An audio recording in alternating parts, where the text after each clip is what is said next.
Yes, we can! Ho ho! Can we? Yes, we can! Alright, everyone. Last time on the adventures of the New Dawn Pirates, we wrapped up our journey in the Acorn Kingdom. We met some new people. Very cool. Well, yeah? You made it sound. Oh, sorry, I was sipping my coffee. Oh, sorry, I thought you were correcting me on doing something already. Anyway, we head to, God, I don't remember the name of the place. What is the island called? It was Dihara. Dihara. And that was, what was the name of it? It's the what fist? The Collapsing Fist? Yeah. Yeah, Collapsing Fist.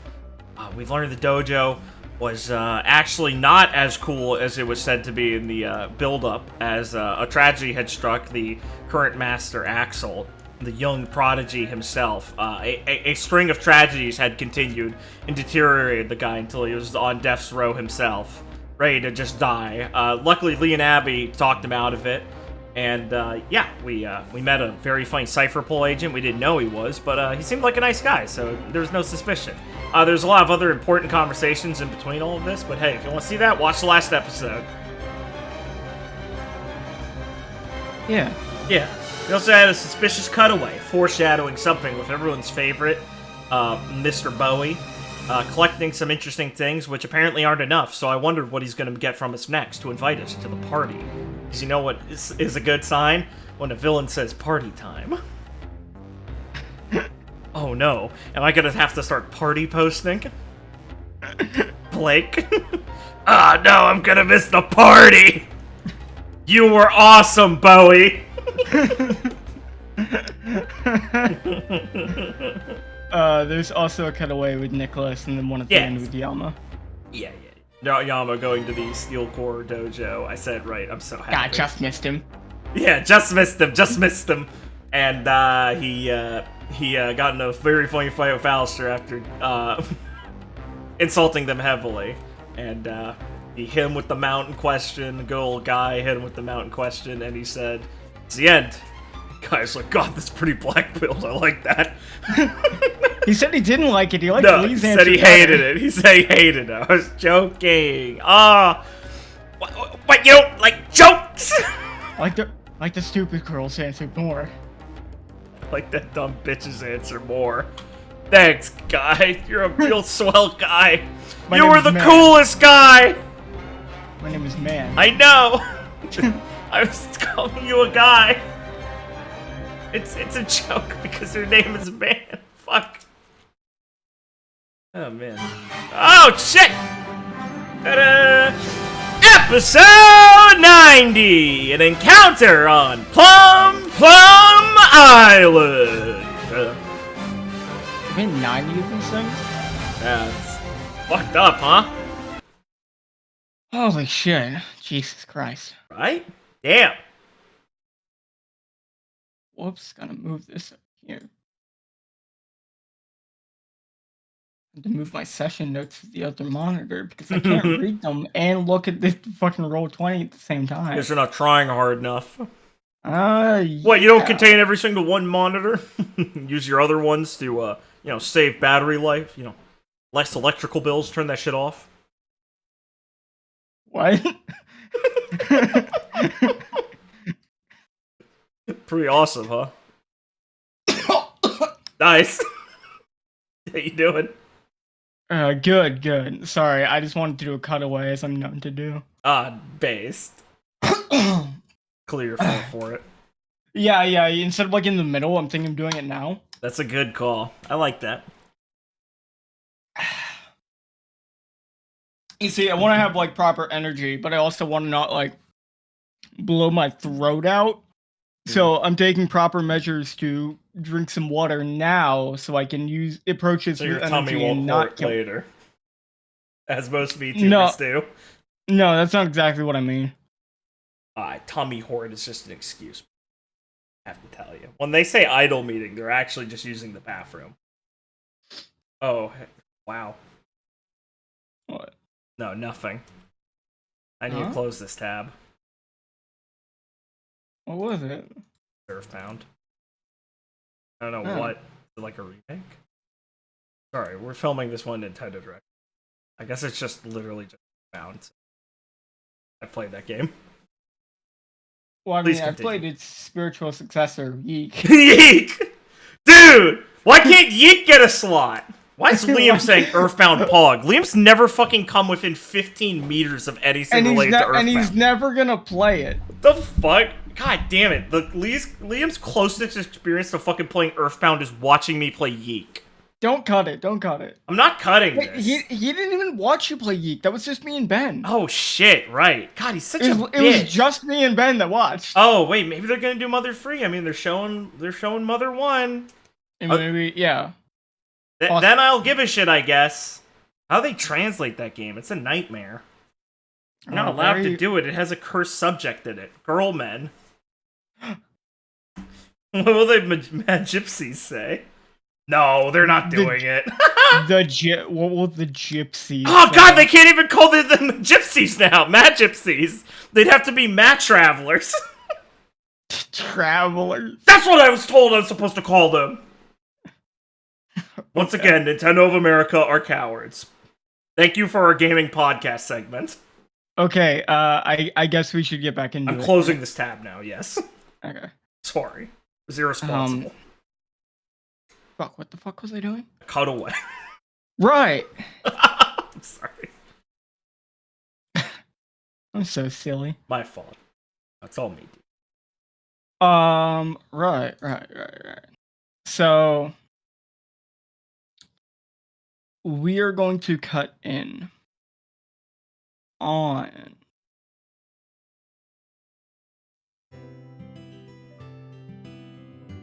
Yama, as he's currently just walking down the back streets of some other island that is not the Acorn Kingdom. And he's currently just going to be walking down this abandoned street, seemingly on his way somewhere, as a young girl in a dark cloak is going to run run up and run past him and stop a little past him as she kind of freezes in place and panics a bit as someone in a black suit will just appear on the other side of the alley. And as the young girl will stop and panic a bit, Yama will just look back at her for a second and then look directly in front of him, as seemingly out of nowhere, another black suited man, this one looking a lot more put together and cocky as he has a large sword at his side, is going to start walking forward with a couple of other suits behind him.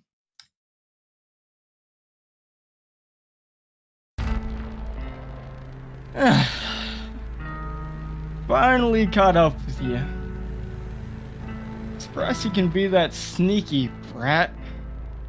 As Corday is going to look past Yama at the small girl in a cloak behind him, obviously looking a bit scared, but seemingly more composed than you'd expect of a 13-year-old girl.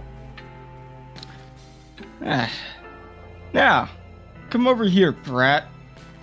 Make sure you don't cause trouble for the civilians, you know?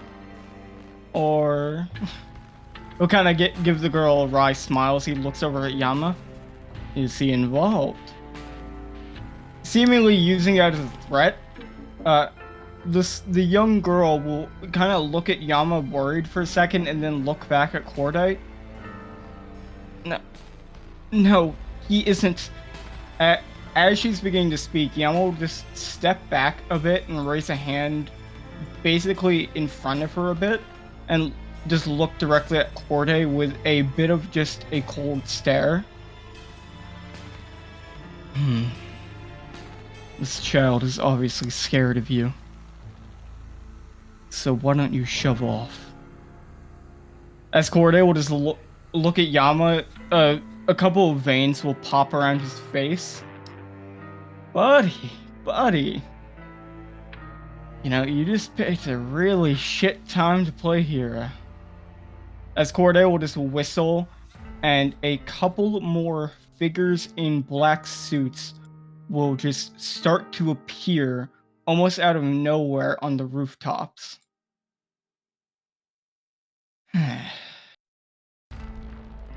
Kill him and capture the girl. So, right after he says that, one of the men in black suits, almost seeming like the rest of them are confident to just leave it to him, will charge directly at Yama.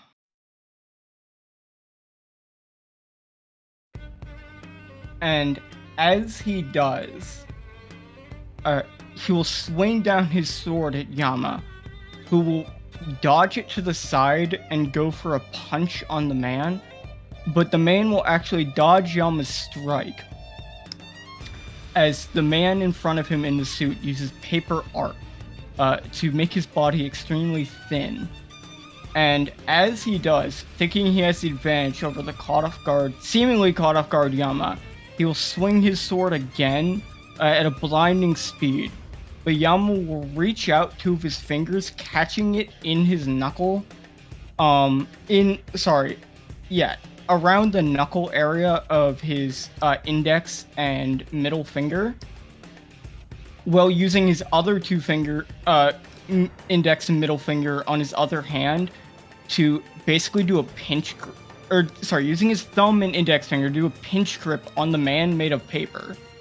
And at the same moment, Yama will pinch down on both his hands, breaking the sword and the man's, middle part, crunching the paper that this man has turned himself into, as his technique will release and the man will writhe on the ground, arm and most of his ribs broken from Yama's pinch. As Yama will take this one moment to stomp on the man's face to basically just stop him from moving, before keeping his eyes honed in on Corday.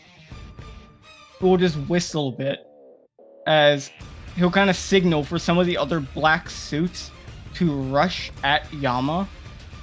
And in this moment, the young girl is seemingly caught off guard to what to do because she didn't seem to want him to get involved. But it's too late now. And as they're both going to use Shave to get closer to Yama, one of them is going to go to grab the young girl. And as they do, a small circle is going to seem to appear in the ground around Yama and the young girl. And as both of them step into this zone, seemingly without any kind of motion, Yama is going to deliver a strong strike, like with his fist, to both of their windpipes, stunning them for a second. Well, he's going to grab the person directly in front of him by the wrist and spin them around with the slightest emotion, slamming them into this other person as they'll go colliding with a seemingly surprising amount of force into this building. As Corday will just look on a bit, almost annoyed that this is taking longer than he thought. A couple of the others will not approach Yama so carelessly, and they will start to surround him as they will shave to the rooftops. Some of them using Geppo to get high up in the air to basically get at all distances, wary of getting in too close. Yama is currently seemingly not charging as he has in all of his other fights. Somewhat wary to get away from the small girl they are here to capture. And Corday will start walking up as Yama is wary of him. A couple of the black suits will basically hone in on him as Corday will take out his sword in that same moment. Yama will go to strike these two people approaching him, but they will actually back off at the moment he tries to strike, avoiding Yama's punches before they get back in range. But this time, it seems like they're not actually trying to attack him. They're just trying to close the distance subtly while backing off at any kind of perceived danger. And in that moment, they approach yet again. Corday is going to throw his sword, aimed directly at the child behind Yama. And as these two go to strike Yama, he'll make the decision to basically grab the person in front of him by the face, trying to crush their head with his strong grip. But he will also reach out his left hand, unable to catch the sword in time, but stepping forward just enough that the sword will be stopped by piercing through Yama's left arm around the upper arm bit. And Corday will smile a bit as Yama will release this black-suited woman as she will jump back, head almost crushed by Yama's attack, as this other black-suited man will pierce him in the back with the Shigan.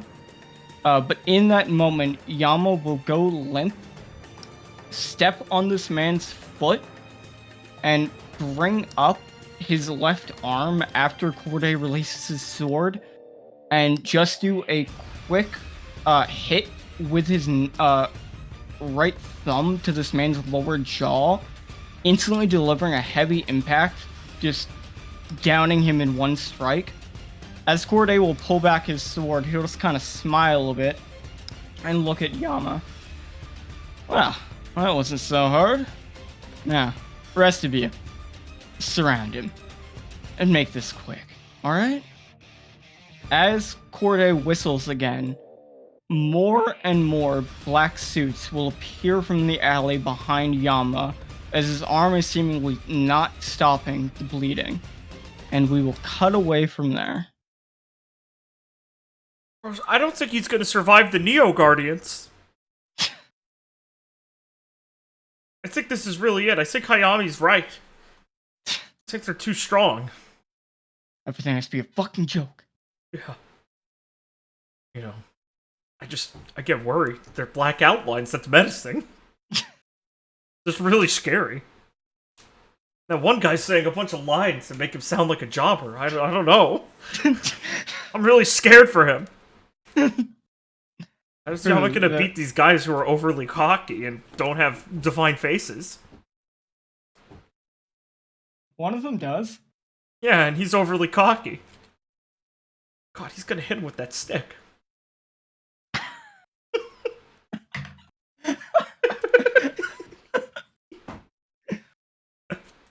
Don't worry.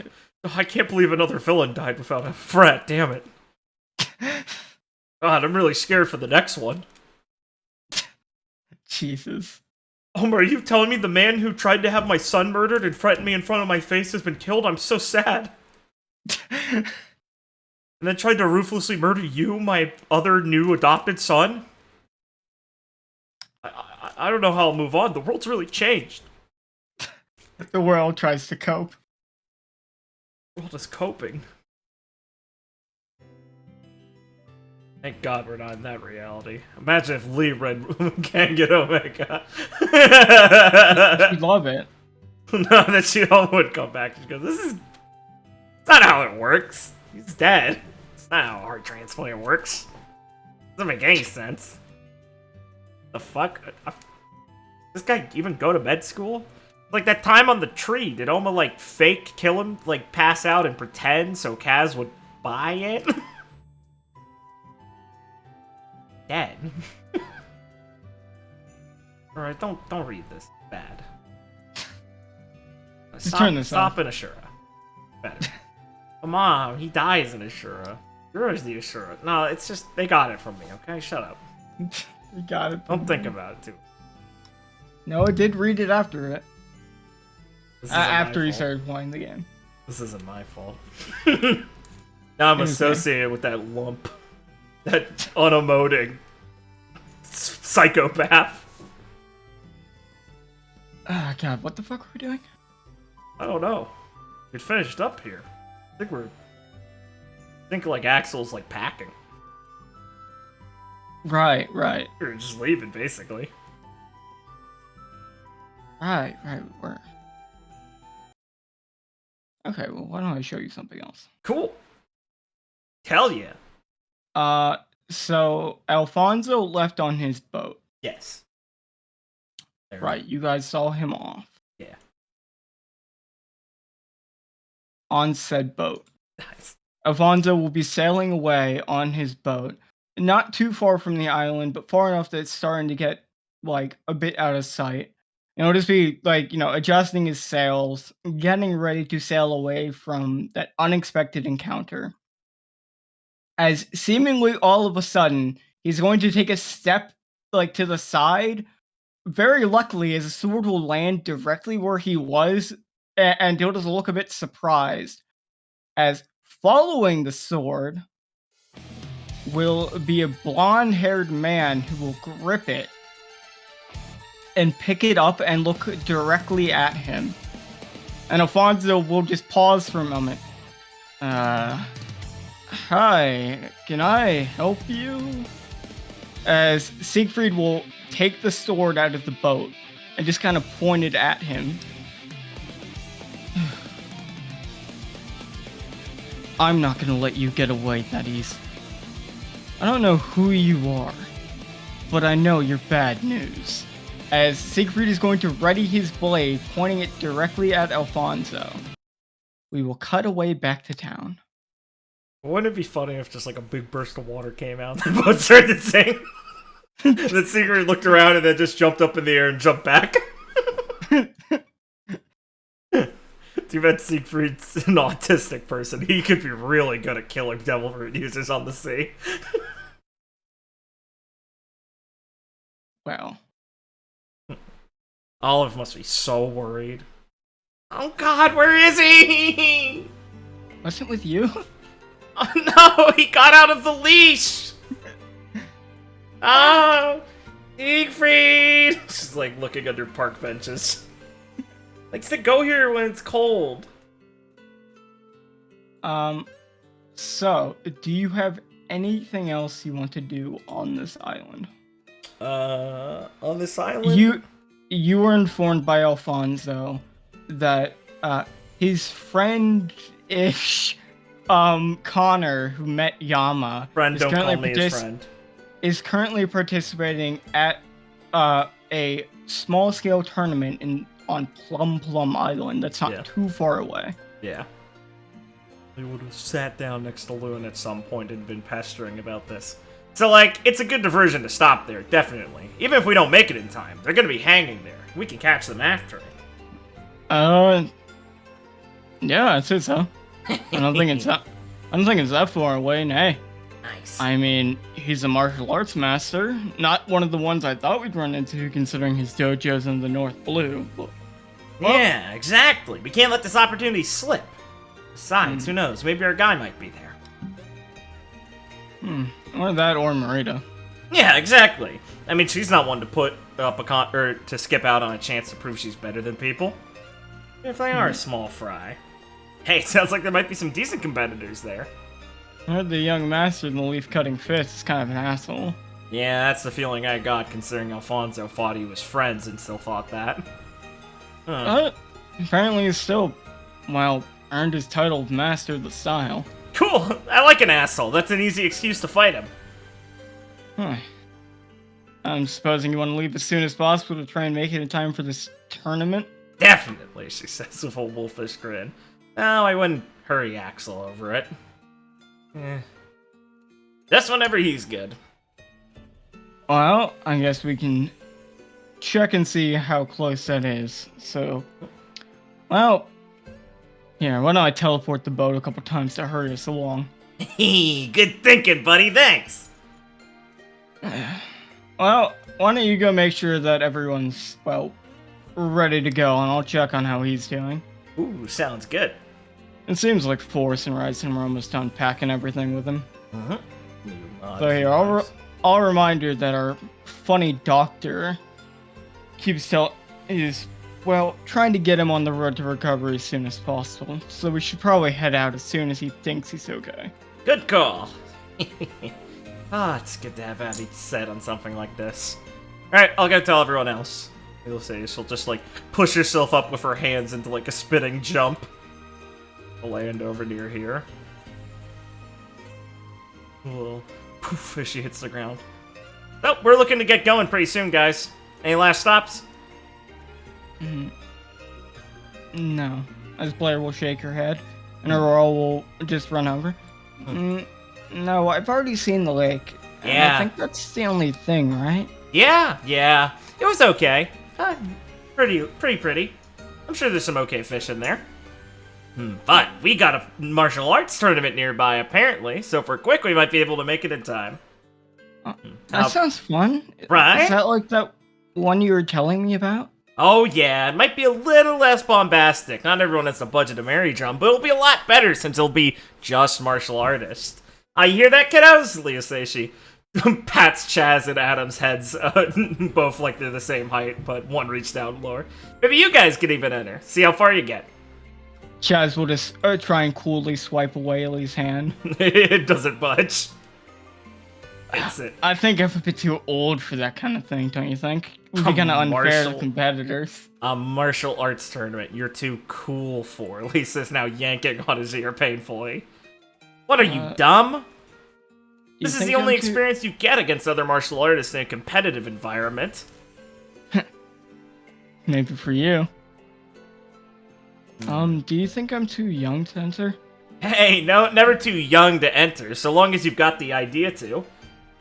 Commit to it. What? If you think you can, just see how far you get. Even if it's the first fight, you're gonna learn something. Well, I mean, what if they have rules for ages? Anyone would be a pussy refusing to fight a kid like your age, Adam. Which is your advantage. Challenge them. Get them too cocky. Play on that.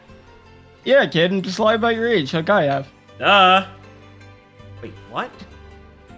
Huh? Oh, not like now. I mean, like in the past. What'd you do that for? Well... Here, kid. Come over here. Don't go over there. She pulls Adam back. Don't go over there. I was giving him a lesson as a senior martial artist. I don't know if I like your lessons, Tristan. They remind me a bit too much of my old masters. Not Chuck's. She thinks of Cliff drunk in her head. Must have been a pretty cool guy if he reminds you of me. Oh, yeah. The resemblance is uncanny. I could see you getting there in a few years. Drunk all the time, striking out with women. Jax is gonna walk up. Oh, you have been drinking. Oh yeah, I'm on vacation. Yeah, I thought this was like your whole new freedom. What, you gonna stop when you're off vacation? The vacation stops? Yeah, see, this is what I'm talking about.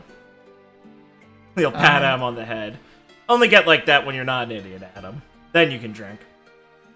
How do I know when I'm not an idiot? It's a long, hard, arduous road to get there. Don't worry. It'll make sense when you're there.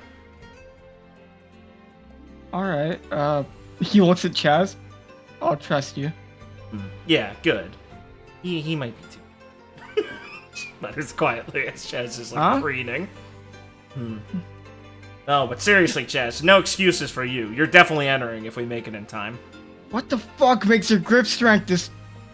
As he's just trying to like he has both hands on your wrist trying to just pull your hand off. Constant and vigilant training, hand conditioning, but not to mention just a lot of upper body work. Here, check this out, Leo says. She just twists his earlobe a little bit and sends him spitting in the air onto his ass as she lets go. Fuck. That's Ike for you. Any part of your body and I can throw you like that. Even your clothes. Yeah. And he's gonna try and surprise, like, kick you, like, try and launch a kick at your face where your nose was kicked before. Lee will just bend up, and, like, or will bend, like, back, so it goes parallel to her, and she'll grab him by, like, the thigh again. She'll pinch it, like the clove on his skin, and once again send him twisting and spinning downwards into the ground. I'll just grab his leg as he's writhing on the ground. Fuck! See? Even a little bit. It doesn't have to be a lot. You gotta be careful wearing baggy clothes against some martial artists. It's a death sentence. Shit! Well, it's like my teaching duties have done. Blair, you heard it. We gotta go and tell everyone we're leaving. Okay. Let's go.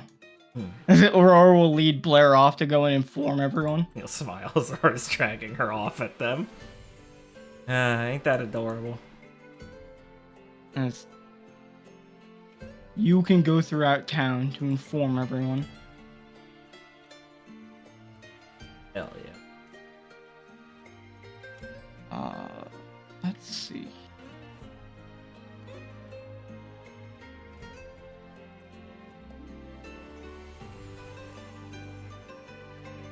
You will see Valerie just walking around, just kind of, not too nervously, but nervously kind of checking places.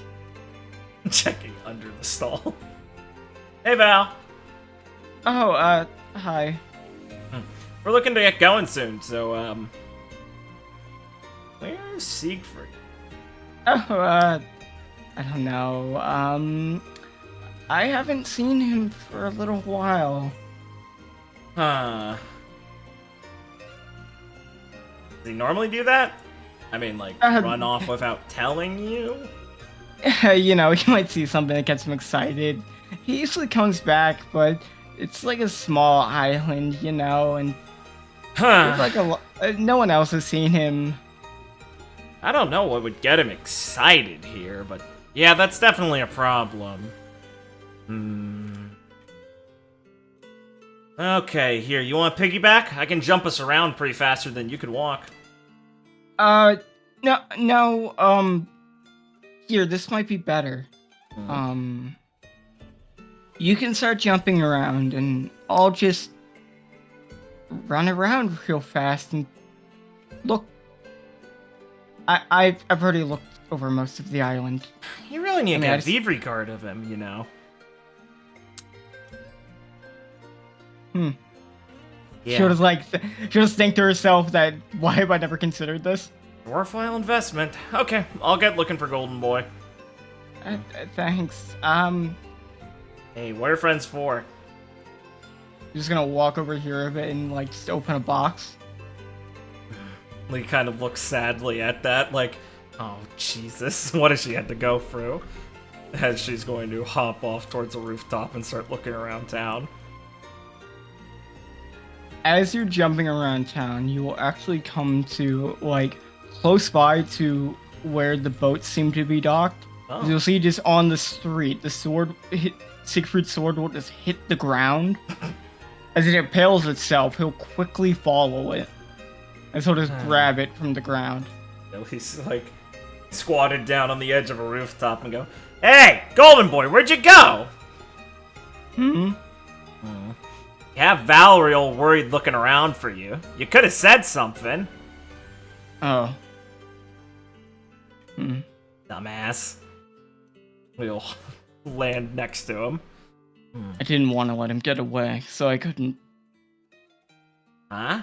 I didn't think to do anything else. Yeah, I can tell not thinking's your MO. But let who get away? There's a man that was following everyone. Huh? Oh! Yeah, I guess you were tracking him the whole time. Why? He's just gonna look at you almost confused for a second. What? Why not? He was watching everyone. Yeah, then we started talking with him. Did you miss that part? Yes.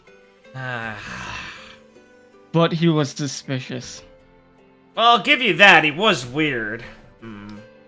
Guy was way too strong for the airs he was putting on. Yeah. He's definitely not some traitor like his boat wouldn't let on. The way he fought. Oh. There's a lot more to that man than meets the eye. As you notice that there's blood on his sword. He got away, right? Unfortunately. Well, we shouldn't, like, just attack people for no reason. Suspicion is one, but it's not normally good enough, but whatever, he's strong enough to take care of himself. This just makes me doubly sure there's something odd about him. Would have heard about him if he was more prominent. After all, he's got a style and everything. Yes, but when push came to shove, he used the techniques of a government agent. Huh? He did? Yes. Are you familiar with the Six Powers? Yeah, Rokushiki stuff? Of course. It's not unheard of. Yeah, I know a few of them, because we fought for Cypher others. Pole, but... But it's not common. Yeah, I'll say. Well, he's either, fought with those spooks sometime and saw them, or he works for them or something. That's... He scratches the back of her head a few times. It's weird. Not enough to condemn someone on, but definitely weird. Thought he was an agent. I don't think he'd leave us, though. Why not? They're a cowardly bunch. I can't imagine they'd pick a fight with you and the people around here that are even stronger than you. Well, yeah, true, but I think they'd tail us or something. I'd be curious to know what they want, besides just trying to cash in a bounty on a criminal. I mean, I don't want to brag, but I mean, the bounty's pretty high. We haven't seen him since. It's not like he's been following us long. It's weird. There's always the possibility that he can't. That he already found out that he was spotted, so he couldn't keep following us. True, and that's even Both if we're you sure. and sorry. True, but that's if we're still even sure if he is a government agent. It's weird. His calm, deceiving demeanor, and the fact that he didn't use any of those government abilities until after I forced him to, leads me to believe he wasn't just saving those as some neat trick he had. True. He used them and he didn't think there'd be a suspicion for using them. I think in our fight he would have used at least a couple. Paper arts would have helped out with all of my techniques after all. And he already was in the air pretty much a few times because of his devil fruit. He could have enhanced that pretty well by Geppo. Well, maybe he was worried about being suspicious. Weird either way. It's something to consider, but I sunk his ship and dealt him a heavy blow. Hey, nice job! He got away in a life raft while the ship was sinking. Well, let's hope he really was a suspicious guy instead of just some poor sap, but... I had a weird feeling looking at him. Strong people don't keep it contained like that for no reason, after all. Siegfried will look self-assured. I don't make mistakes when it comes to bad people. Like present company not included, or should I be offended? He's just gonna sheath his sword and start walking to go find Olive. Wow, really put your foot in your mouth, huh? It says patting behind him a few times. As Olive is checking another box, like we're just gonna turn the corner. Olive, I found your dog! Thank you, Siegfried. Where were you? Sorry. There was someone suspicious roaming around that I wanted to catch before he got away. Alfonso. Where is he? He got away. Did you at least teach him a thing or two? Yes, I at least got a good blow on him. He's shaking her head behind him, like, why are you encouraging this, Olive? Well, I mean, that's good. At least you taught the bad guy a lesson, right? Yes, hopefully one he won't forget. Okay, come on, enough flirting, let's get going. Okay.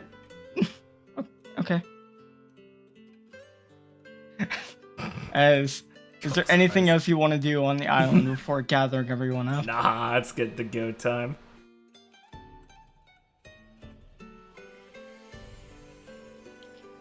Your boat will set sail from Dihara Island, and it's out of function dojo.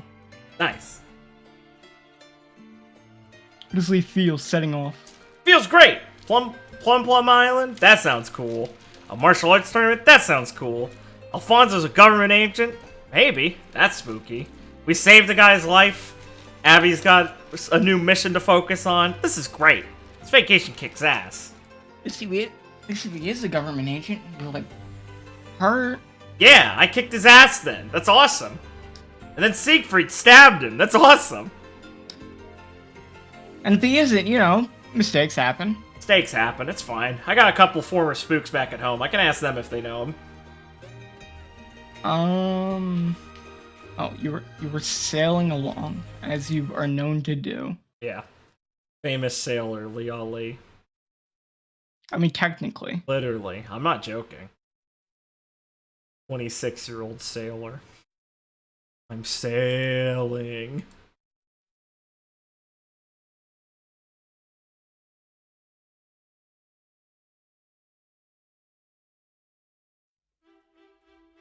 Okay. So, as you were sailing along, with Lewin's assistance, it will probably take you about, like a day and a half to reach Plum-Plum Island. Once because Lewin's basically just teleporting the boat every couple hours. Badass, thanks. Fucking sweet. It can be pretty tough, but it's just like a small boat. Fucking great. Everyone hold on! Going through a teleport. Oh, we lost Chaz. Oh, no. Anything you want to do on the boat as you're sailing? Yeah. Want to see a zombie. Okay.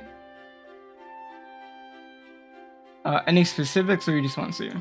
I want to talk to her. Lee's wants to ask about her cool fan stuff.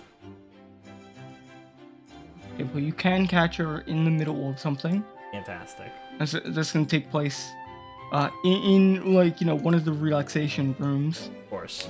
as she's currently sitting down and having tea with Mary. Oh, nice. Yeah. Poke her head for the smile when she sees them. Oh, hey guys. Oh, hi. As Mary will give you a smile. Hey, don't mind me. You'll say she pulls up a chair real quick. Oh, it's no trouble at all. I was just asking Salmi here about, well, how do I put this? The beauty of Kodai, their fashion, and what people do to stay looking good. Because, Thinking of the trends already, huh? well, I'm assuming such a unique and, well, closed-off culture probably has some differences to things I know. Pours herself some tea and starts sipping a bit loudly because she doesn't have to worry about heat. So she glugs it down. Yeah, planning a tour already, huh? It would be interesting. I've never been myself. And I think they'd be pretty receptive to the music. Salmi would not. Salmi would nod. It'd definitely be different from anything we have there.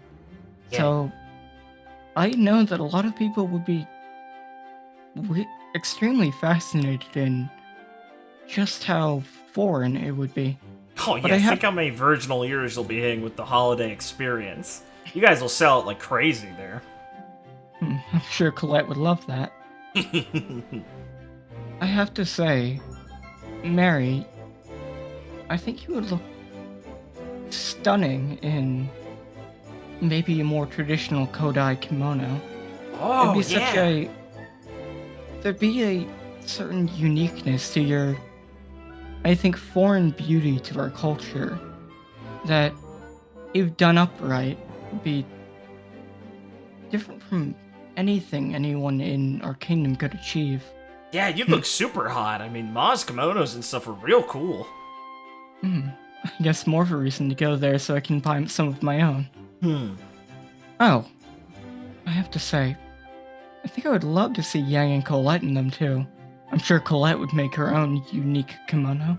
Yeah, you can say unique, all right. But yeah, Yang would fit it really well. Plus, I wonder if we could get one for a panda form. That'd be cute. That would be. Now, I think Apollo could pull it off pretty well too. Oh, hell, if you want to make Colette faint. Right. I have to say, Yang has a certain charm to her, especially when you put her in more girly clothing like that. No, it's like that peppy, spunky gal type. That's a good one. But Asami here is telling me how much she has a good hand in a lot of that kind of scene within Kodai. Fashion, current trends, and such like that have a large market. Oh, that stuff too? Huh. What kind of stuff isn't the Crane Group in? Yes, well, that's actually the stuff I started my specialization in. That's how getting close to many of the geisha and the current trends helped me establish myself more quickly, because I truly got to know what the modern women of Kodai wanted. That's why you're always wearing all the pretty stuff. Yes, and let me tell you, what the women want is, well, what will lead to success, because there's no other group you should try to appeal to more than them. Big power players, huh? Nod stoically. And your mom is probably the top of them all, right? Oh, yeah! Damn. She's so cool. I do often travel to her district to get a bead on what the current trends are, both in and outside the kingdom. Since she runs a pirate crew that operates far outside of our territory, it gives some of her crew members a taste of the outside world that I'm happy to partake in. That makes sense. Guess they're the closest thing you got to that sort of thing consistently, huh? Mary will sip her tea. Tell me, do you know Valencia? Yeah, Ellie, right? You know her? Oh, yes. I believe she's... Oh, you know her as the captain of the Myth Pirates, right? I believe she told me that's the crew she was running. Yeah, and a nervous dork. I've met her a few times, but it's been sparse considering she's not been in the kingdom so frequently in the last few years. Yeah, I guess that makes sense. But you knew her a bit before that? Yes, I would run into her at occasion, but I was much more familiar with her friend Olivia. Ah, yeah, that makes sense. Anyone on the crew's more sociable than Ellie. She comes from a trader background. Her family was one of the few foreign to Kodai from a long time ago. I believe they settled in Kodai to trade their wares a good 300 years ago or so. So she's more native than, well, any other foreigners. But she definitely has a different atmosphere to her. She's half and half. I believe her mother is from a traditional Kodai family.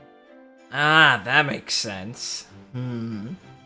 She did have a certain appearance that was, I think, more distinct from the people from Kodai I've come to meet. Yeah, definitely. That's cool. So I had a chance to meet her many times when we were growing up. Oh, cool. Oh, wait, did that mean you ever met Kid Ellie? What was she like? How big was she when she was little? I don't think I ever met her when I was exactly a child, but from what I've heard, she was bigger than most children. Yeah, I'll bet. I'll have to ask Mom about that. That sounds funny. Can't imagine. I wonder if that was Ellie. I wonder if that was natural or her devil fruit. Because her brother is a fairly normal size. Yeah, right? I guess it probably was the devil fruit. Or maybe the girls in the family really just have hard genes. Or maybe when they say they're brother and sister, I mean... Oh, yes, it could just not be blood, right? Yeah. You said that you're like the Admiral and your sister. Yeah, right? Could be, could be. Well, hopefully she's in Kodai when I go. It's been a long time since I've gotten to see Alencia. Yeah, talk about it. Way long for us, also. I hope she's grown into the role a bit more. I almost think back funnily on that brief few days that all of us were together on the Saudi Archipelago. Those are some nice parties, huh? Even Beck managed to be there. Ah, yeah. He just groans a little bit thinking of him. What a handful he's turned into. Well, hopefully within time we can recreate the atmosphere of the Saudi Archipelago on your island. And we promise not to destroy any. Oh, wait, she's talking about Lee's Island. Yeah. Yeah, hopefully we just don't, destroy as many parts of it as we did on Subodhi by accident. Well, I think once a couple more of the people are invited, namely a certain, very light-hearted girl, it might become a bit more difficult. Ugh, sis, don't remind me. Hey. That's still hilarious to me. Yeah, laugh it up, Lee says, pouting, mostly jokingly. Ugh. At least I'm the older one. Get to boss her around now. But I do wonder which one's more mature. At least in her opinion. I don't think her opinion has much weight going for it, considering she still sleeps with a nightlight. Sure my ass. Well, it will be an interesting debate. Well, yeah, I guess you could say that. Lisa's crossing her arms. Stupid fucking Kaya nightlight. Think for a second. Like, oh, yeah, right, but Asami, I was looking for you. Oh, yes? I just got to thinking about a few more things. Stuff about Kodai I want to know about, and things like that. And I realized I should start with one of the obvious ones. Where'd you learn how to fight? Oh. You mean what I showed against, you mean the techniques I showed when I was chasing... Sorry, let me reset Tristan. that. Yeah. You mean the techniques I showed when I was chasing after Tristan? Yeah, of course. I mean, he might be an idiot and get distracted by the sight of a girl, but it still takes something nifty to be able to catch a ghost style user like that. It certainly is a martial art, but I learned the technique of wielding fans. Trying to follow into the traditions of my family. It's used not for straight up brawls, but more as a measure of surprise. Like a ninja's technique. Sort of.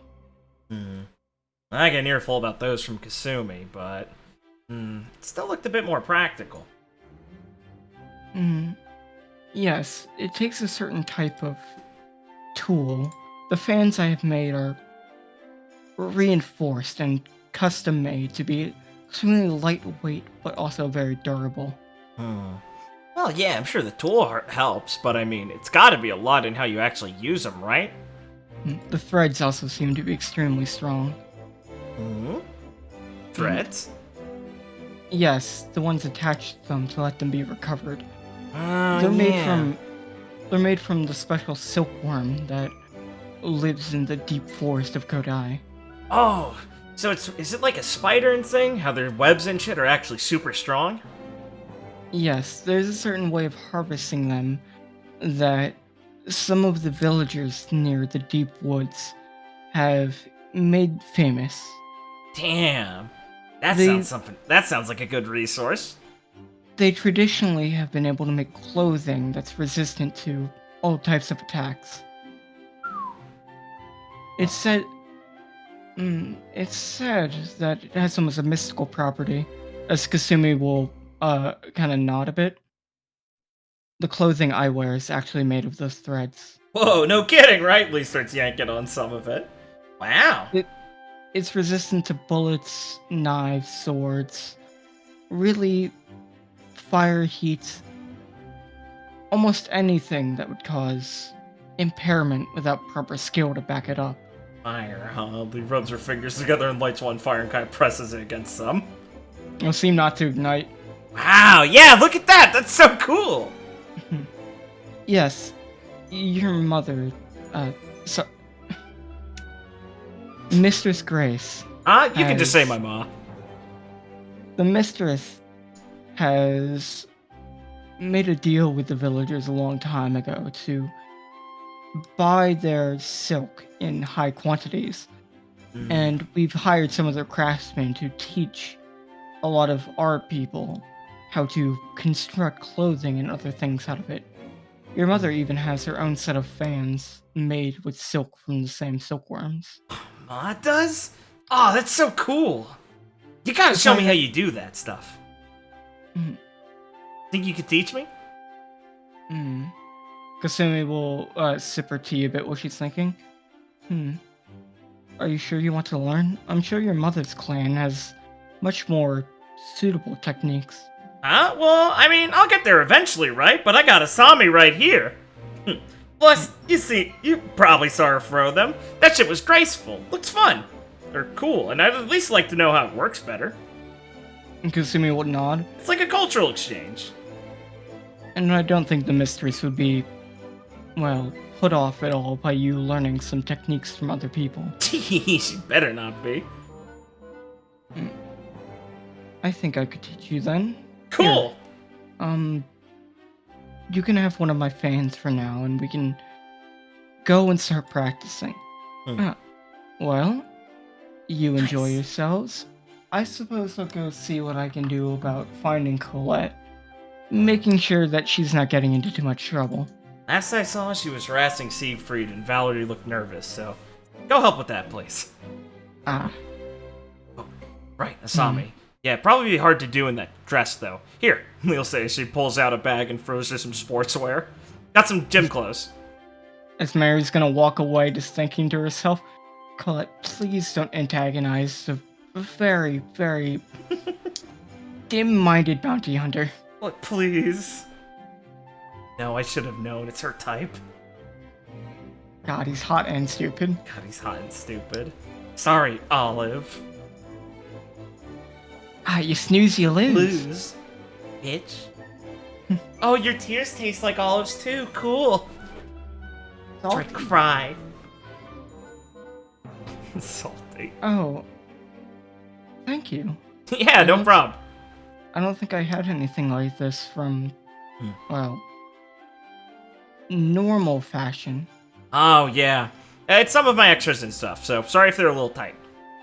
I have to say, as Kazumi will nod, I think I prefer a more outside the kingdom workout attire. The ones we have in Kodai, the more traditional ones, are kind of bothersome. What, they got a bunch more- of straps and stuff? Yes, but they're more... how do I put this? Restrictive? Yes. Yeah, I'll say. These are The- way better, Lisa. It's just pulling down, like, her shorts and just having Jim, like, fucking spats under them. They're very breezy, tight but not too tight. It's just overall way more comfortable. I know, right? Better with air resistance and all that sort of stuff. You can breathe through them well. Instead of wearing those restrictive garbs, I'm actually wearing some right now under my attire. Oh, that's rough. Yeah. No, she meant she's wearing like spats and Oh, stuff cool, instead of yeah, like the restrictive Kodai things. Oh, gotcha. Oh, way better. Good call on that one. Yes, I suppose I don't have to follow all the traditions. Yeah. We'll reach over and yank her closer a bit and go, oh, purple, nice color. Thank you. If you'll excuse me, I'll meet you on the deck after I finish changing. Huh? Oh, yeah, sure, no problem. Like he'll say. Oh, man, guess she's kind of shy. People typically are. Ah, yeah. You have to understand, mistress. Unlike me and you, she's someone that didn't grow up on or travel much on a ship with such a limited space. Right, so easy to forget simple things like that. Oh man, I hope I haven't made her too nervous on this place yet. I don't think so. She seems to be fairly open-minded. Yeah, definitely. That makes it a relief. I mean, she knows a bunch of stuff about home and all of that, but it's way different from the kind of stuff you guys know mainly, so it's good to get to know someone there. Just a relief there's no, like, weird tension about this sort of thing. Always felt like I didn't want to offend people sometimes when I'd say something dumb then, but she doesn't seem to mind. As you guys are walking up to the deck, no, she seems a lot more. She obviously seems a bit nervous with her unfamiliarity of things from outside Kodai, but not restrictive, if I'm putting that correctly. She was telling you before, correct, about how some people from Kodai are more hostile to foreign elements.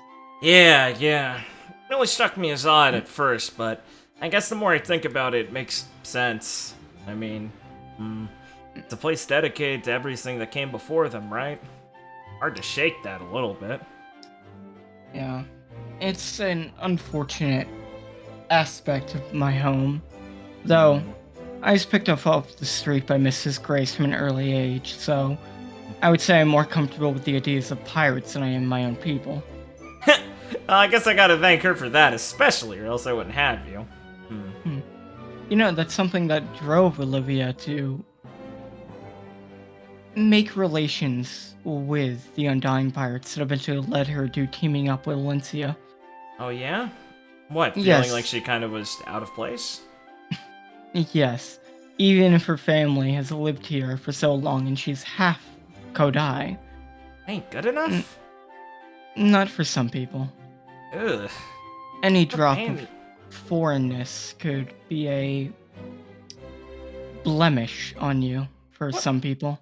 What a pain in the ass! Ugh. Yes, it's unwelcome. It's only a restrictive nature to the kingdom that, well, it's honestly sad. There's so many great ideas and aspects of life in the wider world that they let themselves not experience. Mm, I that's- can't tell you the amazing food that I found once I got to leave. Oh yeah, you guys are probably missing a ton of stuff, considering how much weird stuff I've had from Kodai. All of it's pretty good, but man, Yes, do you know we don't have burgers there? I still can't get over that. I mean, it's so simple. It's just putting meat in a patty and all that sort of stuff. Guess you guys had a Yes. lot of rice instead of breads and stuff? Yes, breads are a... How do I say this? Okay, this is probably the most clear demonstration of anything. There are some people that swear off bread entirely, even though we've had it in the kingdom for hundreds of years now, saying it's a foreign construct and doesn't belong naturally in the kingdom. So what, was there never any sort of grain plant besides rice that grew well there or something? Weird. Depends on who you ask. Some of them will swear off anything but rice, but that's a fringe within a fringe. That's surreal. I guess will tell you, mistress, you'll find plenty of people that will use your foreignness as a way of harassing you. Luckily, yeah, I'd like to they'll see give you a someone very try. good excuse to fight anyone that says that. Yeah, right? I mean, that's an upside for me. Maybe not most people, but, well, we can see about doing something about that later, right? Yes. You'll find many people in the Undying Pirates that were either foreigners or associated with them, so you can understand why we don't have... The Mistress's district is looked at with a bit of hostility from a lot of the common folk in Kodai. Oh yeah, that makes a lot more sense when you say it like that. I thought I thought it was normal when I met Kirk when he made a big deal about being a former pirate crew turned to you guys, but if the atmosphere's like that there, no wonder he felt necessary to explain. Well, only the more open-minded sorts like to indiscreetly visit the third row. It is called the Land of Whores. Oh, a little intense of a name after all, but I guess, is that what geisha are? Kind of? No offense, I just... They're women of pleasure, if that makes a bit more sense. It's not exactly always carnal desire, though some of them do partake in that. Sometimes there's someone that can put you at ease and speak with you and act like your friend. Ah. Give you someone to fill a desire, whether that be physical or more intimate. That's like an unconventional therapy method to me. Sounds way harder than just being like a normal whore. Wow. Huh. Where do these people get off? It's one of the oldest traditions in our kingdom. Huh. Well, I like the sound of it. And something the mistress has mastered. I'll say, yeah. I can tell you, she revitalized the district when she came to power. No, that... Brought in a whole new style of soothingness to, well, the tactics the geisha used. Really? Ma yes. did that. Any specifics? Nothing that I think would be appropriate to say in the presence of children who could always be listening. Yeah, right. He kind of coughs and looks around nervously. Maybe show me another time then. Of course. You have to understand, she set off at an early age to sea to become a pirate, and, well, she intended to bring back everything she learned. Everything, huh? Yes. Man. Where's that Minerva bitch get off getting mad about the third row? She's probably one of the ones that views it as... Well, she views whore as a derogatory term, I believe. She doesn't seem so bad besides that. Yes, you'll find that a lot of traditionalists are very, prudish. Well, she can't be... It is funny to me how she set off to become a Marine. It's much different from other people who just sulk in their homes and complain. That's what I was gonna say. She can't be that close-minded if she set out, so I think there's hope for her. I bet I could convince her. maybe she dislikes Koda as a whole, which, well, I can see would lead her to the Marines. They're structured in a similar way of honor, but maybe not have some of the practices she detests. Well, that kind of sounds closer to the sort of stuff she was talking about. Didn't sound like she hated it, like, as a whole, but maybe what it is right now or something. Or maybe she's just a prude and gets embarrassed about that sort of thing. Either way, I think I could help with that. Well, if you need my support, you know you have it. Thanks! Next time we see her, we should, like, tie her up and kidnap her and bring her there. That'd be funny. It would be funny. Yeah. We'd have to prepare proper rope that's sturdy enough to deal with her and her devil fruit. No, right?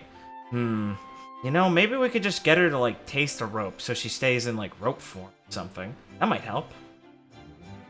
You know, like, put a rope in her mouth or something. Can't stop being a rope then. I think that's how it works. I don't know. What if it's voluntary or deliberate? Right? Used to do it every time. I think she can turn it off.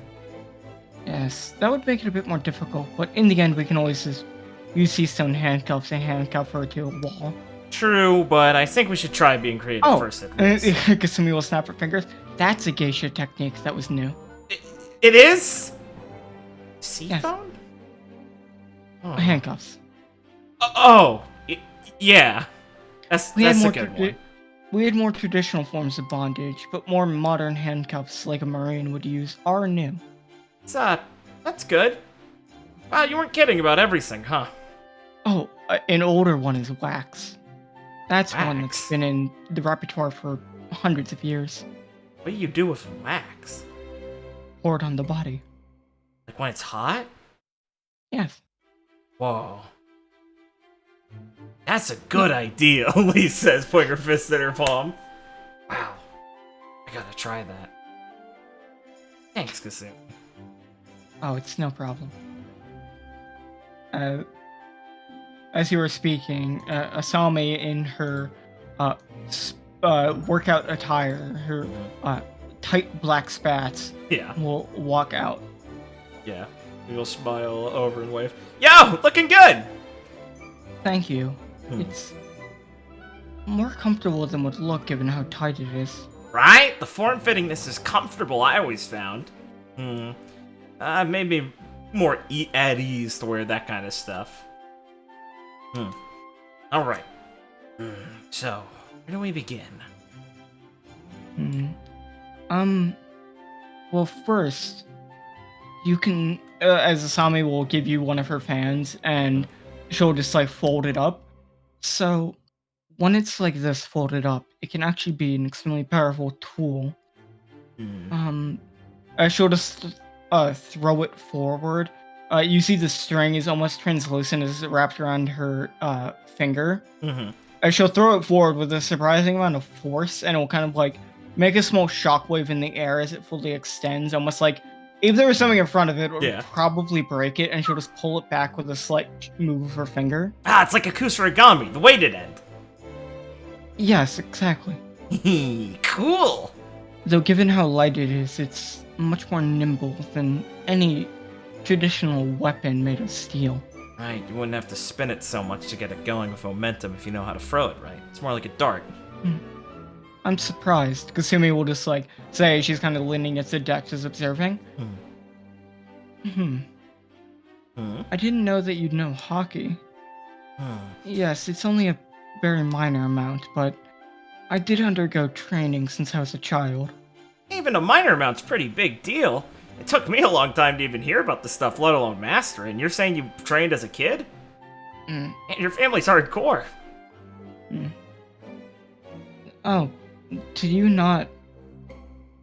Was it not in your repertoire to learn hockey when you were young? I heard that it's much more difficult to learn once you've passed a certain age, as... Well, I've heard it's sort of like a language in a way, where once your brain adapts to not using it, it can become much more difficult to break that barrier. Oh, really? I mean, that makes sense. Yeah, it kind of had beaten into me later. Nah, I mean, well, I was dumped off in a jungle as a kid, so I didn't really have anyone who taught it to me. It's a lot rarer in the blues. Even in the Grand Line, before the New World, a lot of people don't know about it. Kasumi will nod. There, Miss Curran, from what I know, Lee is correct. There's very few of any people within the Grand Line or any of the blues that are aware of hockey, let alone able to practice it. So, it can be very difficult, and odds are almost everyone that comes from there has to learn it the hard way. Yeah. That must have been incredibly taxing. Ah! It's quite impressive that you are able to have such a high level. Oh, thanks, Lee says as she kind of idly massages her own stomach for a second, remembering getting stabbed a bunch. It was, kind of pain to learn, though. Worth it in the end, though. Yeah, you're totally right. Well, like any tool or weapon, that's what gives it its real strength, is being able to code it in armament hockey. Probably have to put in some practice doing that. I'm not used to coding things other than myself. Put the hand in her fan in her hand a few times. As Kasumi will look towards Lee, you could probably ask Zarin when we get back to the island. He seems to be a master at it. Yeah, that's what I was thinking. At worst, I could just have him coat me for a bit until I figured it out, and then figure it out later. I'm able to coat my weapons, but maybe it's better if you learn from someone that's truly adept at it. I can only do, I think, a more basic version of what he does. I'm sure you do alright, but Zarin and I have been training for a long time, so it's a lot easier if it's something one of us can do for each other, after all. We've hit each other over the head for years. This Zarin, he's a longtime friend of yours? Oh yeah, we met each other way back in the South Blue when Ron, Ivy, and I had just started. We ran into him and our old friend Braid and Legs back on this island he was living at. He's a swordsman, one of the best in the world. So, I've been training since to fight swordsmen, basically. I feel like I've got better experience fighting swordsmen than martial artists sometimes, honestly. Wow, that will, I think, lead you and him well if you visit Kodai. That's what I was thinking. I would say the majority of the people that fight wield a sword in some fashion. Ah, man, he'll love that. He can be kind of a bit of a grouch sometimes. And gloomy with some reason, too, but... oh no, he's a great guy!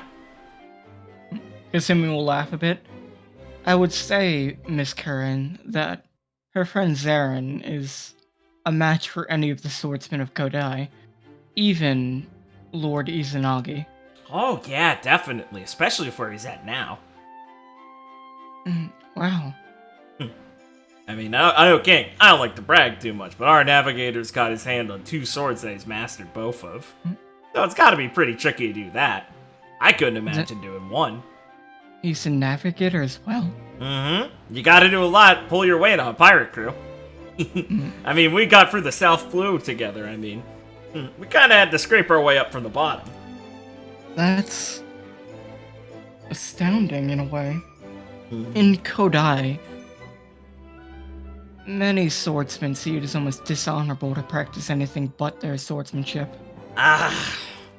Once again, these guys are so weird. I mean, I guess it's like a commitment to them, right? See it as like cheating on it or something? But they're missing out so much. They see it as anything but the way of the blade being a waste of their time. I can't imagine seeing it that narrowly. Kasumi will so much. Kasumi will laugh to herself. You know, I'm almost looking forward to him walking through Kodai now, showing them that even without the same traditions as them, he became a better swordsman. I know, right? That'll be a good reality check for them.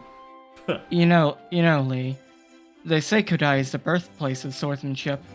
Huh? So Really? a lot of them have a lot of pride in their swordsmanship above all else. The reality is probably that people from all over the world at independent times thought of swinging a sharp object at each other. Yeah, I was gonna say, how do you get a reputation like that in the first place? You continue to say it. Sounds like a dick measuring contest. You'll find many things in the Kingdom are. You know, when you say it that way, I kind of get it more. But no offense to me. It's also the birthplace of martial arts. Yeah, right. Because before the Kodai, nobody knew how to hit each other.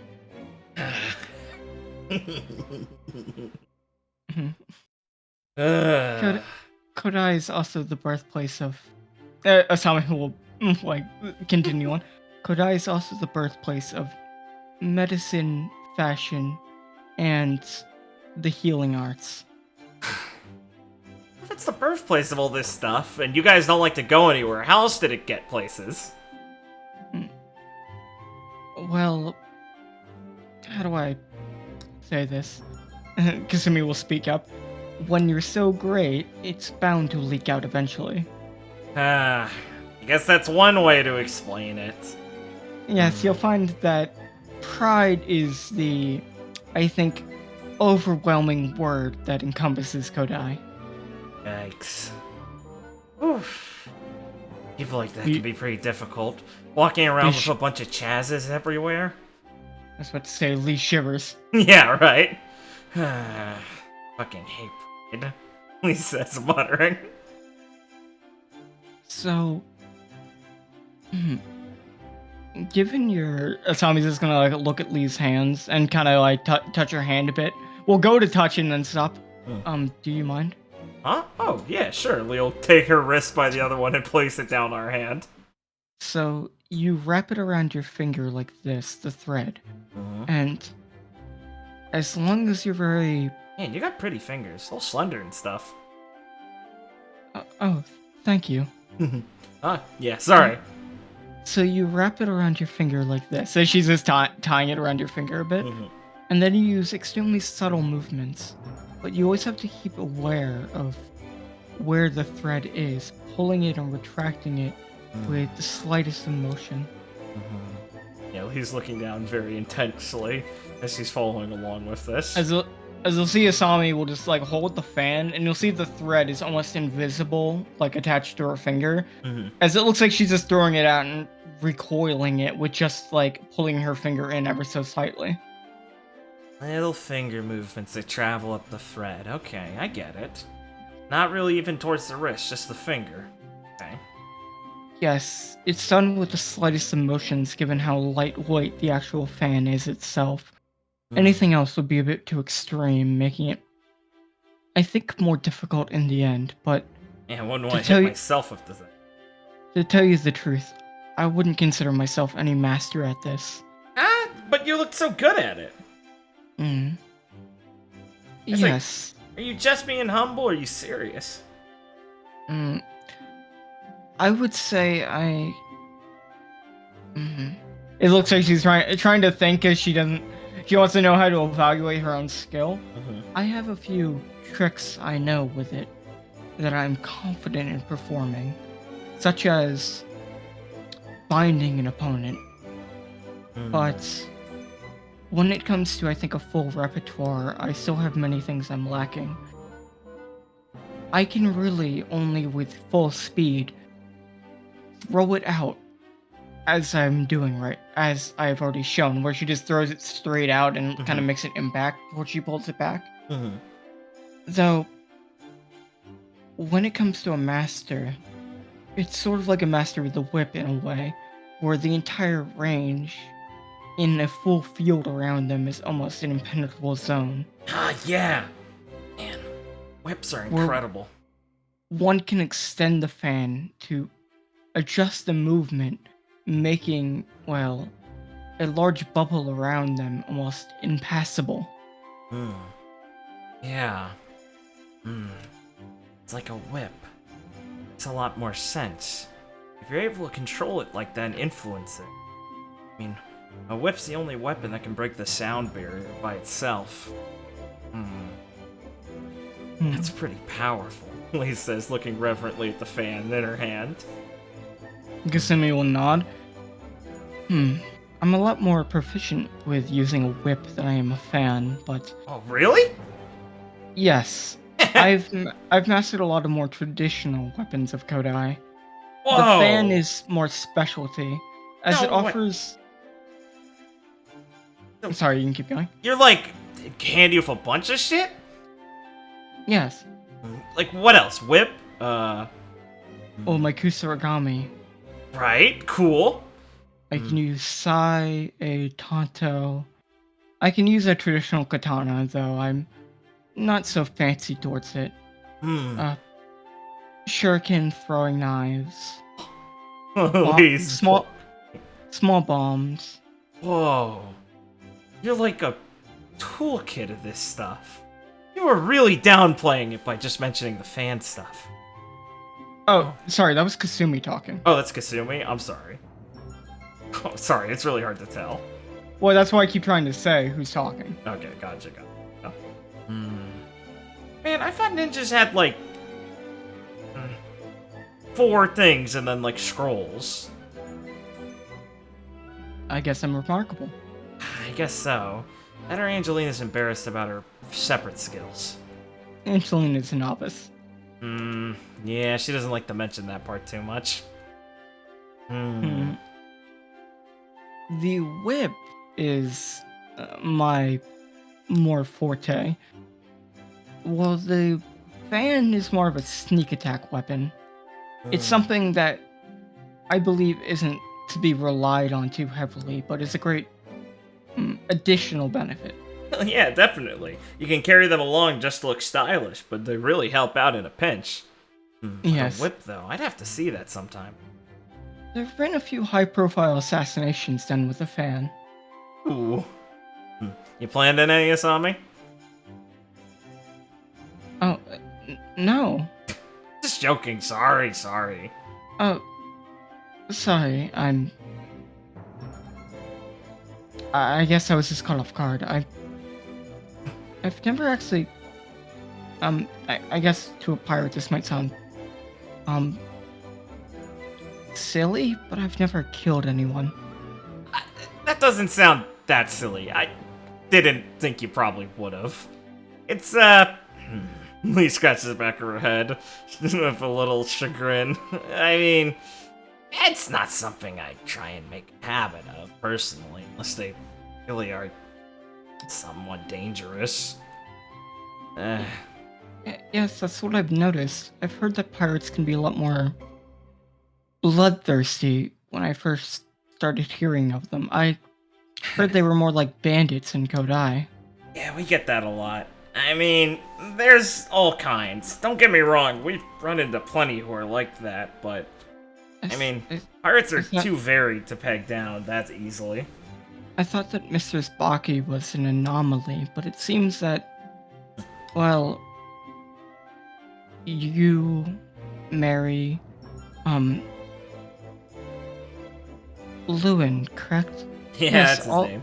all of you are, well, you're not bloodthirsty beasts by any regard. I mean, that man kicked you straight in the face, and you didn't seem to be personally bothered by it.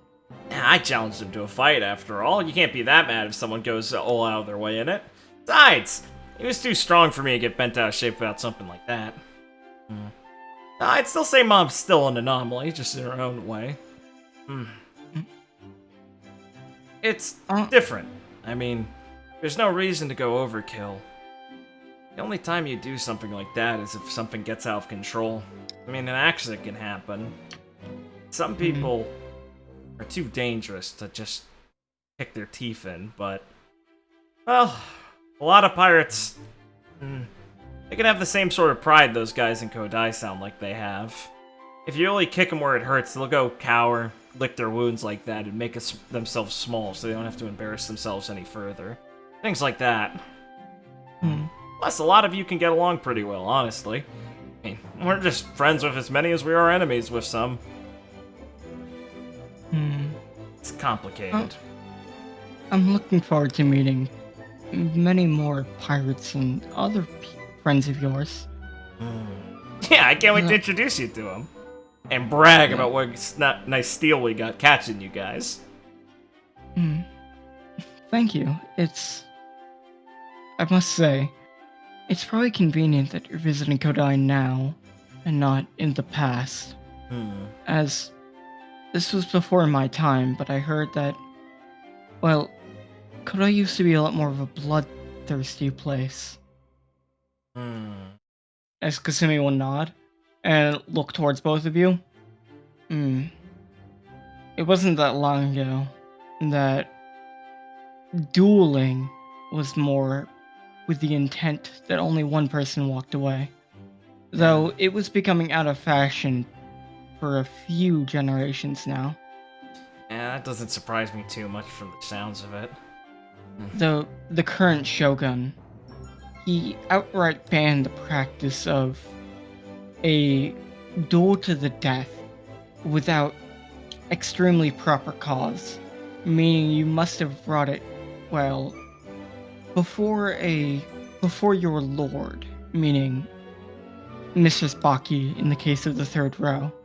And if they okayed the duel, then it is appropriate. But there's punishment if you duel to the death without just cause. Well, I guess it's good that you guys outlawed murdering each other. That's good. Yes, honor used to be something you could kill over. Hey. No wonder you guys had trouble getting out here. You were too busy fighting each other. That's rough. Wow. Shit, I like a good fight, but damn. Maybe not on my doorstep every day. Especially to the death. Enough of that grim stuff. Alright, I think I get a bit of how it works, but can you give me some more demonstration of it, Asami? I want to get first-hand experience. Why don't you try and, like, hit me or, like, wrap me up with them for a while? Sure. Oh, and don't hold back or anything. I can probably dodge them pretty easily. Yes, I'll try. Yeah, go all out. I can say mean things about you if it makes it easier. It'd be a little hard for me, but... Give it your best shot? You're a filthy pirate? Dirty talk. Nice. Alright, here I go. As you'll try and, like, serious up a bit. Yeah. She'll start to go, that looks better. She'll start hopping on her feet, getting ready to start dodging. As she will toss her fan directly at you. And we can cut away from there unless you have anything else. Nope, that's good. Very good. At least we banned dueling like 10 years. Oh, wow. That's before the generation. Wow, you guys are really civilized now. They're progressive. Oh, fucking liberals banning death's duels. So cringe. Big pharma government getting involved, stopping me from murdering my neighbors. Fucking cringe. I have to go to Mistress Bach, and she always says that's not a good enough reason. Mr. Spocky's so cringe. If she's not here, I have to go for her family and open up. Ugh. I know you're in there. Open up. I want to kill this guy. I want to kill him. Let me kill him. Music gets louder. God damn it. I hate neats. I hate neats.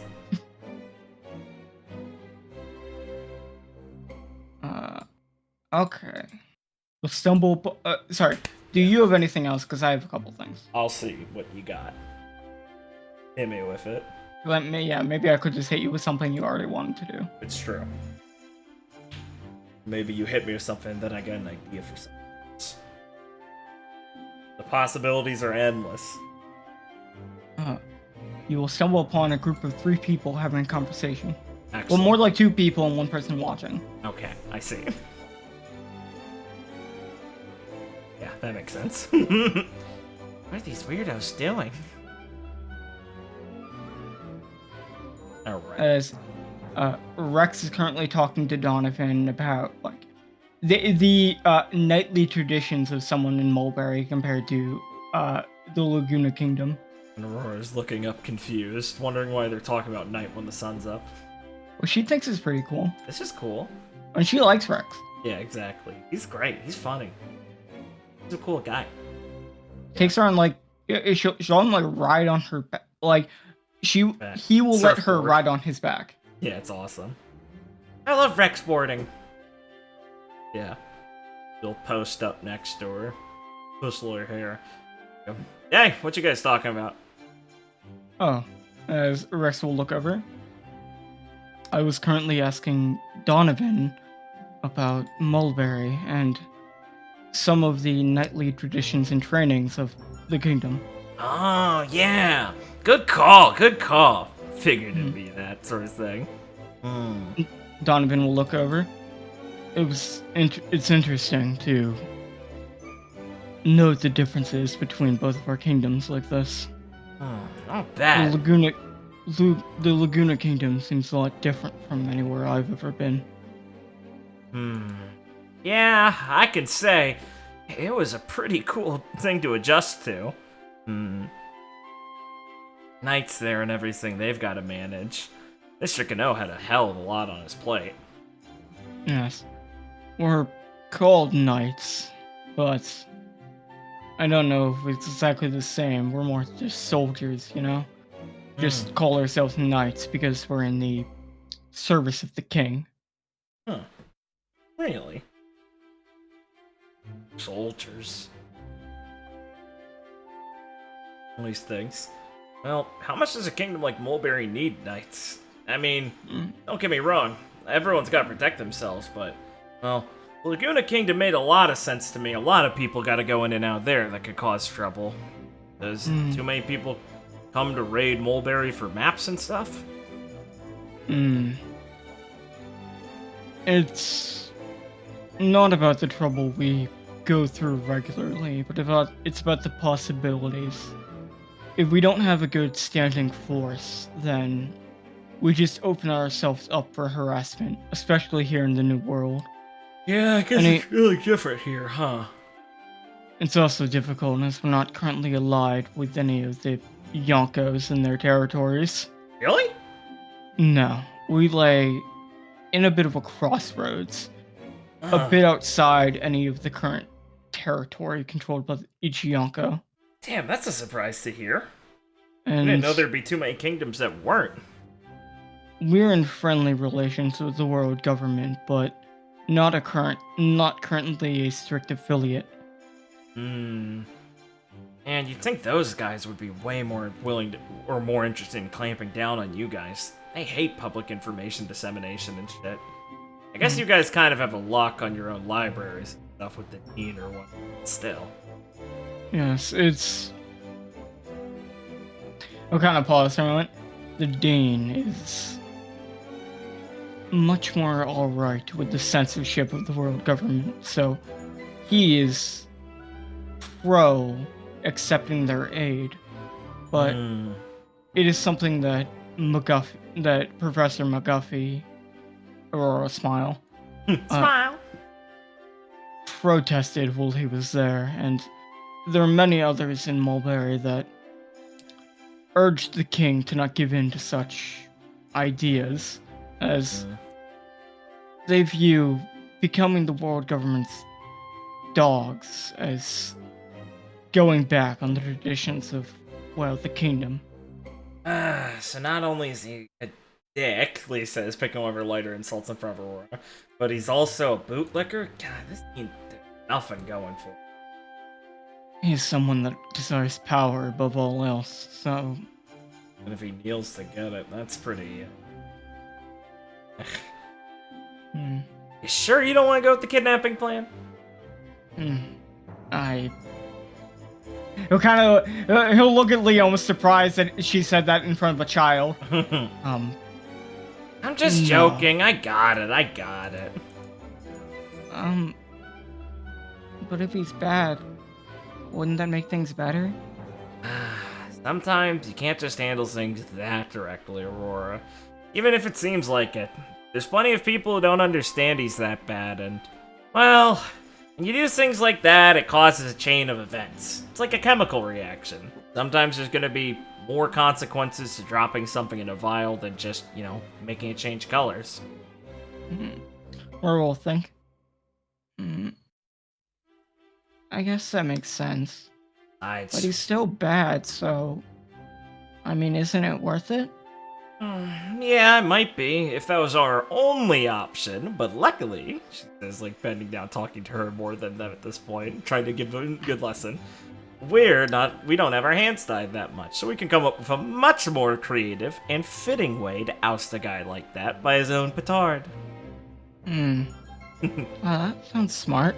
Oh, Right? maybe we can talk to Professor McGuffey about it. Yeah, definitely. That's what I was thinking. We can brainstorm with him. And as his favorite student, I'm sure you'll have some good ideas to bounce back and forth with him. Yes, I think it'd be a great idea to talk to him before enacting anything. Definitely. After all, even if it's been a while, he'll have a pretty good idea of the state of the universities and the teachers and stuff like that. Maybe he knows some people who'd be willing allies. Start undermining the dean once we get started. Yes, I didn't particularly ever set foot in the university after my short scholarly pursuits there. I was undergoing lessons from Professor McGuffey himself. But he'd know much more of the ins and outs of the political structure there. Yeah, that's a good start for it. Now, I gotta imagine, you probably still have plenty of friends within the soldiers or the knights, or whatever you like to call them, right? Not just the royal family themselves. I mean, a guy like you probably weren't someone they were pretty happy to have in charge. Yes, I think I'd be happy to call all of them my brothers. My brothers and sisters. They were Impressive. an honorable bunch who thankfully gave themselves to my orders and would follow them to the letter. I was happy to have such individuals under my, stead. Because, having such a loyal and strong people that relied on me pushed me to develop my devil fruit so much further, as I knew that my strength became theirs. He'll smile. Yeah, I can see why they liked you so much. You wear that sort of stuff on your sleeve. That's good. Which means hopefully we'll be able to at least keep them from getting too much in our affairs as long as we don't make such a mess they'd be forced to. Rex will nod and look at Donovan then Lee. I don't want to put them in a tough situation where they go against their code or whatever, right, Rex? Yes. But whatever we do, if we cannot find a better solution, I advise a direct approach in dealing with the Dean. What kind of direct do you mean? Kidnapping or just a forceful approach of making him recognize the dishonorable actions he's taken. Like a public trial thing? Yes, maybe by force. Maybe by force. Okay, so that's more like a coup. But, well, that's our last result. I mean, the whole kingdom's supposed to be people who are all smart and value this sort of thing. Maybe we could just get enough information out there that could prove he was, conniving, manipulating things behind the scenes. I mean, smart people don't like being undermined, so if it's a kingdom of them, they'll be offended by that, right? Donovan will nod. That's the hope. Is that, these people that pride themselves on their logic and reason can see that reason. Yeah, exactly. The trouble is if there's enough of them that give in if the Dean offers them something they want. Say he has an idea to gain himself more power and offers just enough people a slice of that. It could make things very complicated. Good. All I'm worried about, is Rex will nod, is that things in Mulberry do not evolve to the chaotic situation of the Laguna Kingdom. Yeah, we don't want the people getting split down division lines within class and stuff. That was a lot harder to actually handle. Didn't Yes. really know what to do there if we didn't have such a clear opponent. It was a wound that will take many years for my kingdom to even begin to heal. So, I wish to meet this at the head in a way and stop it before it becomes a true problem. He'll smile at him with a little bit of pride for hearing him talk again like this.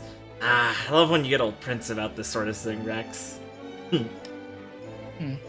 Thank you. I just believe it is important to put our freedom of pirates into proper use in solving problems. Hey, I'm sure you could be a pretty good speaker for this sort of thing if they need more convincing.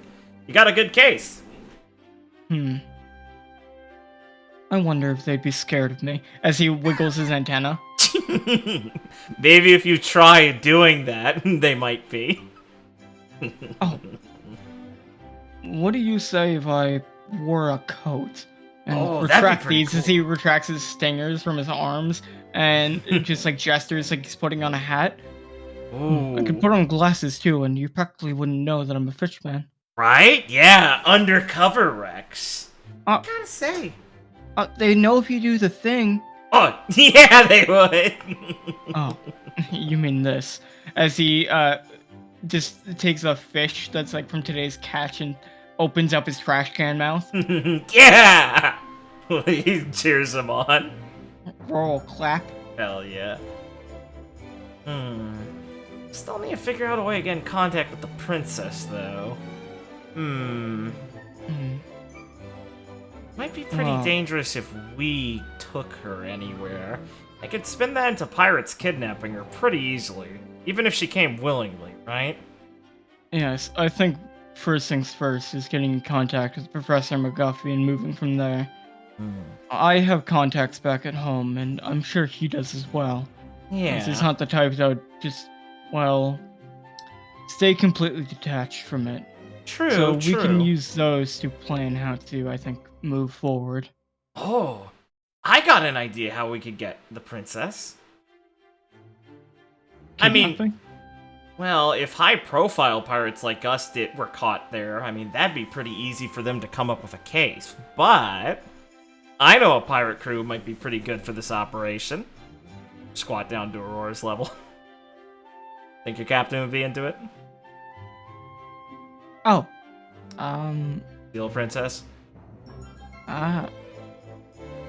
yeah, I mean, oh, man, that seems like a lot. Do you think she could do it? Yeah, Opal's pretty capable. You'd definitely get in there. I'd have to run it by her if she could handle not blowing something up during it, but with all of you guys, you could figure out a plan, right? Yeah, I think we could save a kingdom. Yeah, exactly! Lisa's patting her on the back of the head. I mean, you saved, like, a lot of them, right? Oh yeah, definitely. It's time you guys get started on one. We gotta let you have one. Can't take them all. Besides, I mean, if you really need a cover story, you guys can get by just saying your kids pretty easily, huh?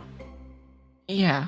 Oh, but Rex, I might want that hat you gestured.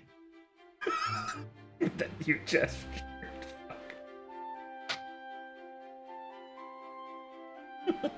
He'll smile and nod. Yeah, that'd help. See, this ain't gonna be a thing. We got this covered. Yes, I'm glad to see you're all enthusiastic about helping my kingdom. Sorry. I don't know, that reaction just made me laugh, sorry. Now we'll have plenty of time to plan it out with the professor once we make it home, so we'll have a more stable idea by then. Rex will smile and nod. Yes, I think I'd like to take a hands-on approach at planning out this adventure. I don't think I've done that yet.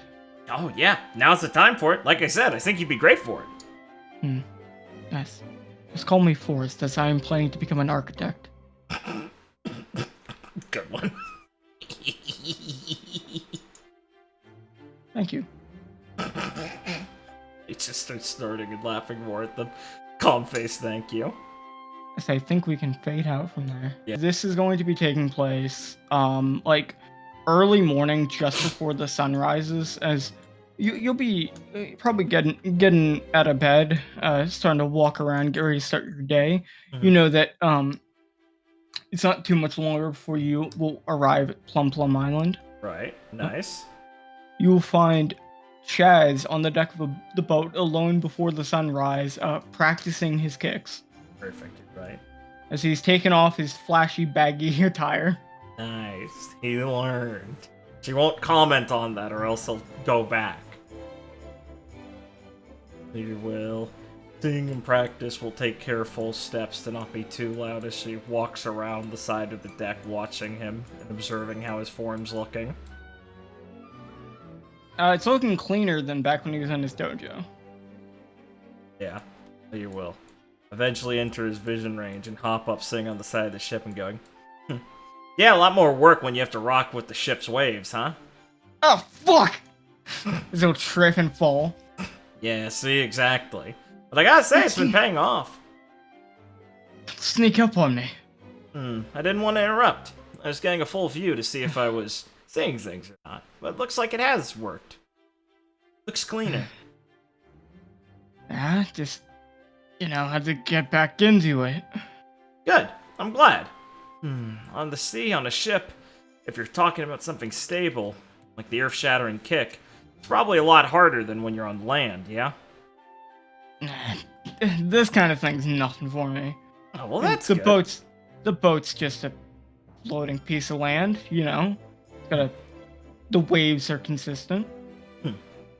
He'll snort a little bit. Yeah, I guess you're lucky there's no storm or anything. Still, being that hard-headed about it has its strengths. A lot of this comes down to a mental ability. And even if it's simple, it helps.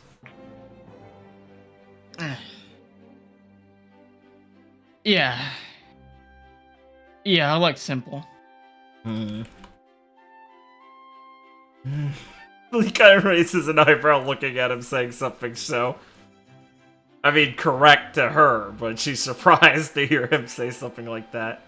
You like simple. Yeah, I'm just... Listen. It's the core foundation of the martial art, Of all martial arts, Right. You don't gotta overcomplicate things with all this fancy stuff. It's just, at the end of the day, it's just a bunch of punching and kicking. I mean, in one way, you're right. I'll You just have to know how to do it better than the opponent, show them what you got. You are right. That's the sort of mentality that the strongest man in the world achieve. I thought so. But not everyone can just pick up and follow it. In fact, the best person for that's tried and failed. But rebuttal. It didn't make them the strongest if they avoided it. So I'm on the path to being the best. Well, like I said, it has its strengths, but, well, you can't just forgo everything. Especially... I'm not forgoing anything. Well, you're forgoing a bit if you're just trying to boil it down that easily. After all, you might be right. To you, the world is just like that, punches and kicks. It makes sense to you. But every martial artist out there sees things differently.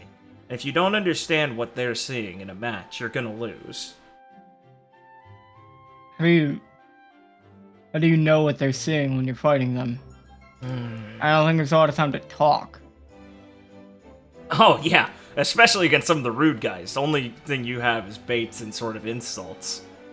You have to see it through your connection with them. The bond you make with an opponent during the fight. Through what their kicks, their punches, all that simple stuff tells you about them. Everyone's giving something away, even when they're trying to hide their intentions. Like you can tell stuff like that from just the way they punch you. Definitely. At the Yeah, stage I'm at, I can see it from your stance. So you don't have to like take the punch. No, you don't have to. But when you start, it's the easiest way to start to understand it. Well, I think I understand if they want to punch me. Like if they actually do it, I can understand they want to hit me. Yeah, Now, no, wait. Maybe this is making sense. it doesn't exactly. Sorry, did you just say it makes sense? He basically mumbled like maybe it's starting to make sense. Like Wheels. if they hit me, they probably wanted to hurt me. Leo smiled and nod. Exactly. It can start as simple as something like that. After all, when your brain gets hurt, we have chemical reactions into, well, self-defense mechanisms. You should be able to understand that. Fight or flight, that kind of thing. The brain processing that can be used as a way... I always pick flight. Don't interrupt me, Chaz. She says seriously. Anyway. Even if it's something as simple as that, the brain's processing all that information. Though, in an untrained state, it's only going to give you one of those two options.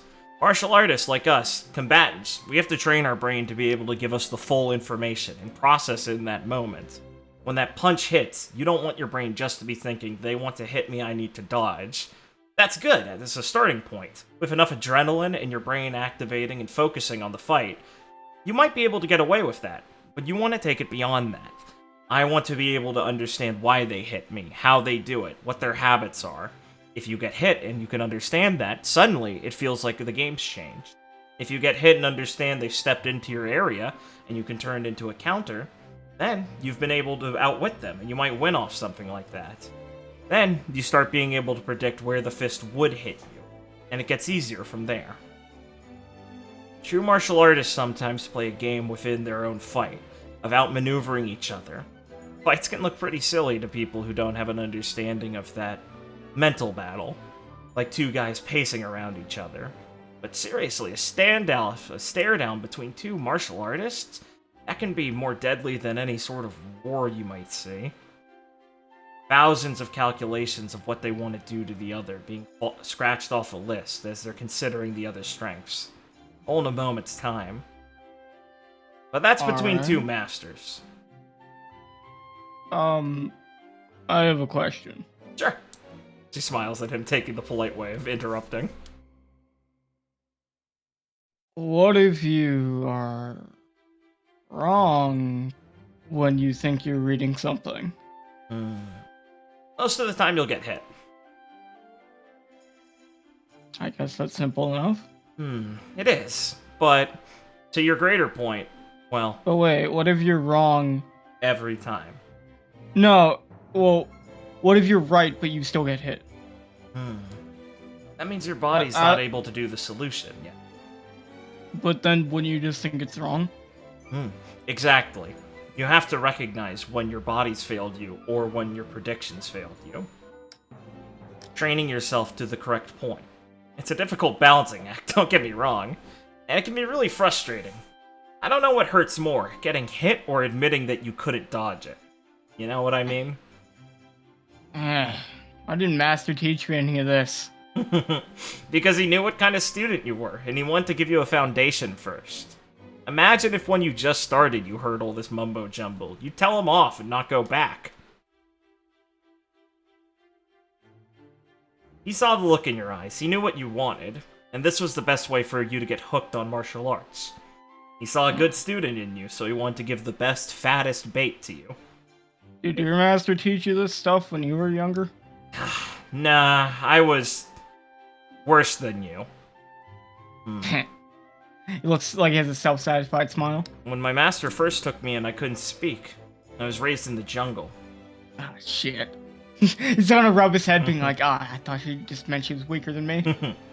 I was a terror. I could rip animals apart with my bare hands. Teaching me stuff like that was impossible. Well, with words. Master Chuck wasn't like anyone else. The open palm was the perfect style to teach me. Once I had gone thrown on my head enough times, calmed down, he'd start to teach me simple things. Lessons that were multi-layered in difficult ways, that pissed me off at the time, but more I think about them, the more I realize he was telling me more than one thing at a time. Like, politeness and all is really good, but he was also trying to tell me how to speak. Things like that. Teaching me when to speak and when to react were something you could learn at the same time. Later came that sort of stuff, but it also came with other lessons. You like to pack them together. Say things that would bother me, I guess a lot of things bothered me back then, but he knew I'd think on them. Because, well, someone told you off, it eats at you. So you want to figure out what you did wrong, or how you could prove that they were wrong about it. Basically, he knew if I got something up my ass, I'd figure it out eventually, so he knew how to, well, light that fire under it. I mean, yeah, you can't do nothing if someone talks shit. Yeah, exactly. See? You do understand that sort of thing. Which is why it's important to remember. It's always better to be a sore loser than to just give up and let the loss sit. Oh, yeah, I mean... Listen, I don't let anyone who beats me get away with it. Might take a while, but I'm not gonna forget that kind of thing. That's good. As long as internally you're able to really process it. Outwardly, well, humbleness is good, but a martial artist, like your master said, needs an ego. If you let yourself become too self-critical, you'll just fall apart. But you need that awareness. Just like before, it's another balancing act you have to find. And you also have to make sure you don't wander down the wrong alley and get killed because you think you're hot shit. Yeah. There's like a lot to think on. Yeah. But I think I get it. Yeah, he's gonna just walk a bit closer and put a hand on your shoulder. Yeah, good talk, thanks. Pretty lucky your master found you. He's gonna grab his arm and flip him on his back and slam him into the deck. I was trying to be nice! Yeah, but you have a real condescending way of talking. Consider this a lesson. You tried to be nice, figure out how to do it better next time. Think of what went wrong. You're a smart kid, I know you'll get it. He's just lying on the ground trying to think of like, what the fuck, I was being genuinely nice. We'll sit down next to him. Thanks, Jazz. He's even more confused. We can cut away from there, so we'll go back to training. Yeah. So we'll give him some tips. Yeah, we will get back to teaching the early riser. Thanks for... You're lucky. That was good. As I appreciate it, but I need to... You can't get away with doing this. I just spent a couple minutes telling you about martial arts pride. You're not talking to me like this. You're a retard, but thanks, man. I know what you meant. Really gotta help this habit of you. So, I have one more thing on the boat that I'm good to get to the island. Cool. Hit it. Tell you if I think of something after. So, currently, Lee. Haley and Forrest are boxing. Nice.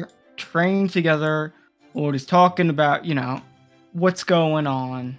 Talking about like, oh, how are we gonna find Mary? Because that's what Haley's concerned with, and Forrest is trying to help him out.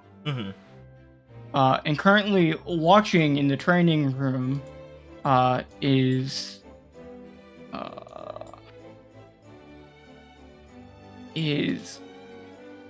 Blair, who's watching them train, trying to basically to soak in like, these fighting styles. Like, oh, these guys are like boxing. That's interesting.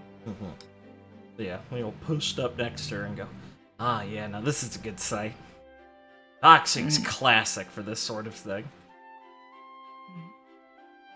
It's a lot different from swordsmanship. Oh, you think so? I always thought this was the closest one to swordsmanship. Why is that? Well, think about it. What's the most important part they're using here? Their waist. Close. The waist has a lot to do with it, after all. Throwing your weight behind things, turning it in a moment to turn your whole body into a spinning propulsion. But to get to there, well, boxing's a sport that really relies on feet. Everyone thinks boxers don't know how to kick or something like that, but, well, if you actually don't understand, if you'd actually pay attention, they've probably got some of the strongest legs out of martial artists. They have to hold up their body, move faster than most, quicken, dodge around like a butterfly sort of thing, but then plant themselves rigid, throw all their weight behind it, jump up and push it through their punch. Swordsman's got the same sort of things. The pacing and distance required through steps, strong stance for a strike, and the movement to be able to dodge or parry one. Overall, the boxer's one of the most mobile fighters because of that. As you will see Haley do a piston punch that Forrest will guard and be pushed back a bit before they go back to basically just prodding each other. Saw it that time, right? You watch from the legs up. They barely move their lower bodies, but it's extremely quick the way they step. If you pay enough attention and you recognize it, you'll be able to interpret what's going to happen next. A lot of boxers use that to fake each other out. Start with the feet rather than the fists. But that's pretty advanced, I guess. I'm surprised by how fast both of them move given their size. Right?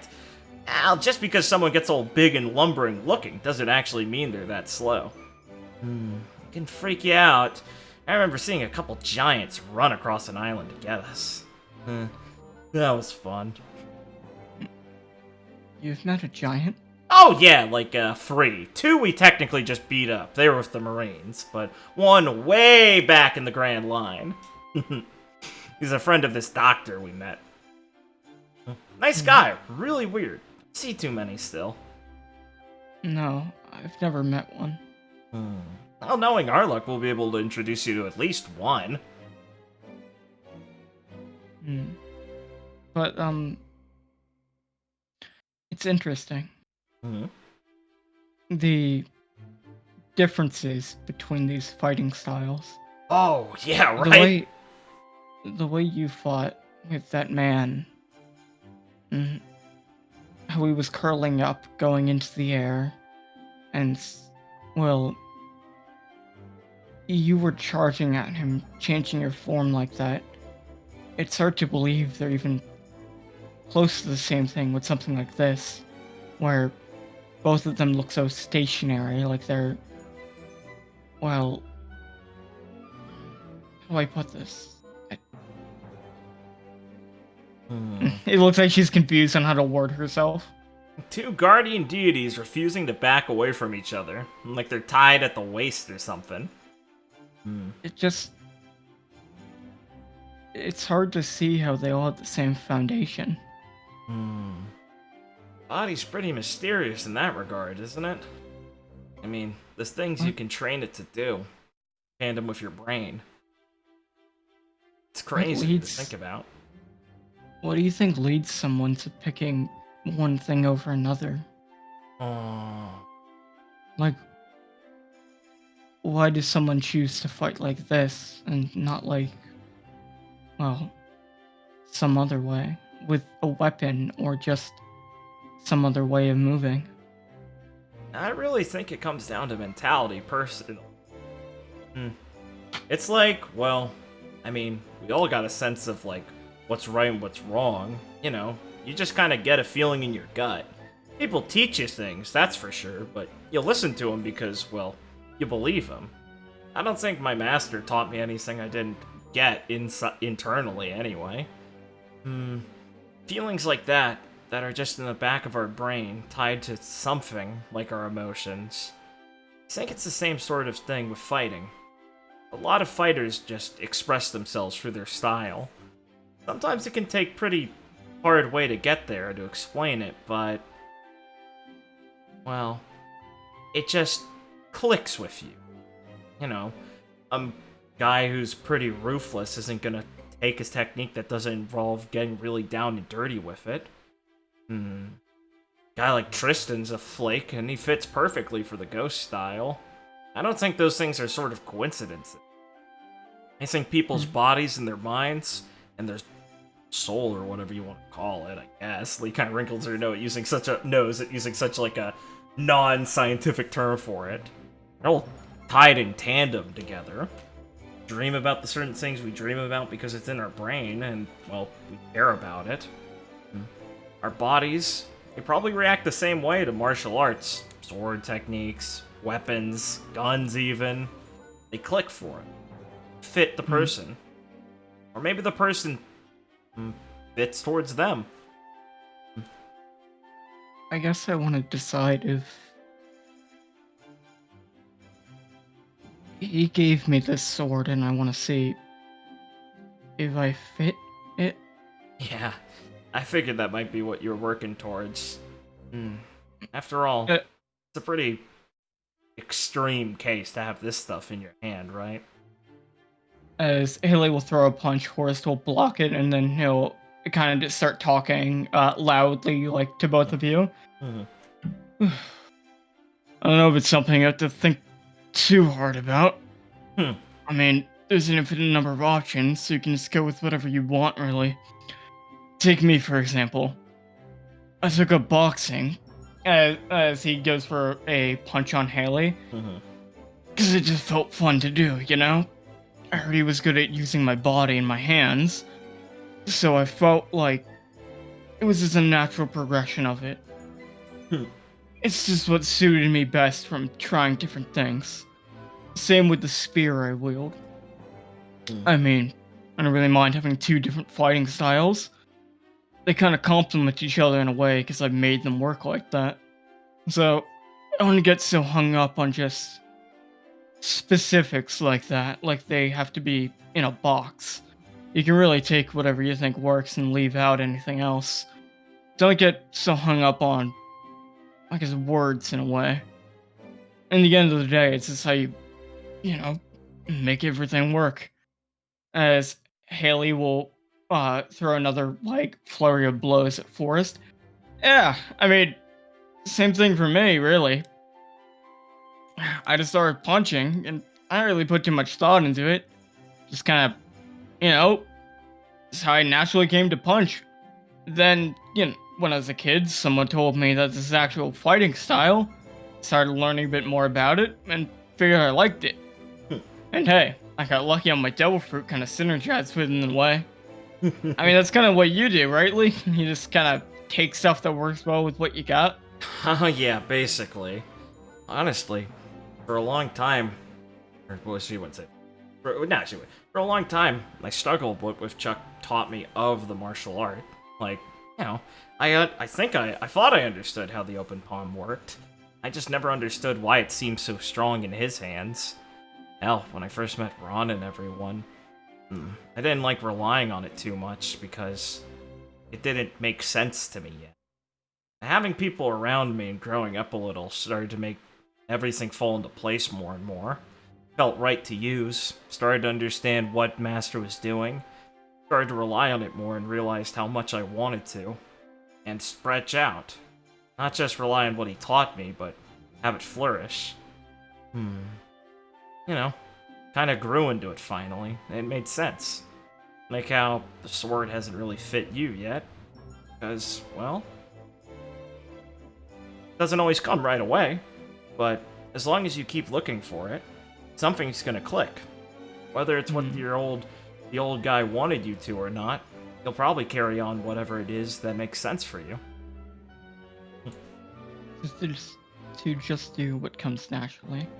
Yeah, exactly. Like these guys said. Lee says, kind of patting her on the back. Billy will look over and smile.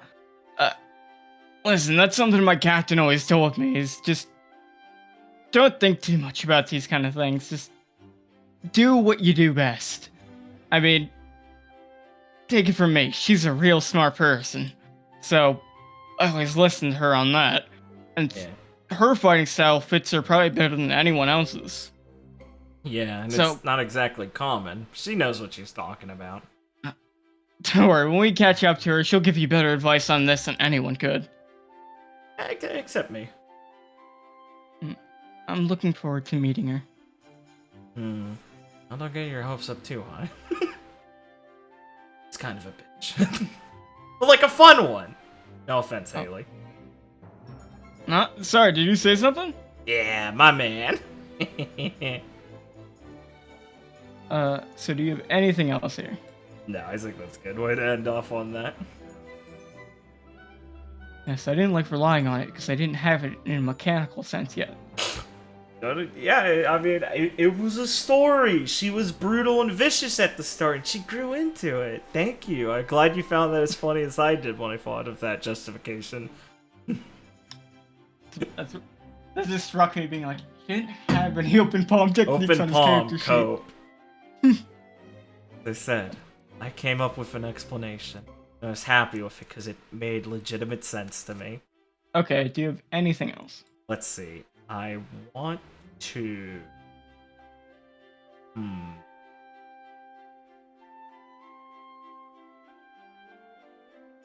Trying to think. I kind of want to talk to Adam, but I'm trying to think if there's something specific I have that I could... An interesting... We are going to like a big martial arts thing, so maybe yeah, you could so do I like, yeah. maybe it'd be better. Maybe you might have if you don't have a specific, maybe something will strike you from seeing like That's what I was more thinking. competition. That's what I was thinking earlier. So it would be a good chance for it when I talked with him briefly. So yeah. I wouldn't say you have to force it here. I think you Yeah. can probably be a good moment will probably come up within time. Yes, I am ready for that then. But Okay. before we get there, my dinner is done. So. Yes, I'd like to say I want to do one short cutaway, then we can break. Cool. Sounds great. Okay. Exciting.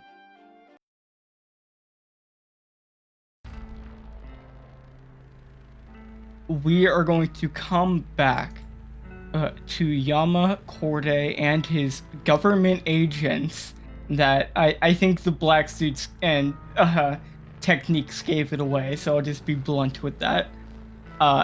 As many... Basically, Yama drew that circle just in an instant with his foot around him and the girl behind him.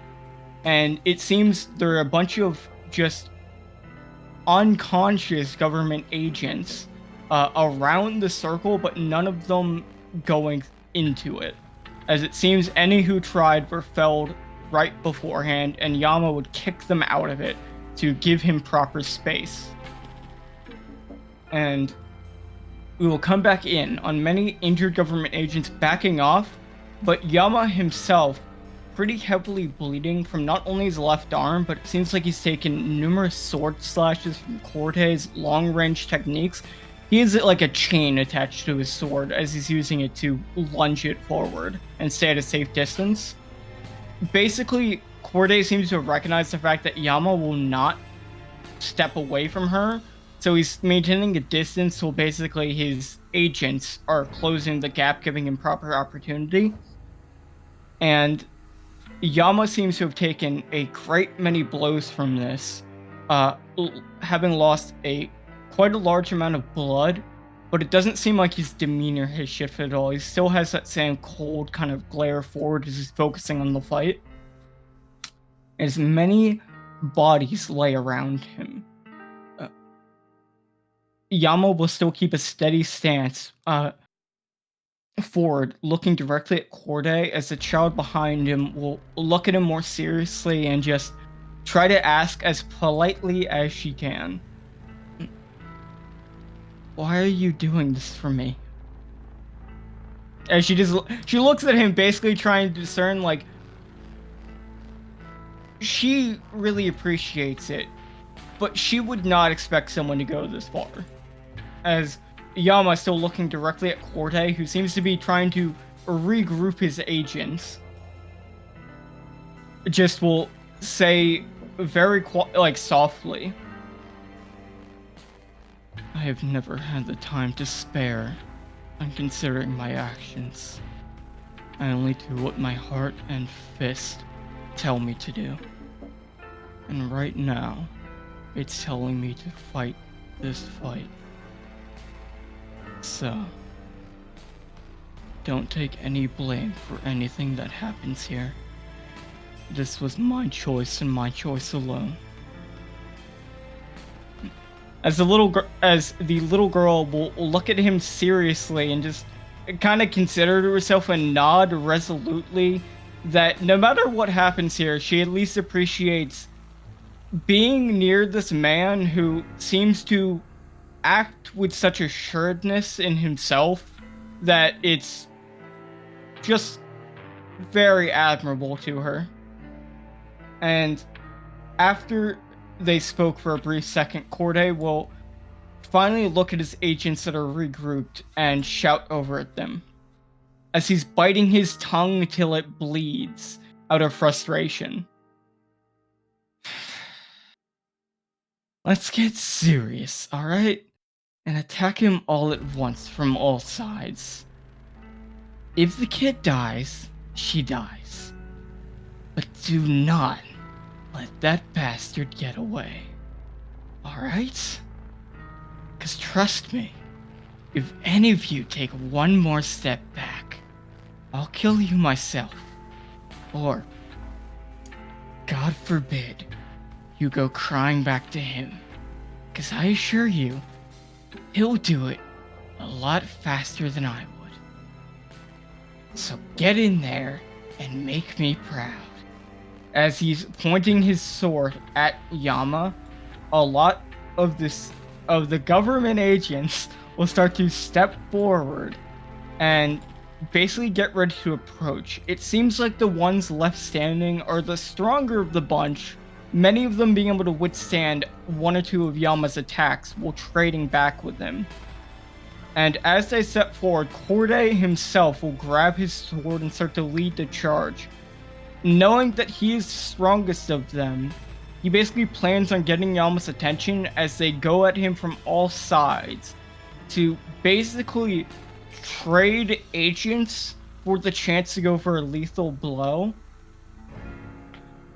Yama, in this moment, will kind of close his eyes as he starts to almost meditate to himself in the brief moment he has before they approach him.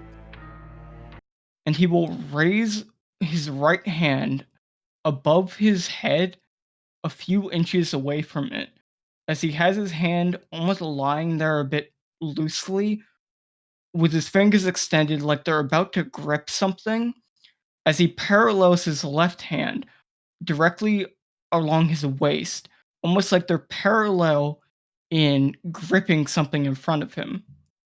As he will open his eyes, not with the same glare he has, but almost a soft complexion, as he just looks completely forward, almost past the people in front of him, and will say very quietly, "Stand directly behind me, and no matter what happens, don't move."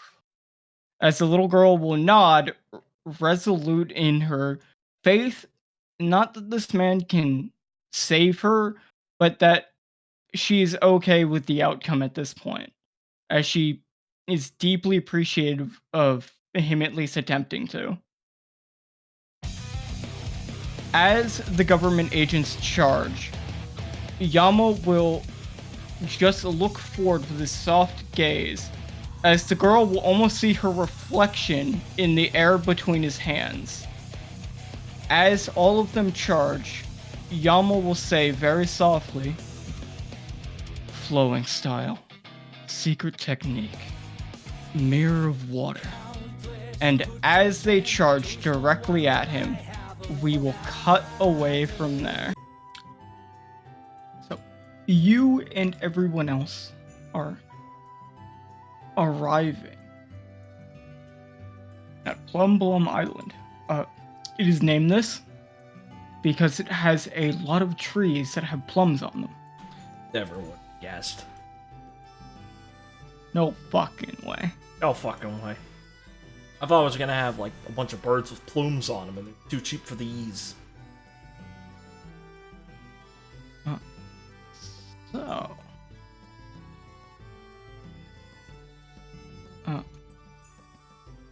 you will get ready to touch down on the island. Mm-hmm. Anything you want to say as you see it? Yeah. We're just gonna look at the Plum Island. Lick our lips a little bit. Bet they have little plums here. And Forrest kind of looks at the island. I mean, they have to, right? Right? It'd be a waste not to. You saw how resourceful those acorn guys got. Like, disturbingly. Yeah, and plums are actually like something you can traditionally cook with. Yeah, like acorn, which, I mean, that acorn powder, flour, acorn sugar, with acorn in it, goes down a little heavy. It's unconventional, I'll give them that. The acorn pepper is where I drew. That wasn't that was just the ground up flour acorns. That guy was scamming us, I think. Oh, he swore by it. And, I wouldn't say everything we bought there was a waste. Nah, I mean, I like a good acorn. Yeah, and you like your hat, right, Abby? Because Abby right, will Abby? ignore him. She loves it. Treasures it so much she doesn't even want to wear it.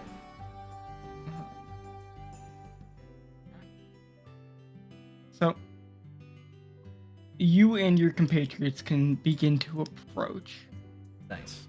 And as you touch down on the town... Her boat explodes. No, actually, I know, it's surprising that doesn't happen. That is fun. I thought this was where it ended. You will in fact hear cheering coming from the center of town. Oh boy. That definitely sounds like it's gotten underway. Yeah, unfortunately we might be a bit late. It doesn't mean we're too late to see it, maybe. As you approach, you will hear a familiar voice ring out. All right, folks, and now for our first semi-final bout. Oh. We have I say she's the ice-cold magnificent beauty. That's right, Joan Eros versus, it's kind of a bestial sort, Warwick. No, as he'll shout out, I'm Homer Savant, and I'm Percy. And we're here to bring you the semi-final match. Lady fucking frowns now. Oh, it's Percy too. Cool. As you can make it to the square. I'm Percy. Fucking Percy. Bro, let's go.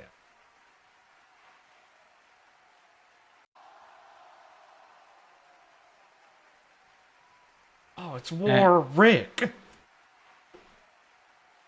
As the fighters are getting ready to square off. Now, let's see. On one side, you have Warwick, who is a tan-looking, kind of skinny kid. You would figure around 16-ish. Who has an innumerable amount of tattoos, and scars about him. Let me just. Someone chases it so you can feel embarrassed about being weak.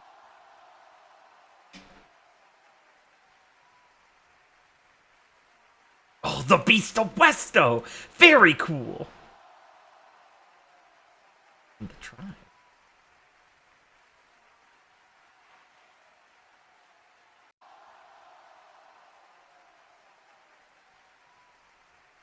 I wonder if there is offshoot of the red.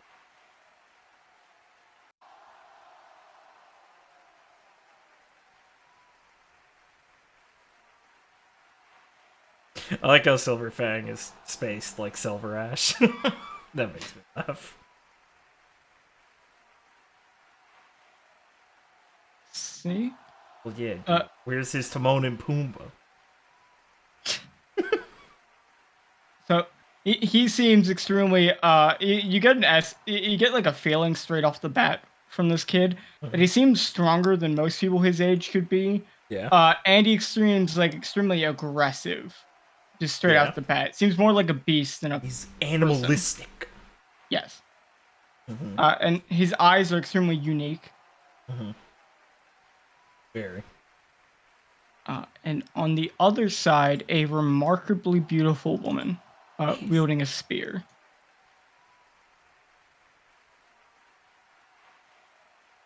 Ah. Snow. Get that. Oh, perfectly sculpted ass. That's nice. Cool, a bomber jacket. I love puffy pants.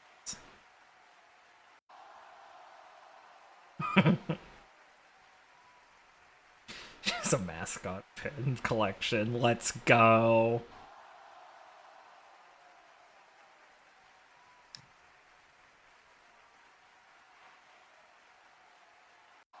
Come cool. Awesome.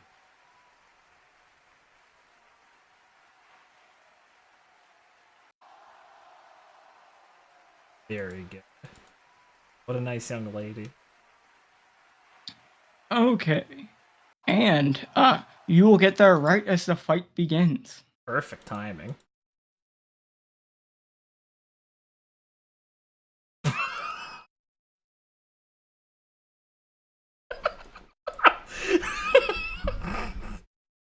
I'm gonna ship this.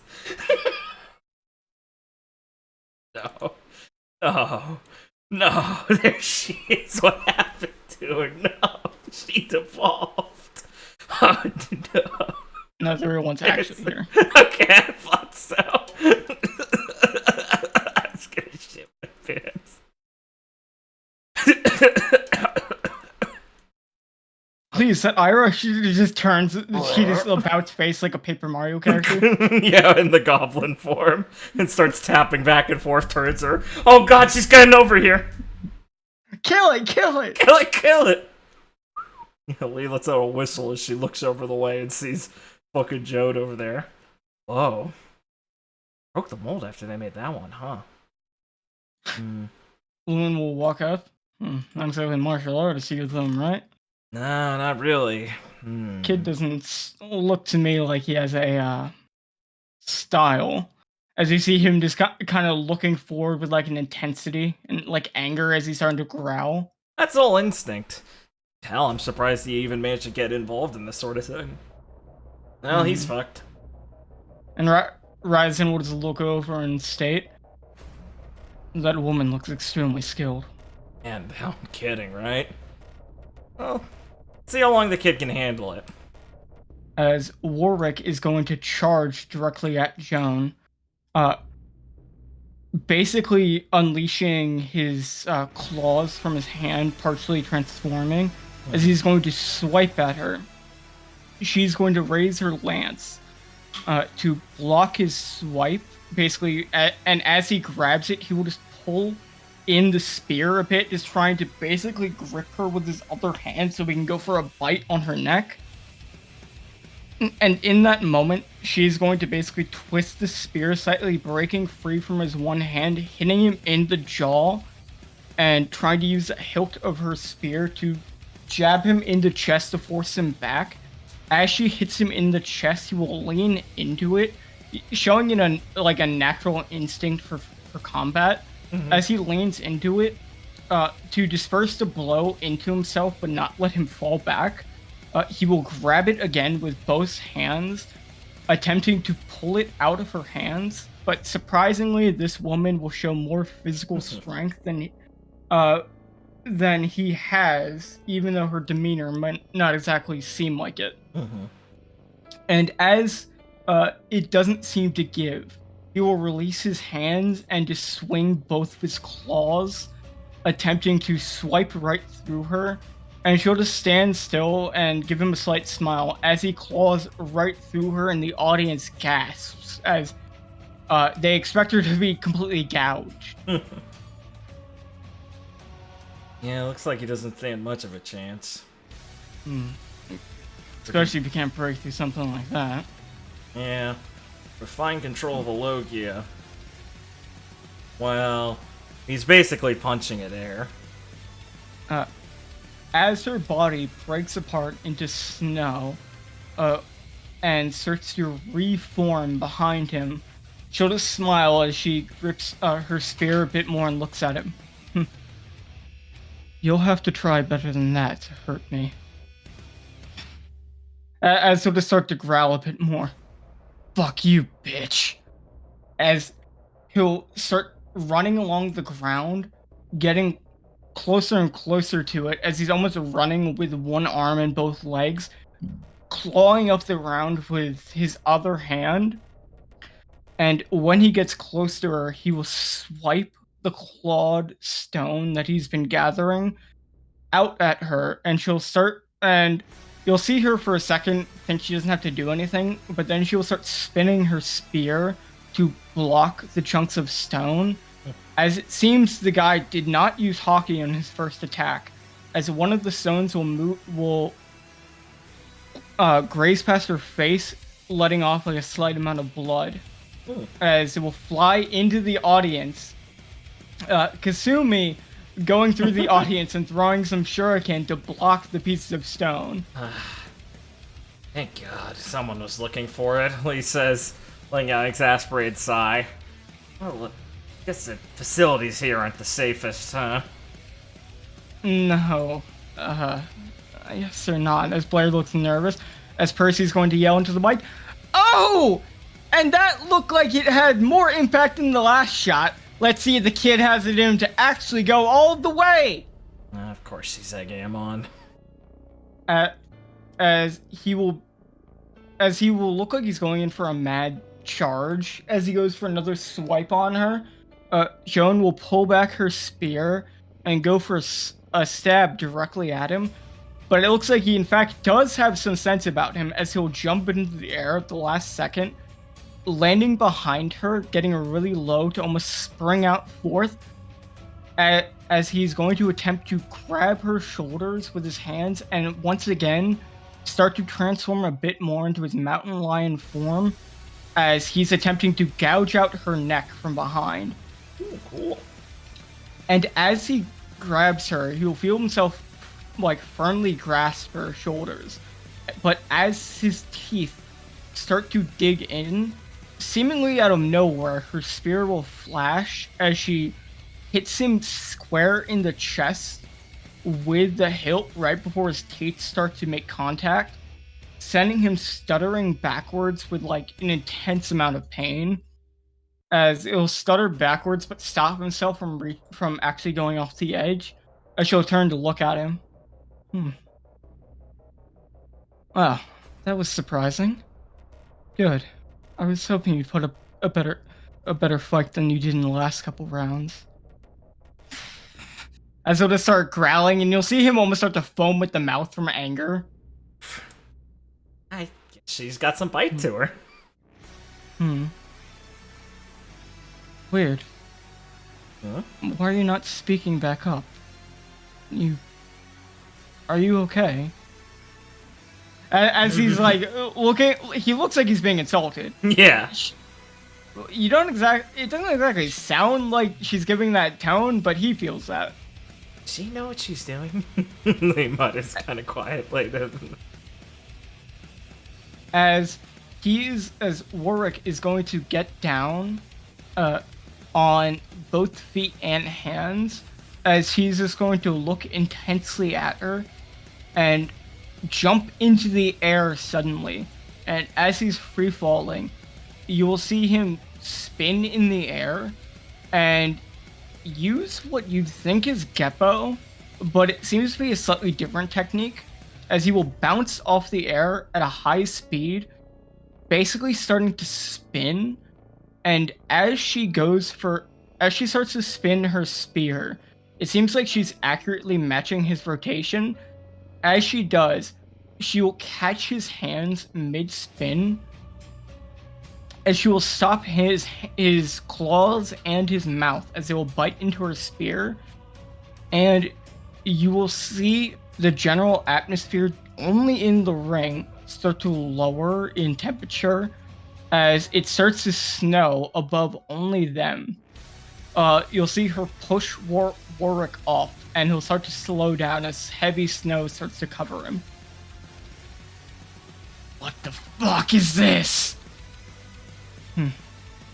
This is something I didn't have to show against my last opponents.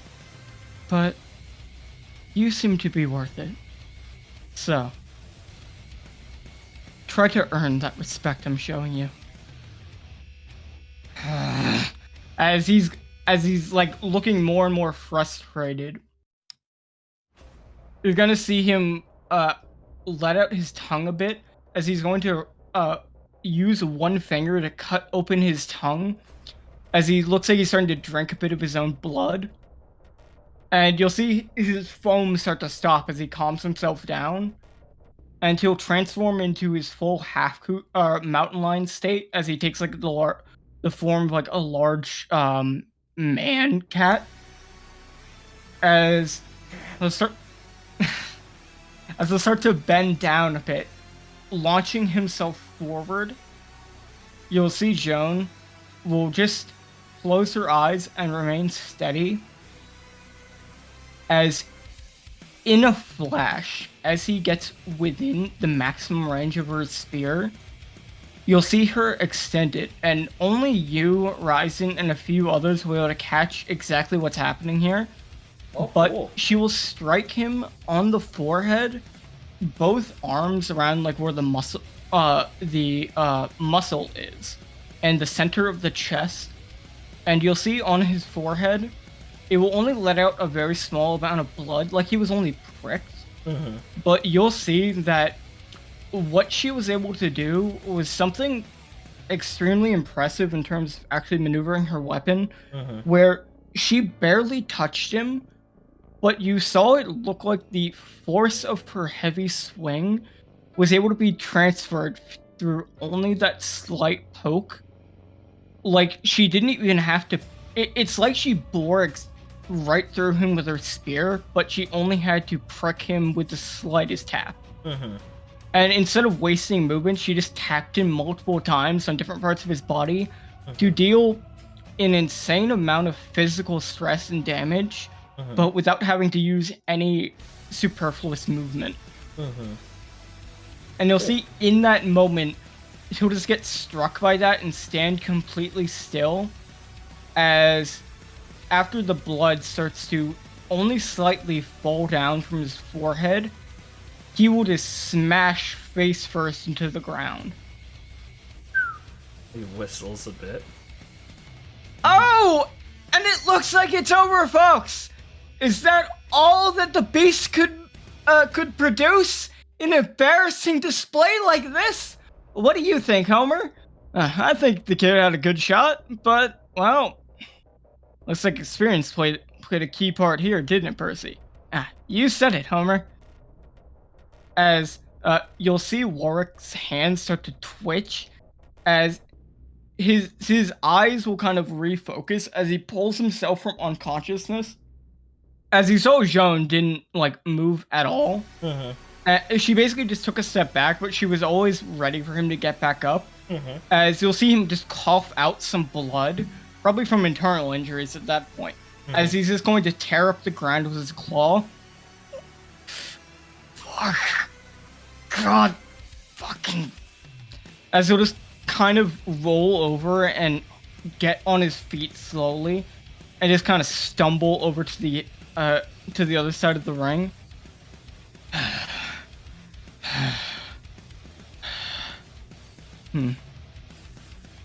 I'm honestly surprised you were able to stand back up after that. But no. I will not let you continue after another strike. I don't think your body could take it, and I'll spare you the agony. As he'll kind of look back towards her, as multiple veins pop, and it looks like he's like about to explode. He'll kind of give a shit-eating grin, as he will raise his right arm up a bit, fist facing like up in the air, pointed at her. As Colette will detach her hands to cover Aurora's eyes, he'll grip his left wrist or right wrist with his other hand and flicker off. Thanks, Colette. Fuck you, bitch. As you see her just look at him blankly and smile a bit. Colorful. Thank you.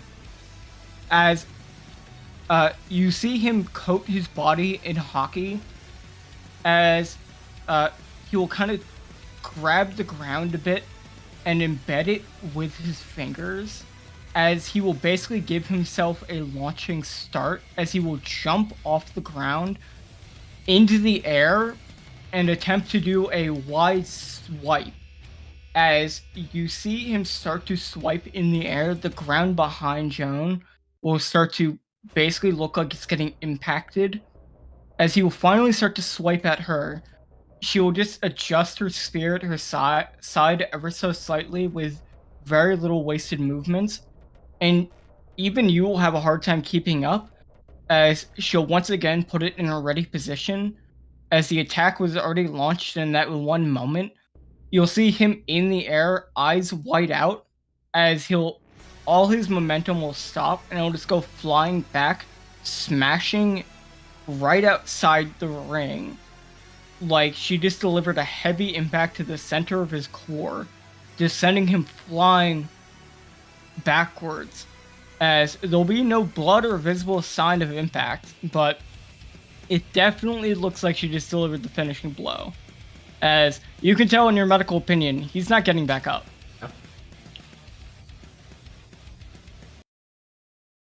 Oh! And it's over! Just like I called. Well, folks, that was it. Our first semifinal bout. The winner, Joan Eros. All right. As Homer will step over the podium, jumping, grabbing the mic, running on stage. As the crowd will start cheering and clapping. As Homer will run up, he'll give her the mic. Now, that was a great fight. Do you have any words for the crowd here? You know, I think a lot of them are rooting for you personally. She'll look at the mic for a second and smile. I'd like to thank everyone for cheering me on. I greatly appreciate it. And I'd like to offer a word of challenge. If there is anyone here, be they a competitor from the other block that is lost or a bystander, I'd like to invite them to the stage now to fight me, as there is nothing I love more than testing my abilities against a strong opponent. Hey, you hear that, folks? Wait, as Homer's gonna lean away from the mic. I think they're supposed to do that after they went. Lee's gonna put a hand on Lewin's chest and push him back. Dibs. As Percy will just say into the mic, without thinking it's not on. Man, Lee would totally jump in right now. He's gonna hop into the arena cracking part of it. As Percy will just take the mic and Homer will just look over. Yo! Lee? Yo! Hey! Way to interrupt my vacation. As Homer will look completely caught off guard. Well, you had the offer, right, lady? As Joan will smile at you as you jump in the ring, you'll be joined by a third competitor. Oh no. As jumping in the ring at the same moment as you. Leona will jump from the crowd at the same time and just look over. Wait, what are you doing? What are you doing here? I thought you didn't sneak on the boat. I thought you were on vacation. I am on vacation. She snuck on our boat. She snuck on your boat. I was sleeping. Oh, yeah, that's an old one. Hold on. Lee's gonna walk over and pull this kid up and start working on him. Give me a sec with this kid, anyway, before he dies. Leon's just gonna lean on her hammer. You know, you're gonna get your ass kicked. You need to get out of here. Lee has some vacation! Going great, Percy, thanks! Hey, Ira! Ira will look at you and just give a slight wave. He waves and smiles. Folks, it looks like we have a, off-the-script bout. Is that okay with you? This is exactly what I was hoping for. Wow, damn, you're pretty positive about this lady. Well, Leo, let's make it fair and make this like a free-for-all, yeah? You think I was gonna team up with you? I don't know. You always do what you want to win. You like. Let me start again. Oh, you like to win. I mean, that's really the only way this would work out for you. All right. Well, excuse me. Homer will just rush off stage. Oh, Homer, take this guy. Lisa's finishing up with him. Wait. He'll like almost stumble on his feet. Is there a doctor in the audience? I patched him up. As Colette will start to run over. I'm a doctor. Are you? Homer, you might want to turn the mic off. Right. First, you take this one. Oh, great. I think I'm the best suited person for this. Now, we got a 3-way fight. That's Lee's favorite type of fight. With Leona, a member of the New Dawn Pirates, and all-around tough cookie, versus Lee Ali, the Azura, the Merry Drum Champion, the Flipside runner-up. Now, against our now finalist of the Plum-Plum fight, wait, is it really called that? We will see which one of the three will come out ahead of this fight that has no prize. Now, whenever you guys are ready. Leo gives a thumbs up as she takes a few paces around the place. Be careful of Leo, she's pretty irritable. Oh. Alright. But she's dumb as a brick. It'll be easy. You're just trying to rile me up. Oh. Is this... Oh, it's like smack talk. I heard of that. Yeah, I was trying to get her to jump me. Damn, Leo, you've been doing some thinking, haven't you? She's just gonna sigh, thinking you're just trying to antagonize her. You at least ask Vice out, right? As she's just gonna look back towards Percy. We're good to go, right? Yeah. Go ahead and ignore it if you want. You just like kissy cat noises. Percy's just gonna laugh as Leona's gonna charge directly at you, somersault slamming you. Yeah, Lee's just gonna jump back as far as she can to the edge of the arena, standing like tippy-toe on it, as like the arena cracks a bit forward. Lee, how did you suddenly as you step back, you're going to be stepping into a good half-inch of snow. How do you stop yourself from slipping? Lee is going to just put pressure onto her front toes as she's just tipping down on it. And before she fully slips, she's going to let herself fall down a bit parallel and push herself forward back towards Leona in that second, giving her a shoulder check into the gut as she like flies parallel to the ground, shooting forward like a slippery bullet. As you shoulder check Leona, she'll basically just put out an arm and block your shoulder check, only moving back slightly from her strong physical strength. And in that moment, the blizzard will kick up around you as Joan is going to appear between both of you, basically spinning around her lance, letting off a strong, hard-to-spot attack through the sudden blizzard kicking up. That you will be able to dodge or block, but it will probably force you at least some distance backwards. As Leona is also going to do the same, blocking with a Imagine Breaker, but having to take a couple steps back out of the most intense parts of the blizzard. Yeah. Lee will shoot back as it looks like it cuts through where she was standing for a second, using minimal leg movement so she doesn't risk slipping. You'll have to excuse me, I'm not exactly adept at fighting two people at once, so I'll just have to attack both of you at the same time. Oh, big talker we got here, huh, Leo? As Leo is already going to begin charging, basically breaking off at her max speed, cracking the arena under her foot as she's trying to full power slam Joan with her hammer. Nice. I'm gonna get the kill, Lee, so back off! Nuh-uh, Lee says as she's gonna run forward towards Leo and her. As she's going to try and duck any attempts Joan has to stab at her. As Lee's going to try and grab the lower end of the hammer and try and pull with the momentum to throw Leona towards her even faster, using Leo's insane strength, trying to throw it forward at her like a projectile. As you do, Leona will think she's making impact, but Joan will actually like disappear into snow, appearing in part of the blizzard, as Leona will, not making contact with anything, just go flying by her own strength, slipping and sliding on the snow, just smashing her foot into the ring to stop herself from falling. Yo, use armament hockey! She disappeared before I made contact! Oh, so you are moving that fast. I thought so. Nice! Hey, wait. She looks towards Percy. If I fall outside the ring, do I lose? 'Cause this isn't like a tournament fight. Yeah, I'll say yes. Don't want to involve the crowd too much, you know? Yeah, watch it, Leo. Jeez. Fine. And she's going to run at you and use an electro claw. She does like a claw swipe in the air at you. Mm-hmm. Cool. Yeah. Lee is going to jump forward, going really low as she scrapes under the claw, and is going to try and do like a sliding forward uppercut against Leo's chin as she like goes runners parallel to the ground, like doing a running start and rising up like a fun sun like snake shooting out of the grass.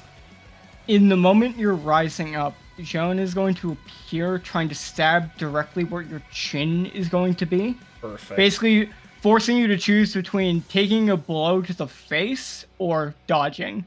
Perfect. Lee is going to, so she's like striking out with her spear. Yeah, like the tip of her spear. Lee is going to choose to look like she's dodging, but as the thrust of the spear is going past her face as she's backing forward, Lee is going to smile, hoping this would happen, as she's going to open her mouth and bite down on the spear haft, and grab it, and bend and throw her into Leona, coated with her teeth and neck with armament hockey. As Joan is flung into Leona, Leona's just going to look at her and smirk, as she's just going to punch Joan in the face with hockey, sending her sliding on the ground. But you'll see the snow will start to build up to soften the, blow onto the ground and stop her from moving too far. As she'll just slide on the ground, Leona will see your moment of weakness as the spears gouge from your teeth and go to grapple you as she attempts to grab you by the neck and make you submit through sheer force. Yeah. Knowing that you might be able to go spaghetti, but you can't go spaghetti on your neck. Yeah. Lee is going to get caught around by her arm and go, getting physical already. As Give up. No. As Lee is going to shoot her hands back towards Leo's torso, extending all her fingers and jabbing in different spots around her, avoiding her rock-hard abs and digging into pressure points and slowly, softly massaging them until Leo's arms start to feel wibbly, and she's able to slip out under and slide over towards this side of the arena. Fucking bullshit. It's not even an actual technique. Yeah, but you... It's like the thing you do in the massage parlor. Yeah, and years of experience know exactly where you purr, Leo. Oh! Homer, go gauge the audience. Go and gauge the audience. Oh, you look like a good kid, like some martial arts fight. Who do you say is gonna win, kid? The blonde cat. Yeah, she looks tough. She can kick Lee's ass. Oh, you hear that, folks? Wow, kid, you said the worst fucking thing. Oh, Leo! My new dumb idiot student likes you. Grats on that. Who? Yeah, I'll tell you later. As Lee's this time gonna finally charge towards Joan this time. Taking as quick... you see, she actually disappeared as you were talking to Leo. Yeah, Leo had been dashing forward like a boxer, her fists up. Now peering around the arena and trying to stop and trigger her observation hockey to really sense her out. As you sense her out, she actually manages to take you by surprise, appearing directly behind you in that moment you start to try and sense her, seeming like that was a second too late as she already was in the middle of her attack. As she will put one hand gently around you, just tapping your chest, rapidly lowering your body temperature, causing even you in your hot, naturally hot state to start to chill. Yeah. Lee's skin will crawl as goosebumps like break out for the first time in a long time. And Lee will quickly reevaluate how powerful her control over her devil fruit is, and will attempt to compensate by igniting herself on fire, as a pair of arms are going to sprout from below and above her current ones, as one's going to try and grab around her waist backwards, and the other trying to grab the woman's head, as Lee's going to try and reverse headbutt her, grabbing her forward with her other arms to slam her head into her, coating her arms in armament hockey, seeing if she can do this. As she smiles at your direct challenge trying to heat yourself up, you will see that it seems like her control over Devil Fruit, especially when she's prepped the area by this constant blizzard, has given her a slight advantage, as it seems like your heat is staving off her rapid chill, but like it's just causing it to chill a bit more slowly instead of completely negating it, causing your basic movements to start to slow down slightly. So as your hands go to grip her, you won't be able to grip her head, as she's going to use her other hand. She's basically gripping up near the point of her spear to give it faster movement but less reach. Yeah. She's going to basically impact both of your hands with the point of or the tip of the spear, causing the same thing you saw against Warwick, where it's like a heavy impact with very minimal actual touching. Right. And you will grab her hips successfully. Yeah.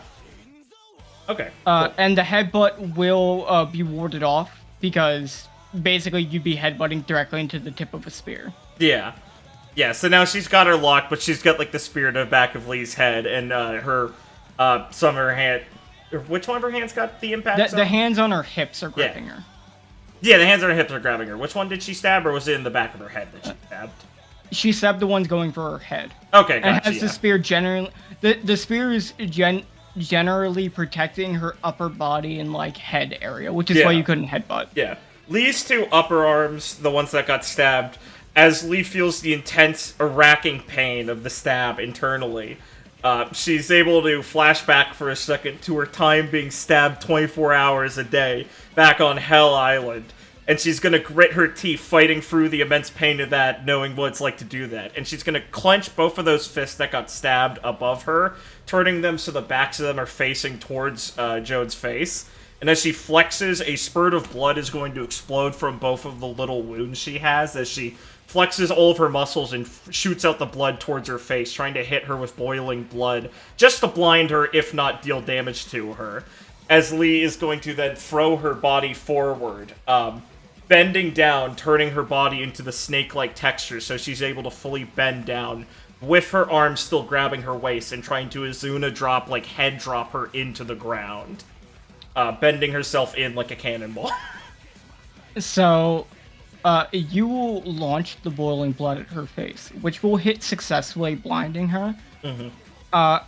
And you will notice, similar to what Chaz was asking about, you'll be surprised by just how advanced her observation hockey seems, as it looks like she's starting to basically try and react to what you're about to do.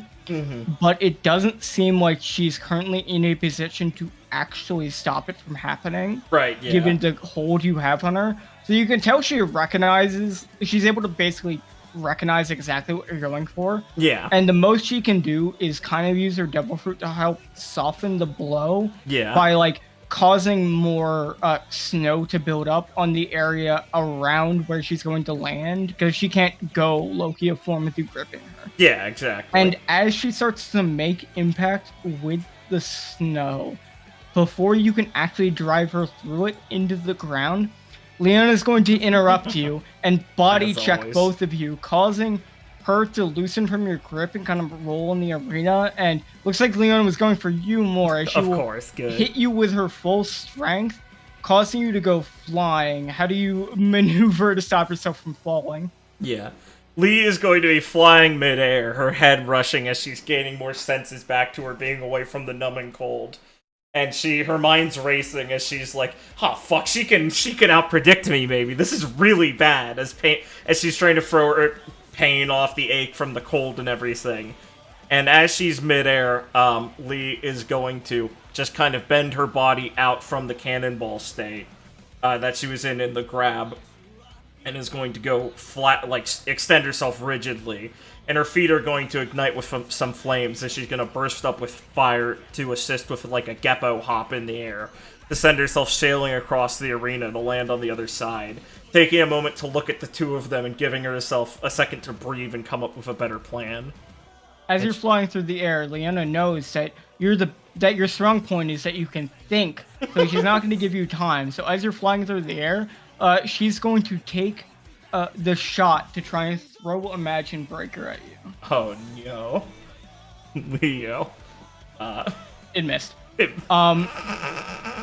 So as she throws it at you in the air, it will just go a little bit wide and sail right past you, but you can hear the fucking sonic boom from her tossing it with full strength. Leo, that's gonna kill someone! As it's flying like up in the air, so it it'll land like in down somewhere. But as it's basically like right here, going in the air, you're gonna see Leona basically run with full strength past where you're gonna land and jump into the air. So basically this will happen probably as you start to land. Leona will grab Imagine Breaker in the air, with her like flexing her muscles as hard as she can, swing it mid-air to redirect all the force back at the ring, flying directly at you. Like, for fucking Christ. Alright, Lee's mind, even though it's racing and panicking, in that one moment it's gonna be looking, oh, okay, sense, as everything clicks for her. Leona, using all of her energy to already have redirected herself giving herself the perfect opportunity to not be able to fake Lee out for once. As Lee's unsteady footing suddenly turns into a solid comfort as Lee uses her formless receive. As Lee is instantly going to switch like stances and figure using the Samsaran. As Leona's coming towards her, her hand's going to shoot up as she goes parallel to the hammer like charge swipe. As Lee is going to grab at the heft of the hammer and Leo's head and is going to spin it slightly, redirecting Leona up and back towards where Joan is. So either hitting her or just sending her flying to the other side of the arena, giving her a push as she goes shooting at an increase of velocity as Lee like throws her like a javelin. I was going to say, as Joan saw you basically try and relax herself to go for what she believed was a counter, she's going to time herself properly, trying to move a bit into your blind spot, and the second you make impact and begin your counter, she's going to attempt to stab you in the back. Alright, cool. I'll have Lee, in that moment, kind of, like, recognize that this is happening. If possible, as Lee's like eyes both kind of shoot in different directions for a second, and then she just closes them as she's going to shoot back one hand to try and redirect the spear tip and direct the hammer, so she steps out of the zone as the two make contact with each other, as she steps back into the side of between them, and is going to try and punch both of them in the head as their weapons are clashing.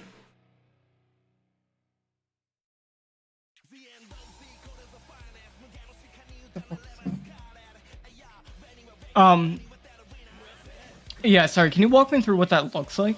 So it's kind of like, Lee's like in the middle, and she's like taking a step back and directing both of their like lunges, because Leo's like going for like a throw lunge, right? Or is she swinging down? So basically, she's swinging the hammer with full force. Like, imagine her hammer is right here, and she's basically just swing it directly parallel with you at you.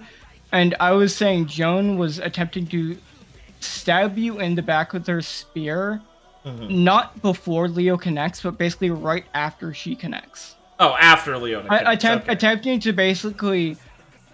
she assumed you were going for a counter, and her logic is, after the attack actually connects, where your mid-counter is when you're most vulnerable. Right, yeah. Okay.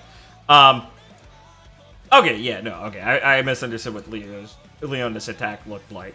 So considering that they're kind of staggered, I think Lee would, she'd lose the extra pair of arms and would focus just on like her fast reinforcement form, as she'll like drop down to drop flat to the ground and do like a split kick as Leona's like swing goes above her, as she ducks it, as she tries to do like a split kick to Leona's gut and like Joan's side, as she like, you know, does like a twirling kick hitting both at the same time.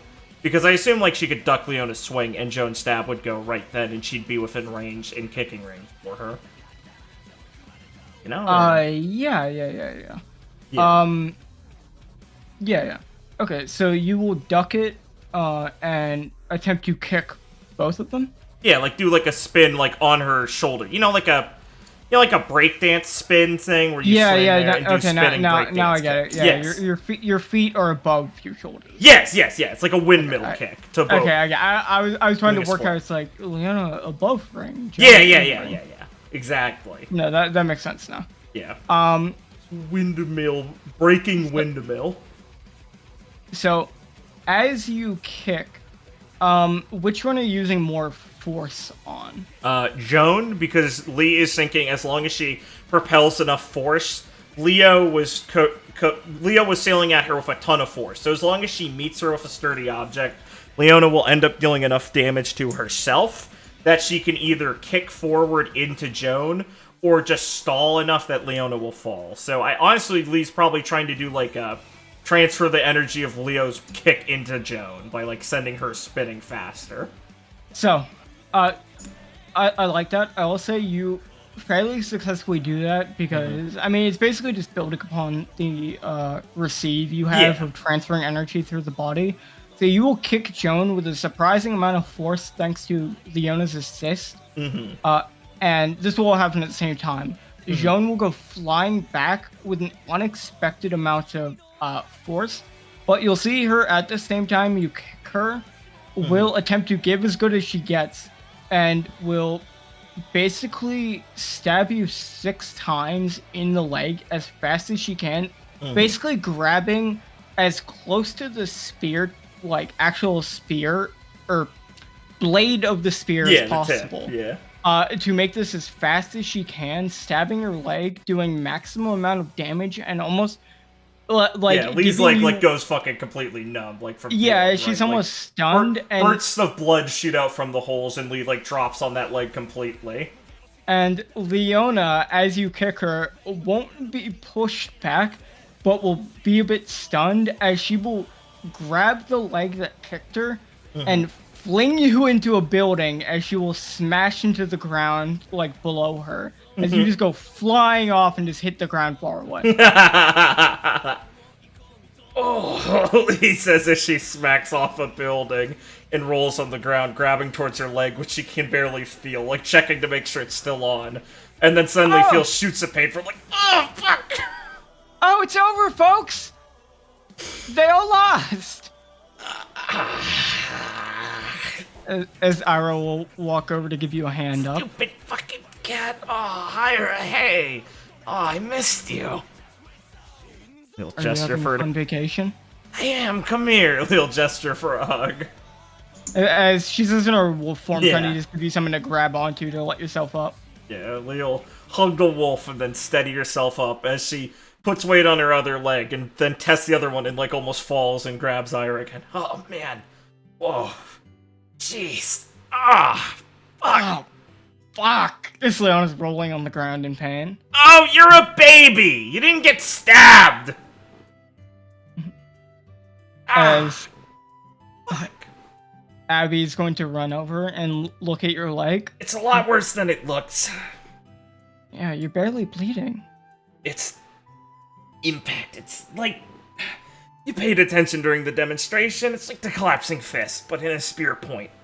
Think injection. Stick the needle in, it explodes inwards, okay? As Joan is going to help Leona up. That was a good fight.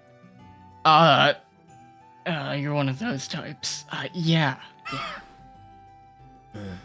Help me over there. As you can just kind of, I reckon, help you over. Yeah. We'll come over smiling. You're such a sore loser, Leo, Lisa's tussling her hair. We all lost, huh? Yeah, but... That's right, you did. Shut up, Percy. Oh yeah, folks, as Percy will let the mic go live again. The next fight will begin shortly. Will Connor St. Pierre and Sugar Jr. take to the stage within 5 minutes? Oh, good, that asshole is here. Oh, shit, sorry. He says leaning away from the mic. Actually, wait. Hey, Connor, you're a bitch! Alright, that's good. It was already off. Damn it, come on, Percy. You have to press the button. Can you press the button for me?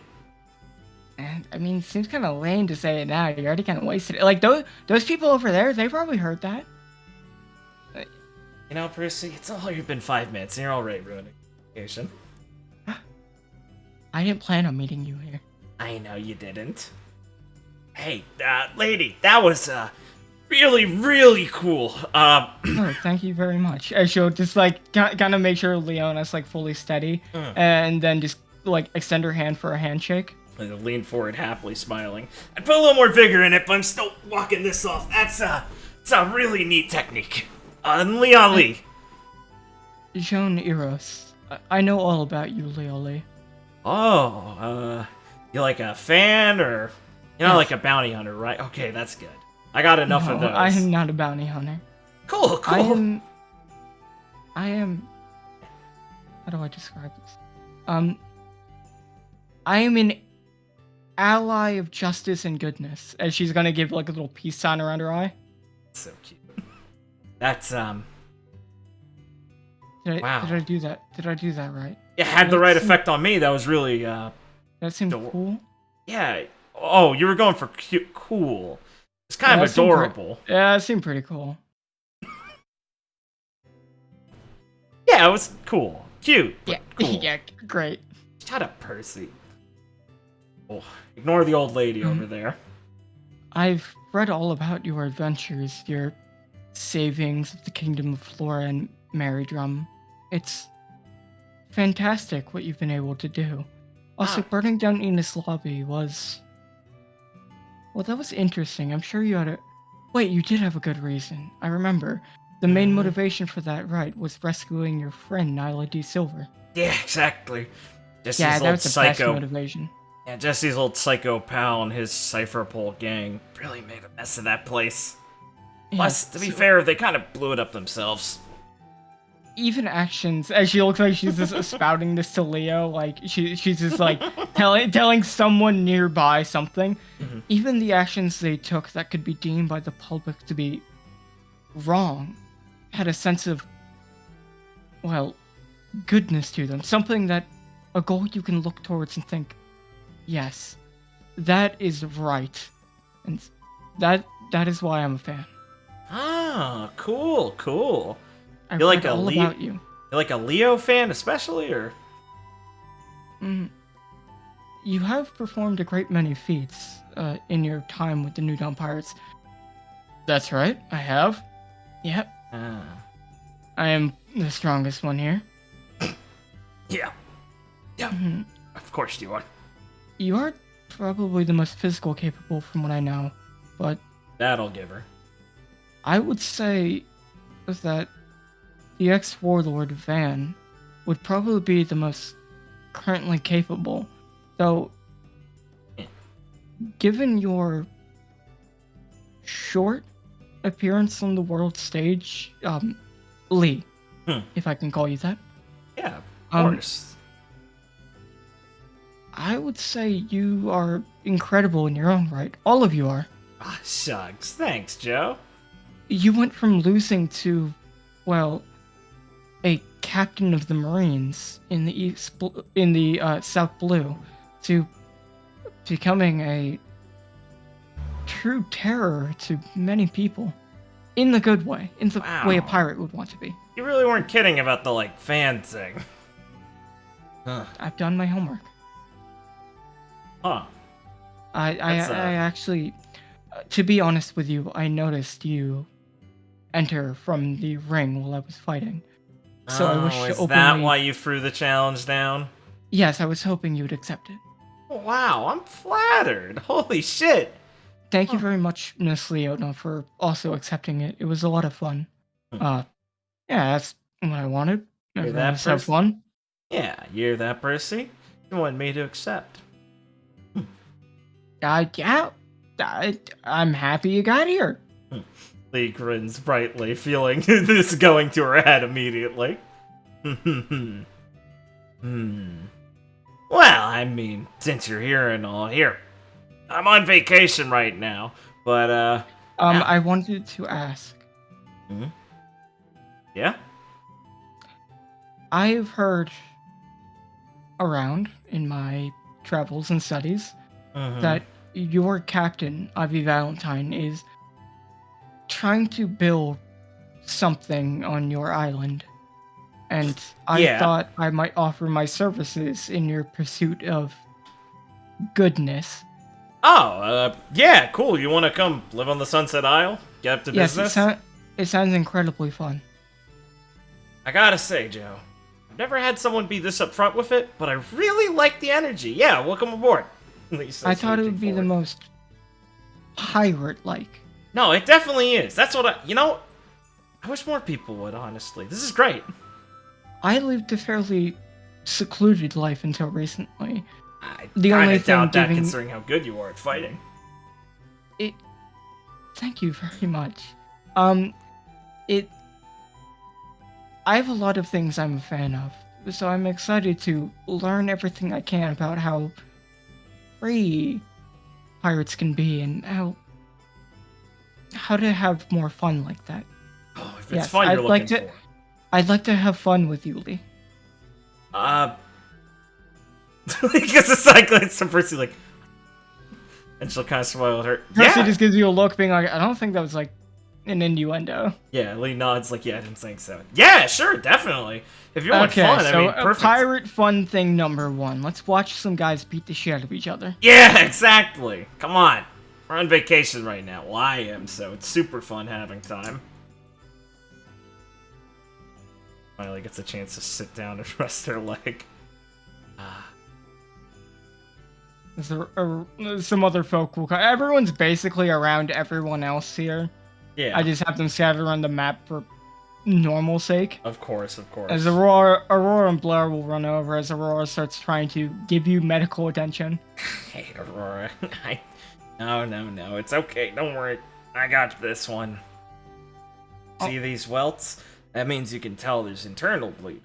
That's why it's black and stuff. I got the mic for the next one. Oh, yeah, Percy! We found Carrie! Carrie, I missed you so much. Man, I was looking for you. I thought we were gonna run into you. You thought Wong, Missy. Right. That was Wee's gift to find. Yeah, exactly. Little cocky one, ain't you? Alright. Homer, you're off. Just do interviews. Okay, let's go, Carrie. Oh, this is gonna be good. Alright, folks. We have the next bout for you right away. It's swept. You ever seen a Tontana before, Jim? No, but I've heard that you had one on your crew. I heard they are a beacon of pure light. Oh yeah, take it all in. I like it. And she's just looking at Carrie like angrily look through papers. I can't wait. Carrie, that's bullshit. You know it. Who wrote this? Homo? Man, boss, you really got some truck and squatch. A fucking GLP, full team on effect. Alright, Carrie. It's Connor St. Pierre. He's the heir of the leaf-cutting fist, the wave-flood and flesh. Versus Sugar Jr. He's a boxer. Oh, a boxer. Alright, well, we have Connor St. Pierre, the wave-flood and flesh master, versus Sugar Jr., not Connor. The boxer. Yay! Like claps. It's a crowd cheers. Yeah. I don't know what she's saying, but I love it. As you will see the two of them start to enter the arena. As walking out from the crowd will be a large, scarred, and tattooed man that seems to have a very calm demeanor, begetting his appearance, as he's going to walk on stage and just wait for the bell. So that's Sugar, huh? As big as I thought. I'd say the guy's pretty tough. I mean, not like... I don't think he's as tough as you. His shields had shown. But I mean, you have good role models. But like, he's decent. Yeah, I'll say. Yeah, the guy seems to have pretty good form, at least from his starting stance. Yeah, he's no pushover, right? We'll narrow our eyes a little bit. Well, what do you think you'd rather fight, Joan? Boxer or the leaf-cutting fist? He makes, like, knife hands. I believe... Well, I did see him fight a bit. And... he basically puts his hands like this. It's, you know, like your hands is completely flat. Where, like, the cutting part would be, like, along his pinky area. Like, the inner part of his hand. Yeah. It's, like, kind of flat, like, you know, you just go chop, chop. Chop, chop, chop. It looks like a normal chop, but boy, it's anything but. I would say the tricky part in evaluating it is the fact that both of them didn't have any challenging opponents so far. Oh, that's where it's pickings, huh? Damn. So I wish I could have brought my boys here earlier. They could have used that. This will be the best indication of which one of them is stronger. I'll say. As I'm a firm believer that nothing is decided until two people truly fight. You got a pretty way of talking. Thank you. I learned it from studying, well, I read a lot about martial arts philosophy, as I knew that was a big thing. Really? Oh! I'm a fan of the writer Jax. Are you? Man, you keep getting better by the moment. Hey, Aurora, go find Jax. Right. He's gonna love this. As Carrie's gonna tap the mic. Hello, challenger. Hello. As Sugar looks like he's just patiently waiting. Doesn't look like he's too perturbed. As walking up from the crowd, a very cocky grinned man will just walk up on the stage. Hey, little furball, I'm getting up on stage. You know, honestly, big guy, I'm pissed off by the fact you keep fucking following me. And you know it's a waste of time, right? You don't stand a fucking chance. We'll see. As Sugar raises his fist, and Connor will just, like, kind of keep his hands in his pockets, just kind of looking at him, like, glaring. Wow, he's as nasty as they made him sound, huh? Oh, hell yeah. Yeah, he's the gulp gulp. Gobble.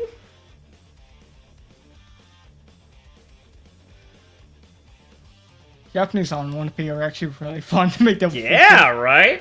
I can see why he came up with that shit. It's funny. Bro. Look at that. Very cool, bad boy. As they walk into the middle of the ring, it seems like Connor's just walking up with hands in pockets, getting very close to him as they both close to distance, definitely favoring the guy with the bigger reach and the boxer.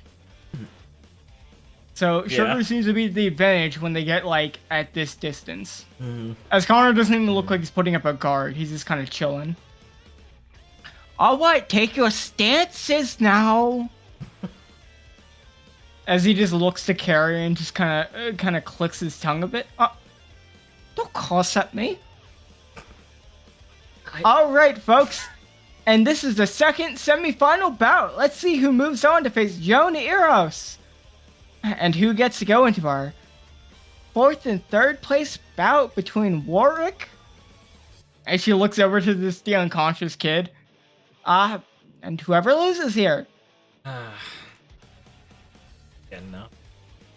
Unless he wants to make the injuries last even longer. I will tell you, from my impression, he seemed like the type that would. Yeah, well...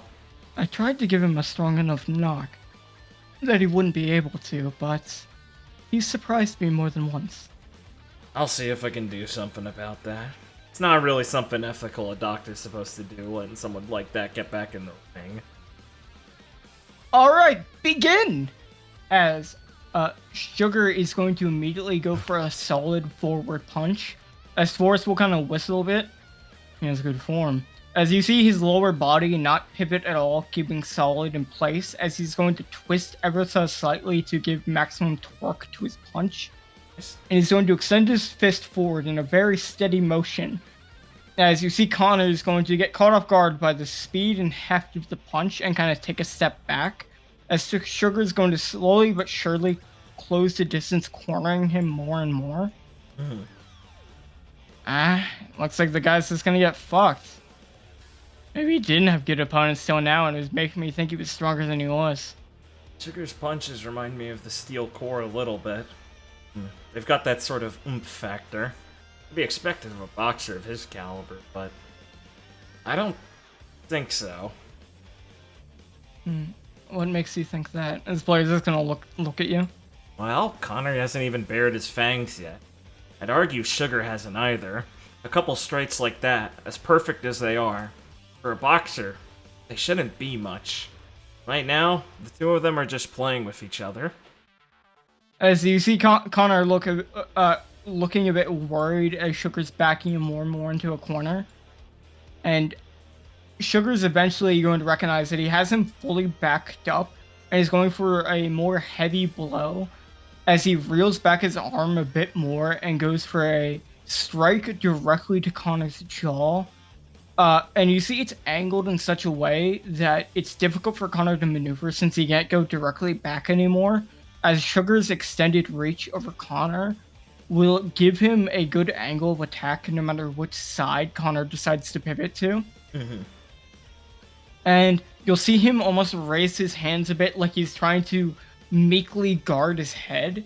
And the second Sugar's fist starts to make contact, it will ever so slightly touch, and with your increased vision, you'll be able to notice this.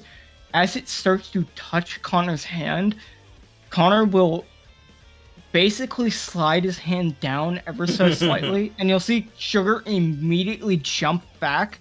But as he jumps back, blood will spurt from basically like along his fingers where he was forming a fist. There it is. Honestly, you'd expect he would have seen that one coming. As you see him kind of shake his hand, like that was more of, it wasn't that deep, but it's definitely causing a lot of bleeding. Yeah. See, and that's why you're gonna lose. You're a fucking idiot. Why didn't you see that coming? I know you've seen the technique. As Connor's just gonna start walking forward, and Sugar's just going to take a couple of steps back to looking like he's taking some time to think. What's wrong? Scared. As Connor will step in, looking like he also has his hands just at a neutral position, like he's almost daring him to do something. Sugar will quickly step into, like, as close as possible in just a brief moment. As Connor will almost dare him to attack. You'll see Sugar use a just, like, fast jab with his left hand. As Connor looks like he's going to react, he'll actually mistime it and just take a, like, blow directly to his jaw, sending him, like, just stumbling backwards a bit.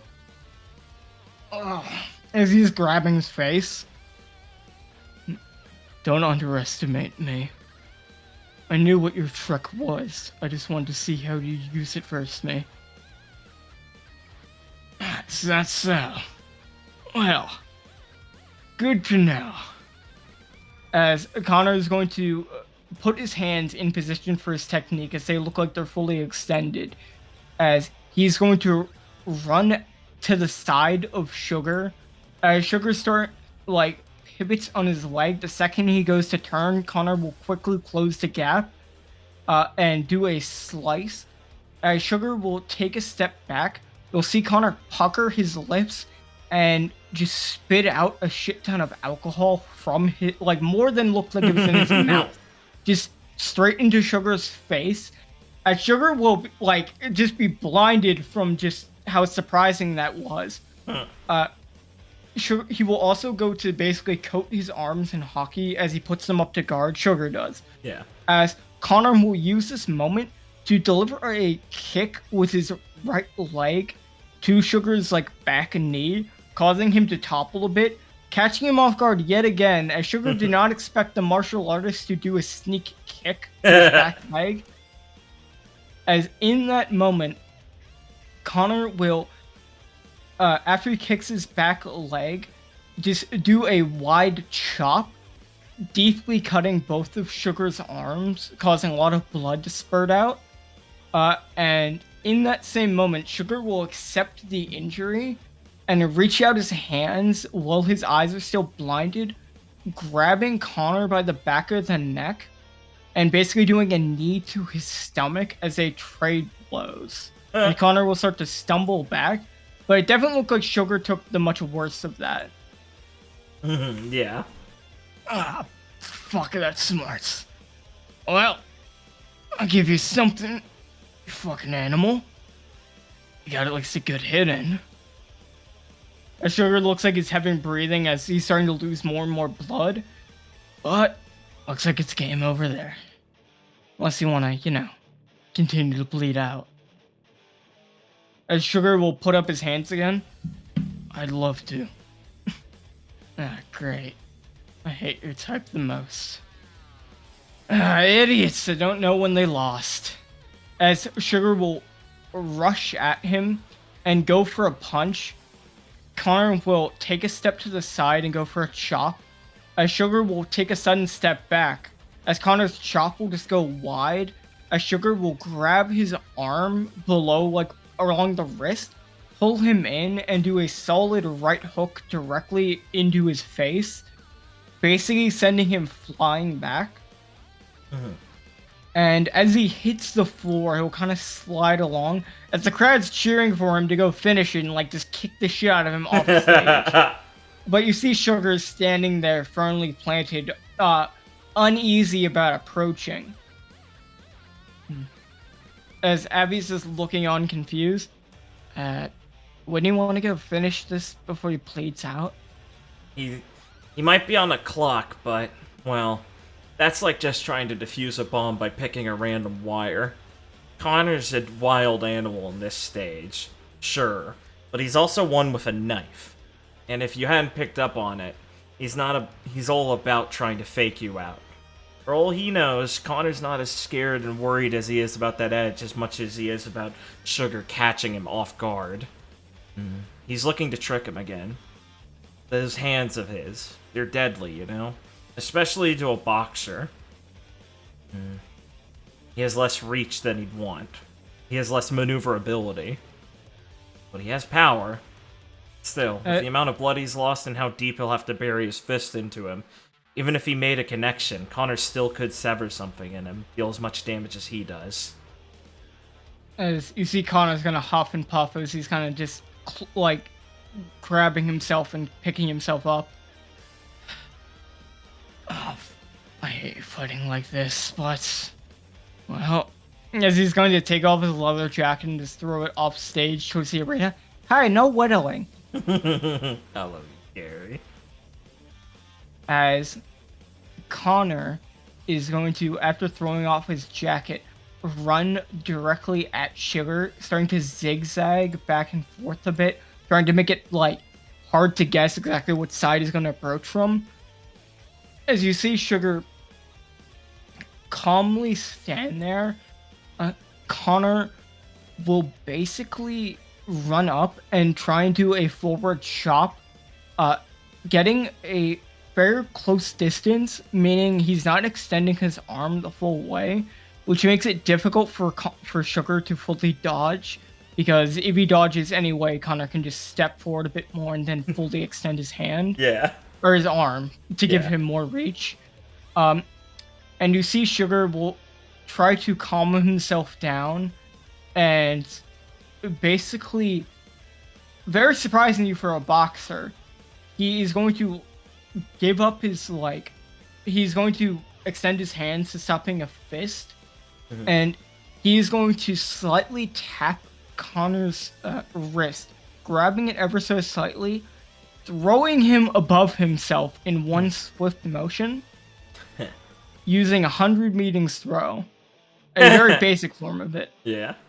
And as he throws himself, as Damien is also going to look on and just chuckle a bit as he sees like a primitive version of it.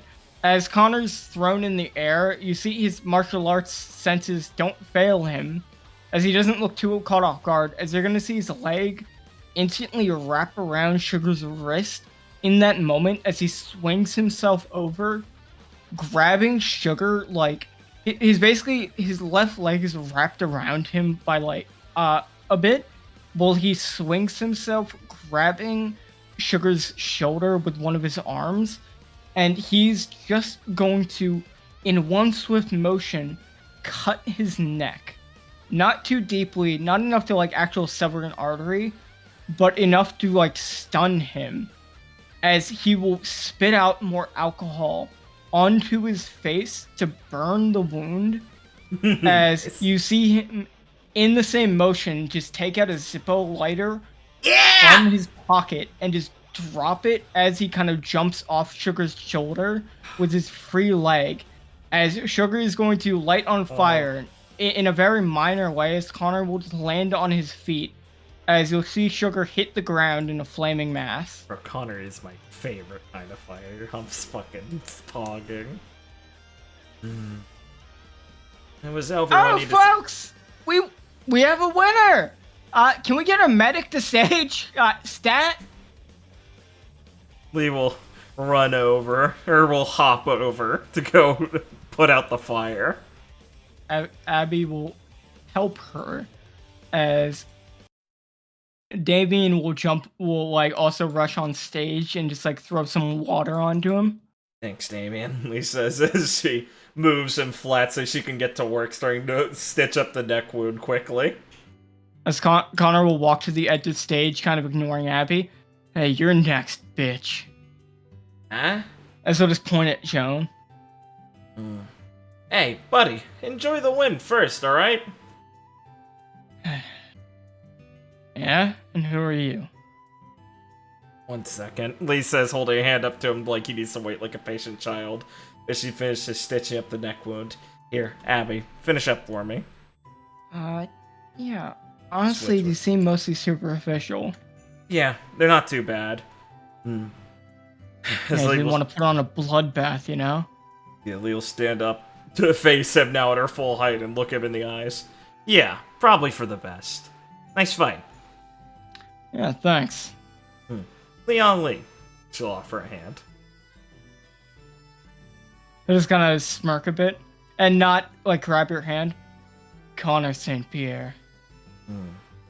So, that's what it looks like in person. Gotta say, I'm pretty impressed. You should be. Oh, yeah. I didn't know if it would be as good as I thought, hearing about it. It reminds me of someone's style I want to copy eventually, but... I think yours would be a good starting point. Is it gonna chuckle a bit? Well, take whatever you want if you can. How much hand conditioning do you do?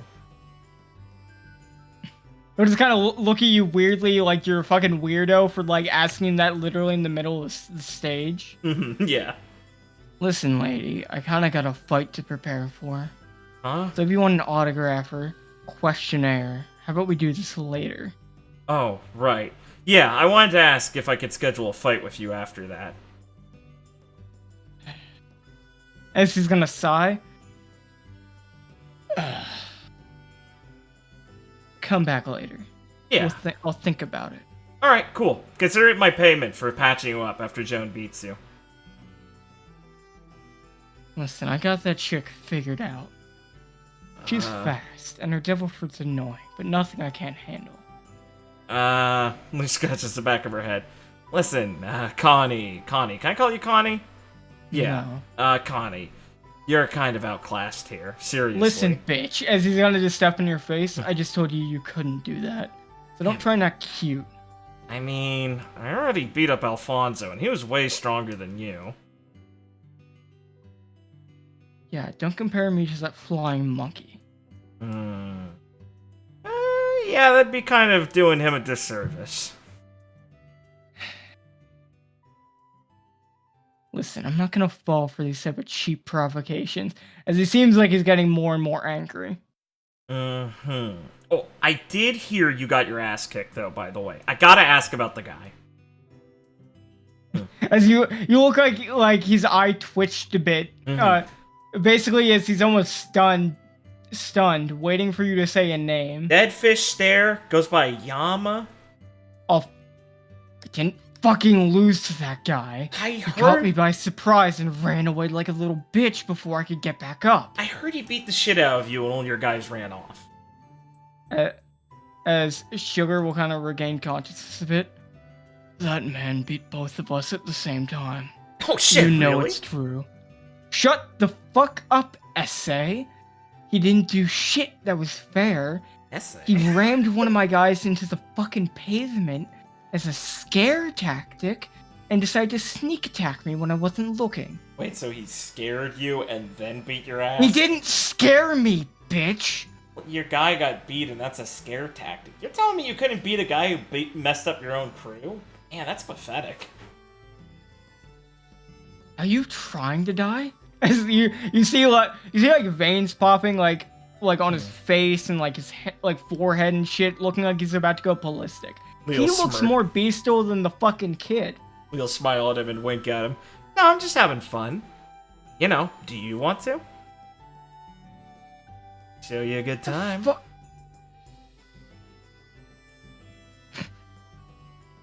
Looks like he's extremely taken back. I'm not gonna let you fuck with me, you goddamn prostitute. What? A prostitute? Lee looks offended. No, I want to kick your ass, not... Nah, I don't like your attitude. That wouldn't work. Look, if you don't want to fight, whatever. I'll come force you to do it later.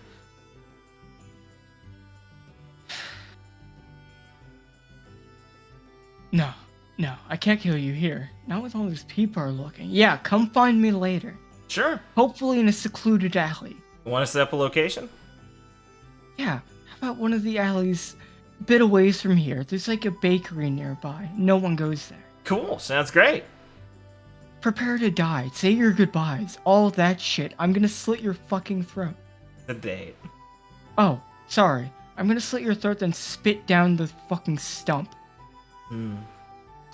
That's a creative one I haven't heard before, I gotta say.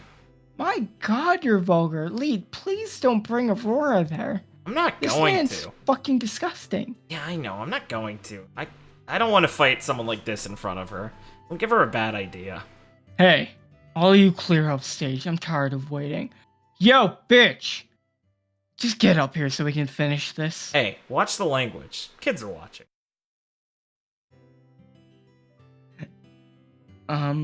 She's gonna walk up a bit and look towards Percy. Is it alright for us to begin then? What do you say, folks? As they're all gonna chant, kill Connor. He's gonna lean down to help Sugar stand up. You good? You should be good to walk. Yes. Watch the Thank neck you. injury. Thank you, miss. Oh, For no the problem. bandages, as he's gonna nod towards Abby. Yeah. That's Abby. I'm Lee, by the way. Come on. Lee'll help him Thank you. walk up Thank off you stage. very much. I appreciate it. Oh, that's Damien. Good move on having that water nearby. Yeah, Cannon just broke a fountain. We'll sit Sugar You're down. just gonna rush Sugar down as Abby's gonna start tending to him with you. Yeah, Lee will be applying more stuff for the actual burns and stuff. Oh, Joan is gonna look at Connor for a moment and think to herself, actually, I need 5 minutes to prepare myself for the fight. Fine. He's gonna walk up off stage to tend to his wounds. Nice. Oh, I can help you. I'm a doctor. He's gonna Fine. shake her head. That was nice of you, she says over towards Joan. I thought it'd be more fair and more fun to fight him when he's not hobbling. Lee'll snort. That's good. That's a good idea. I would have offered to do it myself, but I think I would have actually gotten the fight I wanted, but a little too early. And Haley's gonna just pick up the kid and put him down over here. How's as he he starts looking, Haley? tending to him. You know, not too bad, all things considered. Yeah. You said those pokes really hurt, right? Yeah. They should have done internal bleeding, but looking at the scar tissue that kid has, well... Yeah, you know, as Haley's kind of just probing him, kid's skin's surprisingly tough. I expect the insides probably follow the same route. Being a Zoan helps, but that's still pretty much an anomaly. Damn, some of these scars look old. All these tattoos, too. Huh. What, he's like 15 or something? Damn. You know, I'd gauge probably not over 16. I wonder what's up with him. You guys have any idea where he's from? She says to the two competitors nearby. No. The boy barely spoke. It's more of a wild beast than anyone I fought. As Jen's gonna nod no. No, it's mostly the same for me. I've not heard him say anything too productive. Yeah, that figures. He merely just sat, well, a crowd kind of made way as he would just sit down in the middle of the street, eating meat he bought from a stall. Huh. Weird. Doesn't seem like a tournament. As Joan is gonna kind of perk up a bit. As Aurora's gonna walk over with Jax. Oh yeah. Hey Jax, I found a fan of your books. Oh, truly, I've only published 2 and they're not even very good. No, Mr. Jax. As she's gonna grab his hand. I think they really portray the spirit of what someone should strive for, having a body and mind full of vigor and strength. Oh, you read the final chapter. He's gonna smile and look over at Abby. Steve, why can't you respond like that when I talk to you about this stuff? Guess I'm not a weirdo. She's looking at Joan, just like with stars in her eyes, talking to Jax. Incredibly rude of you. Look at her, she's so nice. And Blair's gonna nod. She's very strong. Exactly. What, are you jealous of her now? I thought it was just Lewin. I'm not jealous. Oh, I know why you're pissed off, Lee says, looking towards Leona getting wrangled by Forrest. Oh, you're worried the vacation has been ruined for you. Okay, she's not coming with us. She wasn't invited. Oh, Abby. Abby. Come on. His force is kind of like just holding her down a bit. Okay, Leo. You're not gonna break any more things in town because I'm gonna fix them. Okay? Come on, I didn't break shit. That was Lee. You saw her? I saw you stomp the arena. Come on. You know how she makes me get. Look, Abby. It's okay. It's not Zhao anymore. You don't have to, like, get mad at her because she's taking up more of Dine's time that you'd prefer. What the What? That's why you dislike her, right? As before she says fuck, she's gonna look at Aurora and just kind of stop. That's not it. What? I just don't like her because she's mean and loud. And she got the attention you wanted for being a jerk. When Is this you the time had to for work this? for it. When we have patience? What'd she say? Is this the time for this when we have patience? I'm working on it, she says, looking over at Sugar, who's now fully bandaged. She's got, like, aloe and rubs on them. She's finished while Abby's getting caught off guard. See? Hey, Sugar, right? Yeah? As Sugar's gonna look towards Damien. That was a Omen style, right? That was 100 meetings throw. Yeah, where'd you pick that up from? You know Master Cliff? Master Cliff. Huh? I don't, but is he a man with an honorable spirit if slightly inebriated. Someone who is a stunning beacon of strength. You're giving me really mixed messages here. You mean does he look homeless? Yeah, if he looks homeless and is just weirdly tough, then yeah, that's Master Cliff. Drunk, pining after women 20 years his younger? It might not be the same man. I was aiming to collect a debt from my regrettable job I used to perform. I would smash people's faces in to go about my days, steeped in violence, but that martial arts master, he moved me with merely a flick of his wrist, and I was inspired by the strength he showed without even having to exert himself at all. He did look homeless, yes.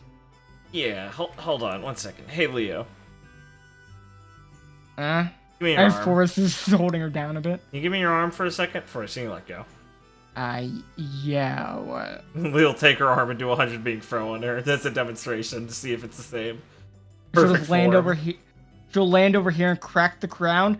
What the fuck? Did it look like that? Hey, Leo.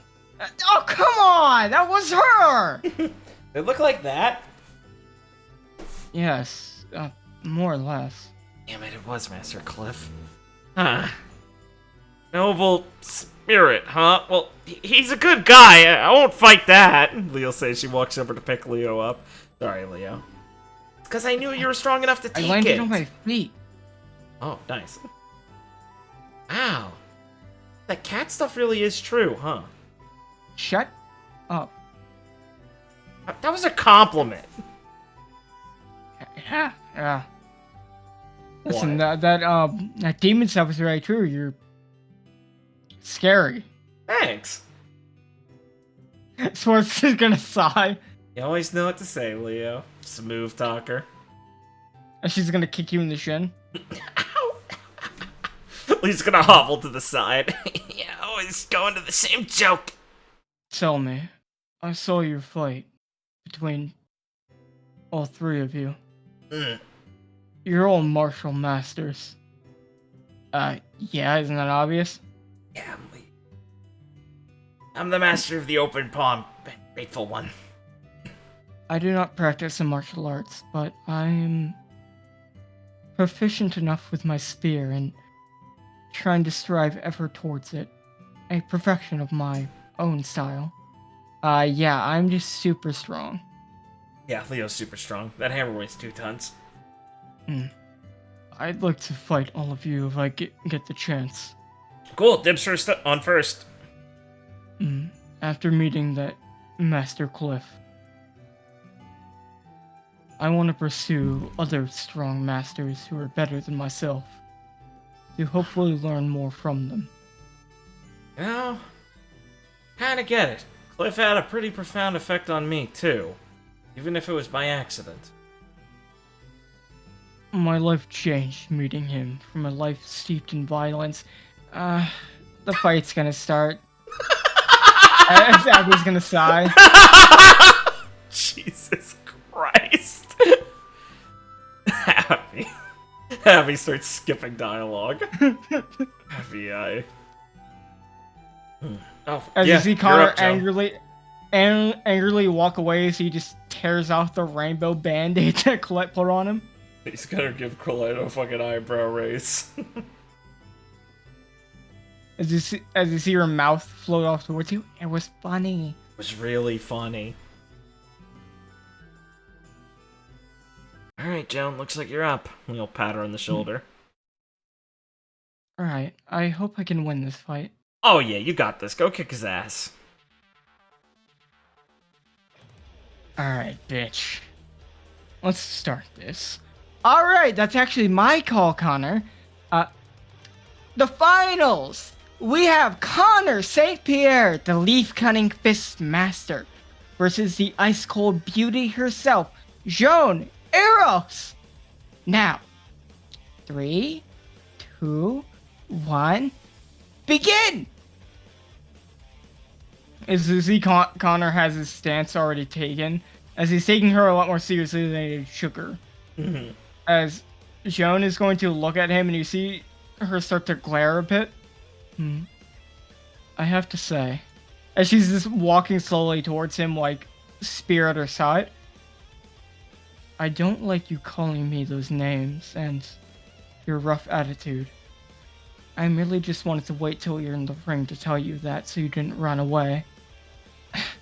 You think I was really gonna run? As she's going to appear behind him and poke him once on the back of the neck, gripping her spear close to the blade. Yeah. And you were going to see him just fall face first on the ground, unconscious. Now it's pretty much predetermined. Don't worry, I lessened the impact. As he fell face first into snow. That's funny.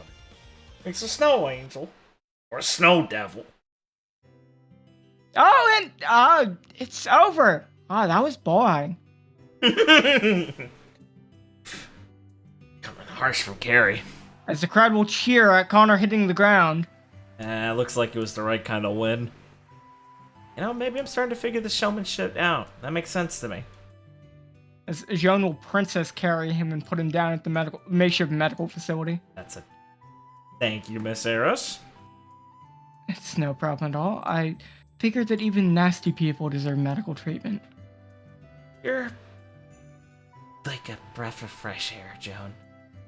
But there isn't much to do. I didn't actually damage him too heavily. Oh, wow. That's an effective knockout technique, Lee says, like nodding in agreement. Yes, I figure you'd like to know how it works. So, Jeez. As she walks up to you, ready to excitedly explain to you. So, you might be able to mimic this. I heard that you like taking things similar to the Warlord Lewin. Oh yeah, definitely. I did also spot him. Oh yeah, he's here. Oh, and I can introduce you to Mary too. Oh, that'd be nice. I've heard she's quite pretty. Oh my god, yeah. Man, you two together though, that'd be a sight. So it's like a spear tip strike. Okay, Lisa's yes, you might be hand. You might be able to mimic that with like the tip of your finger. Oh yeah, I learned how to do some mean stabbing techniques. So it's basically like I charge. I thrust the spear with full force. It's a lot easier when I'm gripping it like this down towards the blade. But I basically touch them with only the tip to transfer all of the force from the attack into them before pulling back at the same moment. Basically working... Oh, you're a very successful and famous doctor. It's like I'm giving them an injection of damage. Yeah, that's exactly what I said when I saw it the first time. Nice, I nailed it. So, I figured this would be something you'd be quite proficient at picking up. It's in all of your wheelhouses. You're so sweet, Joan. Thanks. Thank you. I'm glad we can become friends. Oh yeah, best of friends, Lee says as she finishes up, attending to it as minimal as she needs to and putting the funny band-aid back on. I'm very excited in meeting your captain as well, Ivy Valentine. She's gonna love you. You're her exact type. I'm also excited in meeting her as the Sami will walk up. Oh, yeah. I've heard she makes delicious food. Oh, literally the best. I can't eat food again without it. She's a master cook in all aspects.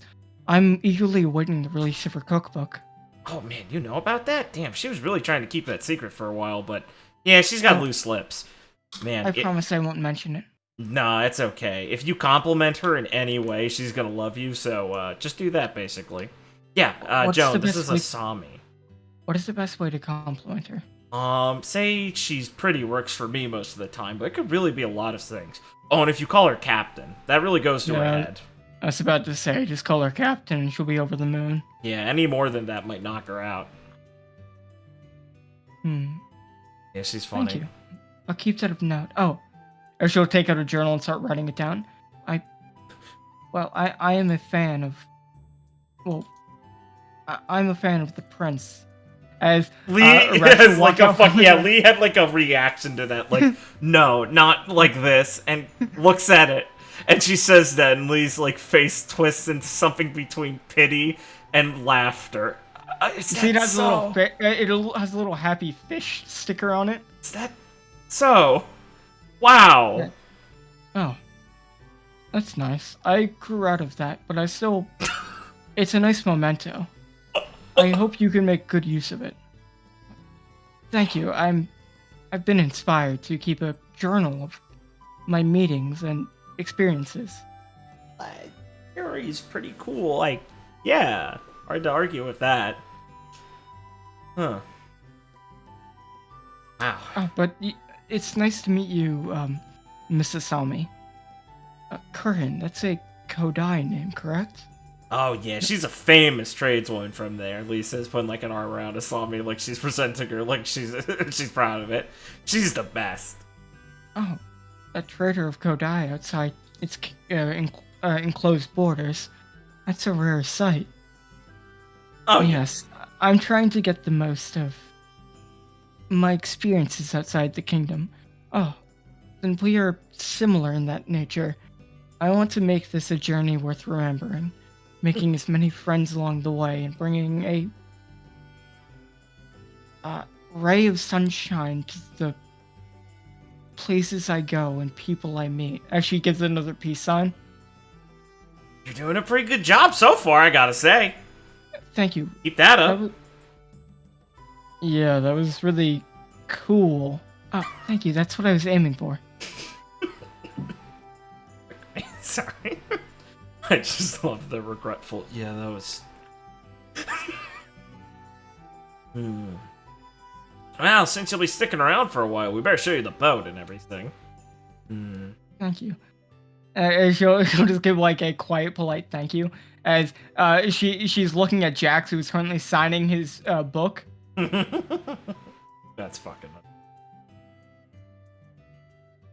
As you'll see her kind of about face as Haley will look at the kid who's just kind of like stumbling up as he's trying to force him down without hurting him, but you see the kid's none too perturbed about being forced anything. Handle this. At least gonna say, kind of. Please allow me to assist. Hopping over everyone. He knows me. He'll be more endeared. Leo put a hand on her shoulder. It did seem to kind of be antagonizing him the whole match. Was I? Yeah, Jojo. I tried to antagonize Connor because he was very rude, but... And you did good with that, but a guy like that who's pretty wild, let me take it tell you from experience. When you're kind of on the edge like that, a lot of things can... Yeah, she'll just continue. A lot of things can seem like an insult when... shit. He got away. Haley's just gonna like rub the back of his head. Shit. As he just starts running after him. As Iris sniffs, I can follow him. Think you could bring him back, or you want my help? As she thinks, bring him back without hurting him or not. I'll go help you. Legal nod.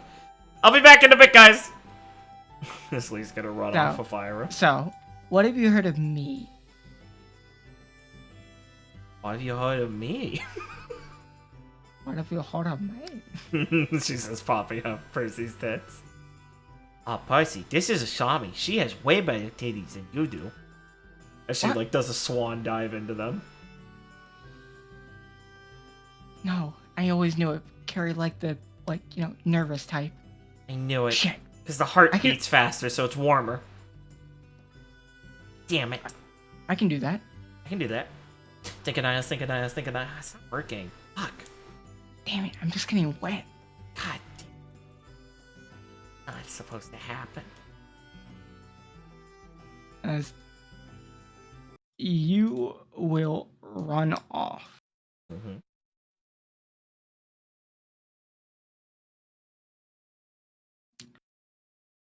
Alright. You and I are running. Yeah.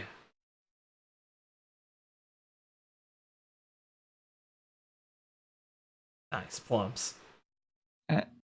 As you are running, Ira is just going to look towards you.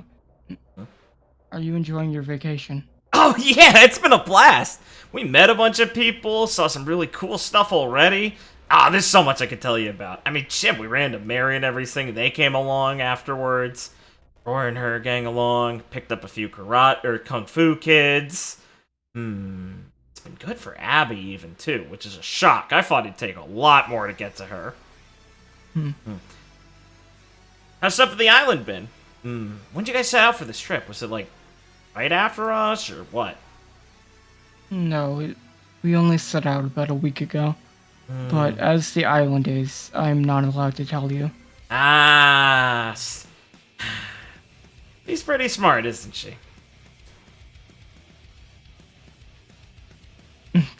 I was just thinking. I didn't think she knew I would run into you, but I think it was a precautionary measure. Yeah, I'll say. You know, on some things, she can be really well prepared. Others, not so much. But you gotta say, she's good when it matters, you know? I was gonna sniff Okay, blood. then. How much? And just his, right? Maybe. As you're It'll going to increase turn, her pace. you're gonna turn an alley and see Warwick being stopped by a lone man. Oh no. Oh no. He's gonna say. Don't go any further. You have to, stop. Doctor's orders. He's just gonna sigh at his. I'll fucking eat you. Get out of my way. Chad is gonna take a nervous step back. He's gonna put a hand on Ira's head, like stopping her, and she's gonna look over past them. Well, Chaz, what do you say? He's gonna look fast and towards you as Warwick will turn and kind of growl at you. I can do it. Chaz, I'm not gonna let you die, so just go all out, okay?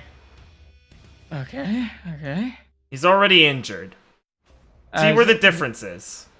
As Warwick is going to get down and jump directly at Chaz like a raising beast, as Chaz will try and focus, kind of standing steady on his legs, and do a heel kick as he spins back on his right leg using his left heel to basically connect with Warwick right in midair at his side, sending him spinning into the building, crashing into it.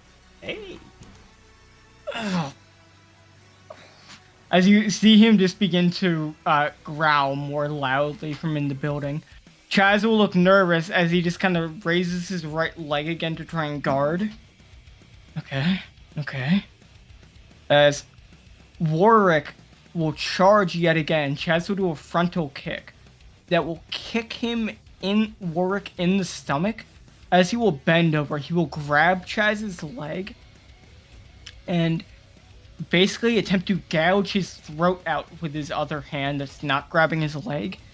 And Chaz will try and mimic Lee in the sense that he will just give out his one leg that's standing, so he starts to fall, causing him and Warwick to start to topple a bit.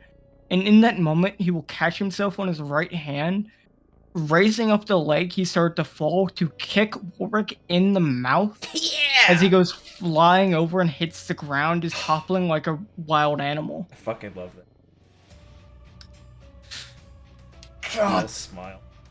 As he starts to roll over in pain, looking like his body still really unsteady from the fight he had with Joan.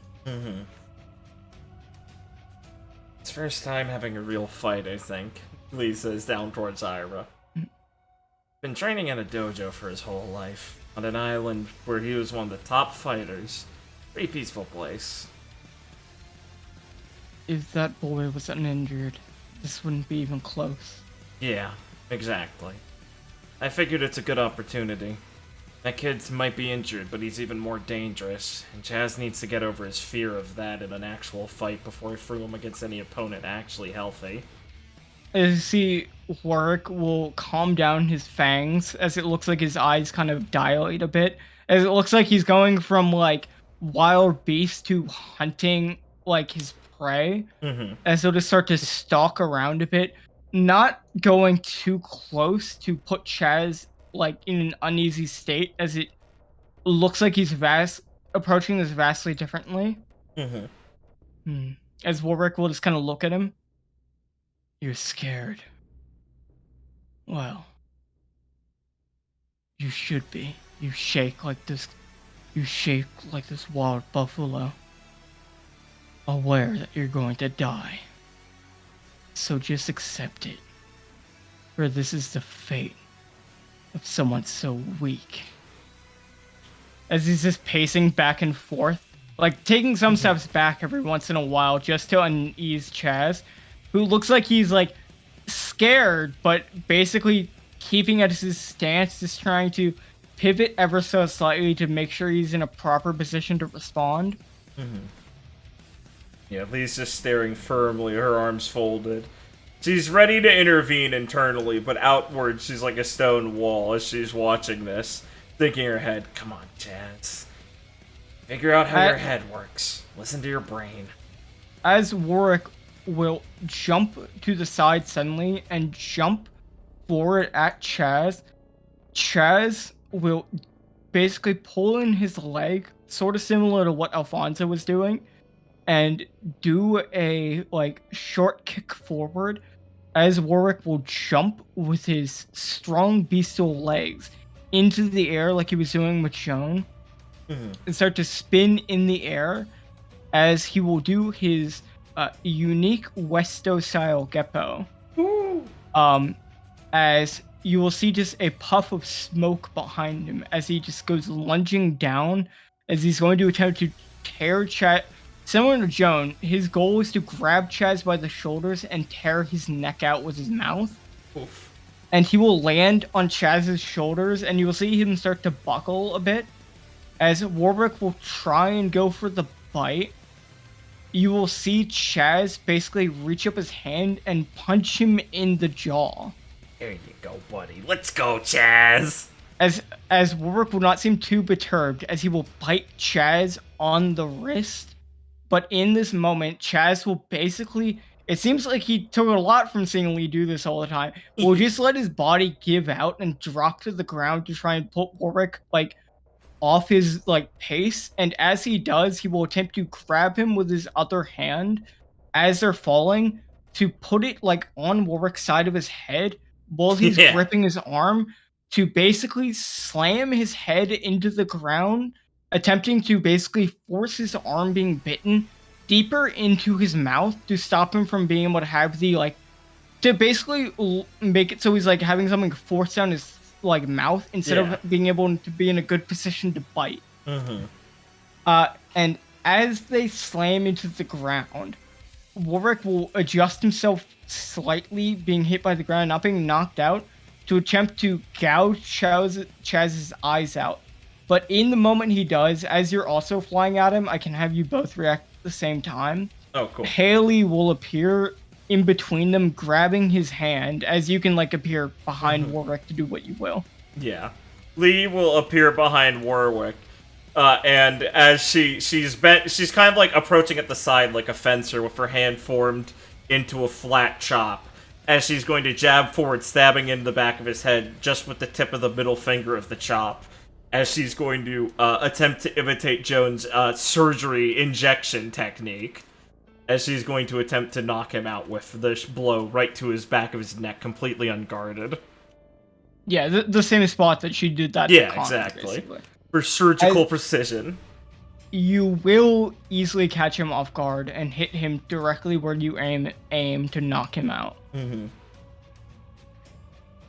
We will catch him by the back of his, like, ratty shirt and let him down to the ground gently as she steps over Warwick, who's not immediately in danger, to walk over to Chaz, who has a giant wrist bloody injury. As Chaz will just roll on the ground a bit.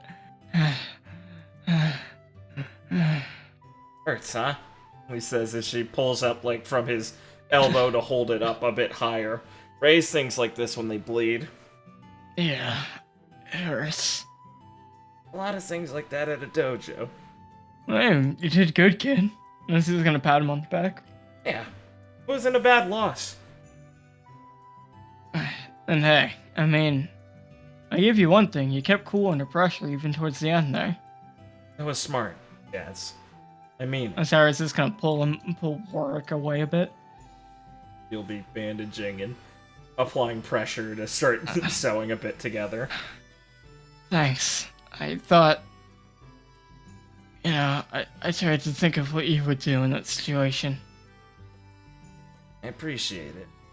It's unfortunate that your body wasn't able to keep up with it, but you had the right idea. If my punch was a little bit more practiced, I might have been able to knock him out with that blow to the jaw. True, exactly. But he was a bit of a monster, after all. Any other person, definitely, that would have worked. But you already figured that out, didn't you? So now the next time it wouldn't happen, right? Hopefully. I mean, I think this definitely gave me something to chew on. Like you Looks chewed like on it's- your arm here. Yeah, I was about to say. That was good. A lot of people, I remember, pissed their pants when they fought me the first time at the dojo. Back when it still had students. I probably fought like he did back then. You did good, all things considered there. Fights are gonna get easier for you. You think so? Yeah, of course I mean, every fight should be easy, right? There he is, Lee says as she finishes up applying like a heavy like casting sealing of some of the wounds and then a bandage wrap of his arm as she'll tussle his hair a bit as she's standing up. Here, come on. I always imagine, since you can invent like mystical pills, Yeah. you probably invented like that thing Wound that's always been a cream. medical theory in our that's like wound closing cream. That's Yeah, like that it won't shit they have close in like Halo. gaping gnashes, but basically you apply that and then some bandages to help Yeah. keep the wound like closed. Oh yeah, Lee's probably got that. Lee's gotten a lot with the pharmaceuticals. I'm sure she figured something like I that bet out. you have a lot of wacky pharmaceuticals we just don't describe. Neff and her collabed on it. She borrowed some of Neffany's work on sticky glue and figured out a way for it to be medically applied. So it's Nephily glue. As Haley's gonna walk over a bit as Iris is looking at Warwick. Hey, I don't know if I could in good conscience let this kid roam the streets. I was gonna say the same thing. We need to figure this out. He could talk, so that's an improvement on what I was worried about. He's barely a human. Yeah, right. Shit, he was talking about, like, eating buffalo or something. The fuck's a buffalo? It's like a big cow thing, right? Yeah, I think they're from Westo. Huh. Yeah! Yeah! Johnny and Isabel always talked about some of those things. I think I ate one, like, imitation buffalo steak once from her. You think that's where this kid is? Is he gonna fix him up to examine him? Maybe. Heard it's pretty rough up there. That'd explain all the scars. Do either of them ever tell you about, like, people from Westo with a bunch of tattoos? Yeah. I mean, they said they had tribes and stuff up there. It sounded like some of the Skypeans we met, so maybe the tattoos are some tribal thing. Might explain it. Kinda reminds me of Sue's, but like way more intense. As teleporting over, will be Lewin and Lulu. Thanks. Oh, hey, good timing. Looks like that ended well. Yeah, Jazz got pretty good. We got some pretty good hits in the end. Let me tell you one thing as he bends down. This kid's definitely from Westo. Yeah. They got tribal tats. Lulu, can you read any of them? Isabel taught me some of these, but Johnny thinks they're nonsense. He's from, like the coastal area. Yeah, he's a city slicker, I remember. I think that one means... Well, that one's howling at the moon. That doesn't mean, like, moon howling. Mhm. nighttime. Maybe that's like when they'd hunt. I mean, it gets Oh. pretty hot. Oh, you know what? Annie told me what that one means. It means wild. She said she wanted to get it tattooed on her ass once. Let's Or get maybe it was loaded like up with too them. wild to ride? Yeah, that sounds more like it. Let's get loaded up with tattoos. Whatever it Yeah. is, he definitely has the ink to prove he's done things. Yeah. The scars, I think, also kind of let that on. He's pretty young, though, to be, like, out here by himself.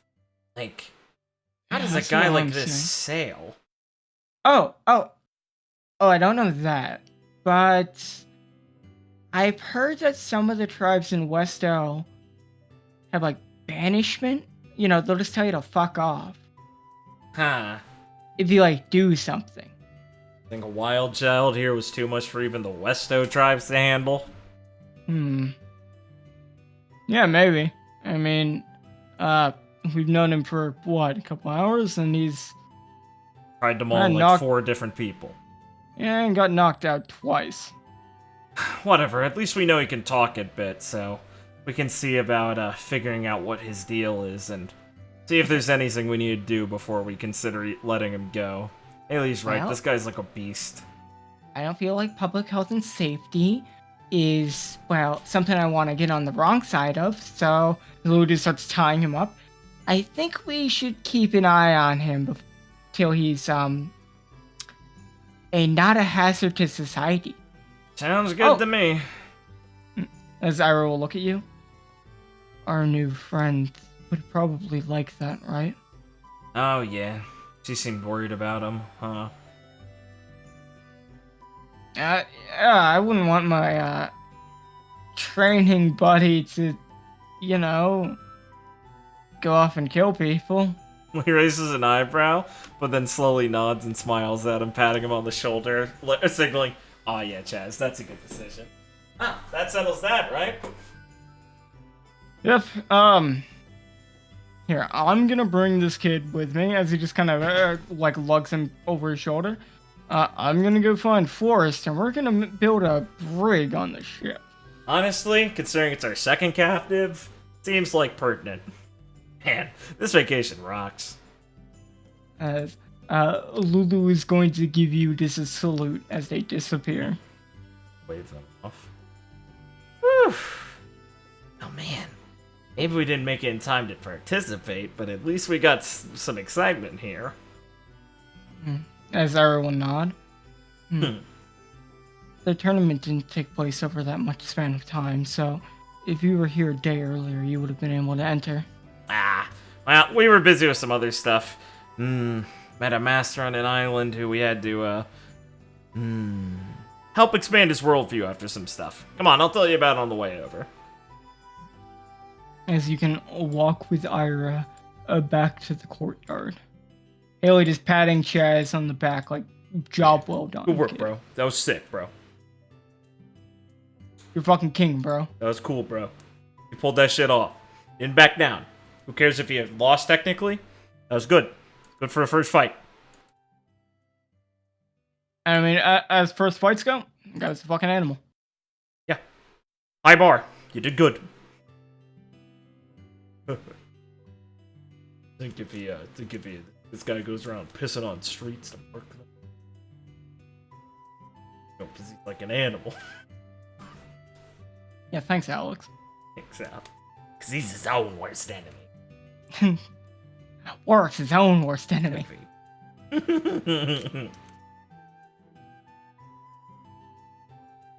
As you can walk back to town. These are some fun. Big ass plum. Oh yeah, Oh, want to take one and eat it? Oh yeah. Oh yeah. Hell yeah.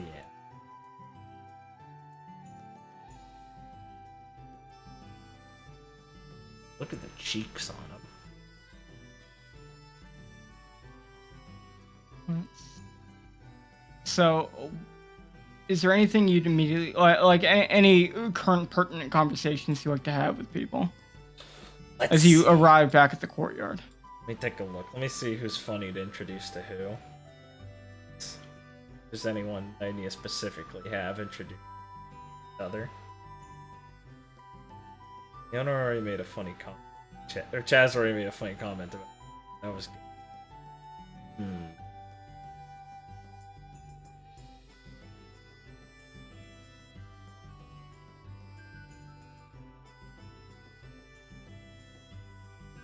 Who would be spending time, like, introducing the vacation pickups to the other people, so... You know... We should introduce Asami to Homer. He's an influential person in the world. Oh, that's good. Okay. Right? His handler can... She wants to.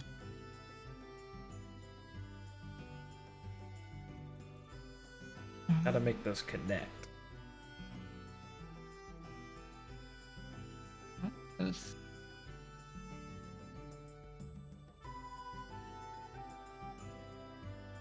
Alright, you can currently find Homer talking to 2 people. His fans. Of course. Good, the holidays have a signing session going on. Good. Yes. Homer's not bitter. Well, Homer, I'm suspicious now. But okay. Alright. He will take Asami aside for a moment and be like, yeah, you're gonna wanna meet this guy. Okay, so Homer, he's a great guy. I love Homer. He runs the GLP, the biggest newspaper in all the blues. He's a great guy. He writes it, he owns it technically. And he technically should run it. He has someone who helps him run it, but it's complicated. Let's just say he's the head writer, and above all else, he's technically in charge. Mm-hmm. But he's a funny guy, so...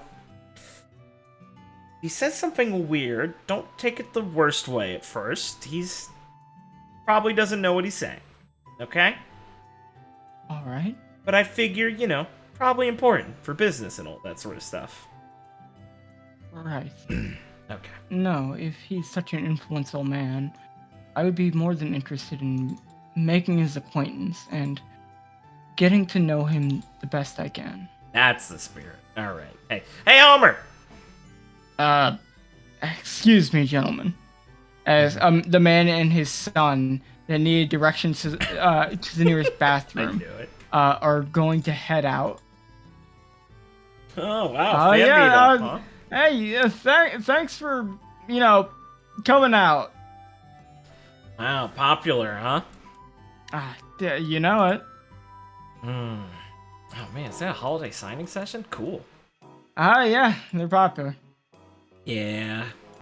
So you really did, run into them. Was it everything you envisioned with the kid? Oh, yeah, it was great. All emotional, waterworks, that sort of stuff. Sisters reunited, even though they didn't know each other. It was great.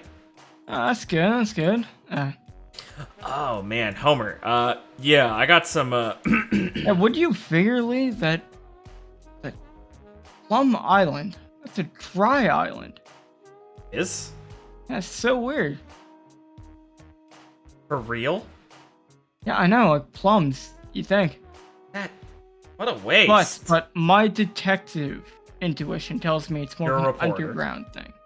I'm a detective reporter. Right. I have the there's- scars to prove it. I know But- you do. I bet there's like an underground deal, that you can't. It's fruit. You ferment fruit to make wine. I mean, yeah, it seems like a misuse of flavor, but why would it be underground? It's not like it's illegal here. Well, I mean, technically it is. It's illegal It's- here. That's what a dry island is, Lee. I thought That- you just that- meant like they decided not to have things here. You're telling me it's illegal? I'm pissed off. It's like illegal in terms of everyone noted. So there's no bars here. No. Lee actually looks strict. You gotta be fucking kidding me. Yeah, see, that's the only thing. It's underground. Like, they have to have Yeah. some plum wine or something. Yeah, you're right. I mean, like, I don't want to enable you because you're an alcoholic, but I need something to drink, so we need to find this. Well, Oh. I have my best detective on the case. Yeah, we did find Carrie. You're right. I appreciate it greatly. I Yeah. was getting a bit worried. Here, you know what, Homer? Because you're my friend, let me tell you some stuff. For the next issue, you know about can't really say that. That'd be fucking sick. We did run into the Black Dragon. Okay. Yeah, right. They are. No, keep going. I'm assuming there's something that's happened. I don't think you can just run into him and not have anything happen. I've got a what do you guys call this? Like an informant? I don't want to say because A scoop. No, I mean like I got someone who told me what's going on. Who wants to be. I wouldn't want. It was Noelle, so I don't want to piss her off. Right. Leaking, A source. Yeah, source.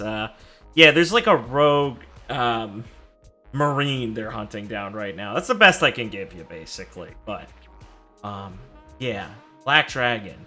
He didn't want to fight us. I don't really understand. They were really hard up about that Marine. So we managed to just get out of there. I kicked the shit out of that Minerva lady. That was fun. Oh, the main of change, huh? Yeah, we had like a duel on her boat and everything. It was good. She's one of the good ones. I like her. Now, I want to keep my neck, so I might have to be careful about the whole marine espionage thing. Yeah. I can definitely publish you sinking their ship. That's just basic pirate publicity shit. Yeah, you stay on that Black Dragon thing, because there's something there, but I can give you one for free. Is that I totally, in a free-for-all, beat up the hero and Noelle herself. Back on Acorn of Kingdom. Kick the shit out of her. Wait, you fought the hero like Siegfried Shine, the hero? Yeah, he's here. You could ask him. He's with us right now. I convinced him. Wait, you got him to come with you? I know. Have you ever met that guy? He's intense. I haven't met him, but I certainly have heard many stories. He's like so weird. He's so binary about things. It's nice to meet you.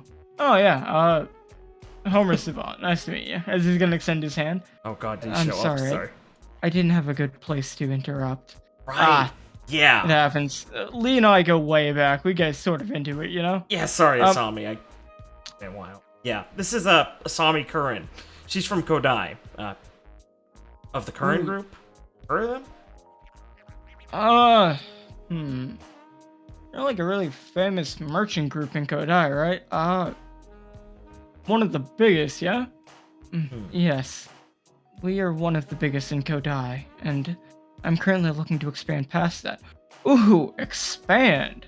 Yeah. Now, that's an interesting word. You know, Missy, I would be very inclined on speaking with you on that. Mostly because that show Phoebe I can do my job. Yeah, I figured this would help you out also. Listen. Okay, Lee. As he's just gonna stop and like kind of raise his hand as he's just trying to make a point. Okay. Think of it like this. Beautiful woman right here. Like, just almost doll-like appearance. You look like some majestic bird from a painting. Oh yeah, she's beautiful, right? I can become a crane. And she takes a compliment. Wow. I just knew my intuition. So, beautiful one right here. Like, bring the cultural exchange. People would eat that up. Oh yeah, she's the perfect poster child for it. And she's not just a pretty face. I mean, talk to her for like 5 minutes, you'll be overwhelmed. And we have the pulse of the people.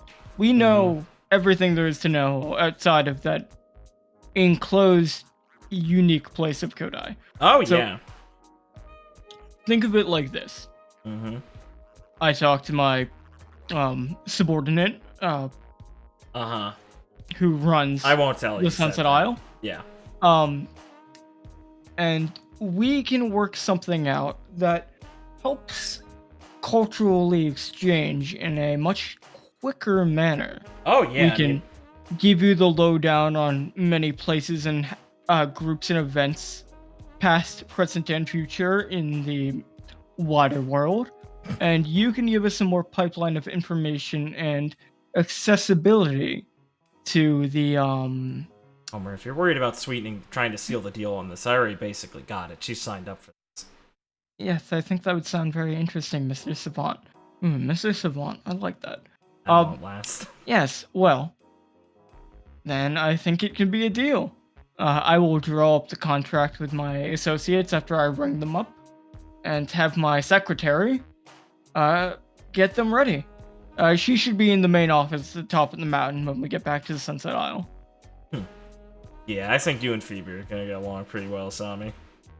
Probably. Yeah, definitely.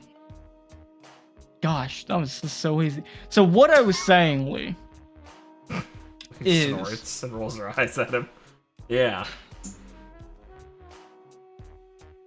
So it's like, you fought the Ice Queen and the hero, and you won? Yeah. Okay. Big Give me black. like some meat, some juice that can make the story like. I can't just. It's hilarious. They had to run away. Okay, but the Marines did. You know, they said they had an assignment they had to go off to. She was just looking for an excuse. Give me like the skinny on like the kind of timeline of events, so I can really, because you know first, your articles. The people want the nitty gritty of the current happenings. Well, first, me, Aurora, and Abby were hanging out, and Siegfried tried to like challenge me to a duel in an alleyway. The famous bounty hunter assaulted you in broad daylight. Yeah, exactly, in front of my adopted kid and like my apprentice and all that. So I had to go beat the shit out of him in an alleyway, and then later, I will tell you, Lee. Currently, from some of the articles I've been testing, the monster demon thing. After Married Drum, people become sort of endeared to it. So like they're scared of you, but they also want to support you. So this will play well. Wow, that whole tournament fiasco really went well. I gotta thank Claire for that. Listen, I published a lot of those details. I was there. I know, that was a really sick Homer. That was really funny. I still can't get over that. Okay, so he assaults you in broad daylight, and you kick his ass while stopping him from causing a lot of collateral damage to the surrounding. That's right. I mean, you know, we wanted to go fight. I wanted to make sure we fought somewhere clean, and, you know, I kind of didn't want to have to fight him, but he kind of forced my hand, so I did. So, so you managed to force the raging beast that was the hero just into a secluded area to kick his ass. You know, the people are gonna love this. They always love seeing, like, you know, the shining golden boy get taken down a peg. Yeah. He kind of keeps her laughter in and kind of eyes over towards Asami as she's slowly understanding what kind of person Homer is. And Lee just it looks like Asami's just calculating what, like, she basically is like calculating what type of person he is and how business should proceed. They'll keep nodding. Yeah. And then I made sure he didn't like die afterwards because you're always selfless. You know, doctoring gotta heal everyone no matter who they are. Yeah, exactly. After that, I mean, we had him on our ship for a bit. Whoa, hold on. How about this? Okay. He was near death from his own stubborn what word to use? Bravado. That he was using to fuel his unabashed hatred of pirates, no matter who they were. And while you tried to lessen the blow, his hot-blooded temper put him at death's door that you nobly resuscitated him from to give him another chance at life. And if he's traveling with you, we can kind of form this in to him starting to be reformed. Yeah. I mean, you know, there's some embellishment, but that's like semi-accurate up until like the resuscitation part, honestly. Lee, we've been friends for years. I can kind of guess what happened. Yeah, exactly. He was really dumb about this sort of thing. Seriously, jeez. If I was like a dickhead, I would have killed him. Oh, do you want to know his backstory? Do you know it? I know pirates killed his parents, right? Okay, so from what I know, there was a large-scale pirate raid in the East Blue. This was like a Grand Line pirate that was pretty successful, coming back suddenly to have some fun that couldn't be stopped very easily. They need to like send some Marines from like the Grand Line. So the chuckle fucks they had in East Blue couldn't take it. So he started dominating the nearby islands. And it seems like his parents were more of the militia type. Like, the type that would stand in the front lines to give some of the other civilians a chance to run away. Yeah. And it seems the young hero himself was standing right there with him and watched his parents die in the line of combat. God, that's But rough. here's the really nutty part. The kid picked up the sword that his dad was carrying, and he beat back the pirates. That makes sense. He's not like a pushover at all. He's got that same Even hockey. at a young age, he was able to fucking take down some pirates. Probably first time with that sword seriously in that kind of situation. And Yeah. the Marines arrived. The pirates are already basically on their last legs. They swept them up and kind of, did what they did. They just left. Yeah. Took the credit and everything. Don't really know what happens after that. I heard that many years later he joined up with the Marines. But Yeah, he joined up with them, and they kind of ran to Celestial Dragons and stuff, and he realized how, like, shitty it is, basically, is what he told me. Or what Olive told me. Yeah, so the story as it goes is that basically on his first appointment after, like, going through basic training, which I heard he was very successful at, really jived with the whole, I think, justice thing that they sell you when you start. Yeah. A Celestial Dragon started to visit the town he did his training in. They came for a visit of the local nobles to, have people kiss their asses and shit. Yeah, standard issue. And it seems like somebody did something that disrespected them, which could be literally anything. So they killed that civilian in the street. Yeah, I heard that the hero didn't take kindly to that and had to be subdued by his whole battalion before he could charge at the Celestial Dragon. Luckily, it seems like his captain at the time was able to vouch for him just enough to not to let him be executed. So he was just thrown in the brig until the Celestial Dragon had a nice visit and left. Well, as fucked up as it is, it probably saved his life. Yeah, I can tell you he didn't take that too kindly. After they let him out, I heard he knocked out the entire battalion, tore down the base basically, and just fucked off. And then had a very successful career bounty hunting as he just would continuously hunt down pirates, marine ships, other bounty hunters that he heard bad things about, as some of them had a reputation of, they'd save you from the pirates and demand a savior fee. Yeah, he basically just picks if he likes you or not and decides you're the scum of the earth or not, or if he'll commit to helping you. He's if it wasn't so frustratingly narrow, I'd find it more commendable, but we've gotten under his skin a bit. He's in the process. I think he's figuring it out. Oh yeah, no, I could write a whole book on this. Yeah, anyway, so after that he came for round 2 because he heard Noelle was in town, and I, of course, went after he started to fight and jumped in to kick both their asses. Let me tell you, very frustrating to fight with him, but very satisfying to slam him into walls. You don't have to say no more. I think I can make up the details from there. I'm sure you can. He says, thinking of all the fights he's ever described in his life. Okay. How soon do you want to see the Ice Queen again? Because I could word this in a way that really gets under I want it her to skin. I want it to be that much as possible. Here, you can have a statement from me. If she ever feels like a run back on this one, I'll be happy to do it, as long as we can have a nice drink afterwards. Make it sound as smug as possible.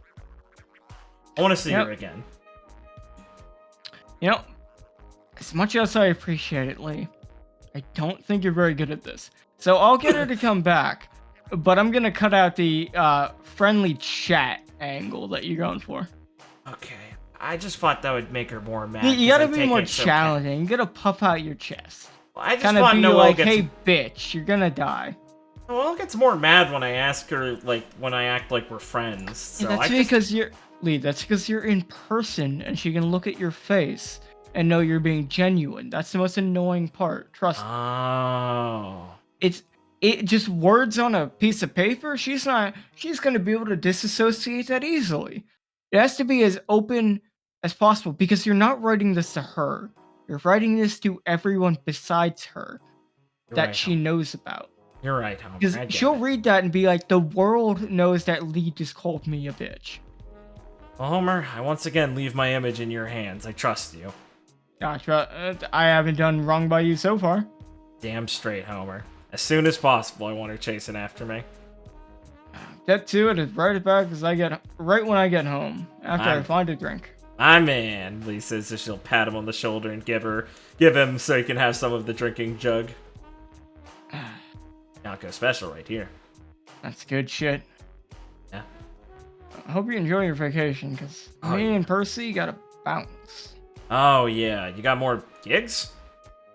No, I just gotta get back home. Oh yeah, right. We didn't tell anyone we were leaving, and These snorts. didn't tell anyone we were bringing Leon either. That's fucking hilarious. Oh But man. we can relax for a little while, at least until you guys sit off. Oh yeah, cool. Nice. We'll take that. So yeah, Miss Curran, honestly, I would hammer out the deal right here, but I really think the appropriate setting for such a magnanimous and important event has to be set, and nothing like the sunset on our dear Sunset Isle is appropriate. Alright. I suppose that sounds fine. I am on vacation right now anyway. Perfect. Perfect. There we go. Now, if you two beautiful ladies will excuse me, Of course. I have to go. I have a mystery to solve. Of course. Good luck with that mystery. So what'd you think? He's very interesting. Oh yeah, right? I can say with confidence, there's no one like him back home. I really didn't think so. That's why I wanted you to meet him especially. That's the kind of people that make it big in the Grand Blue out here. Oh man, he is, wow, I'm really happy we met him when he was sober. That could have gone so much worse. Is he a big drinker? He is a intense alcoholic. It is... I've seen him just go back to the same place he got stabbed once and get stabbed again looking for more information. He accidentally came along with us to destroy government property and took another swig and said he was getting field reporting done. That guy, he can be a bit unhinged sometimes, but, guess you can't be normal and be like the world's best newspaper or whatever, right?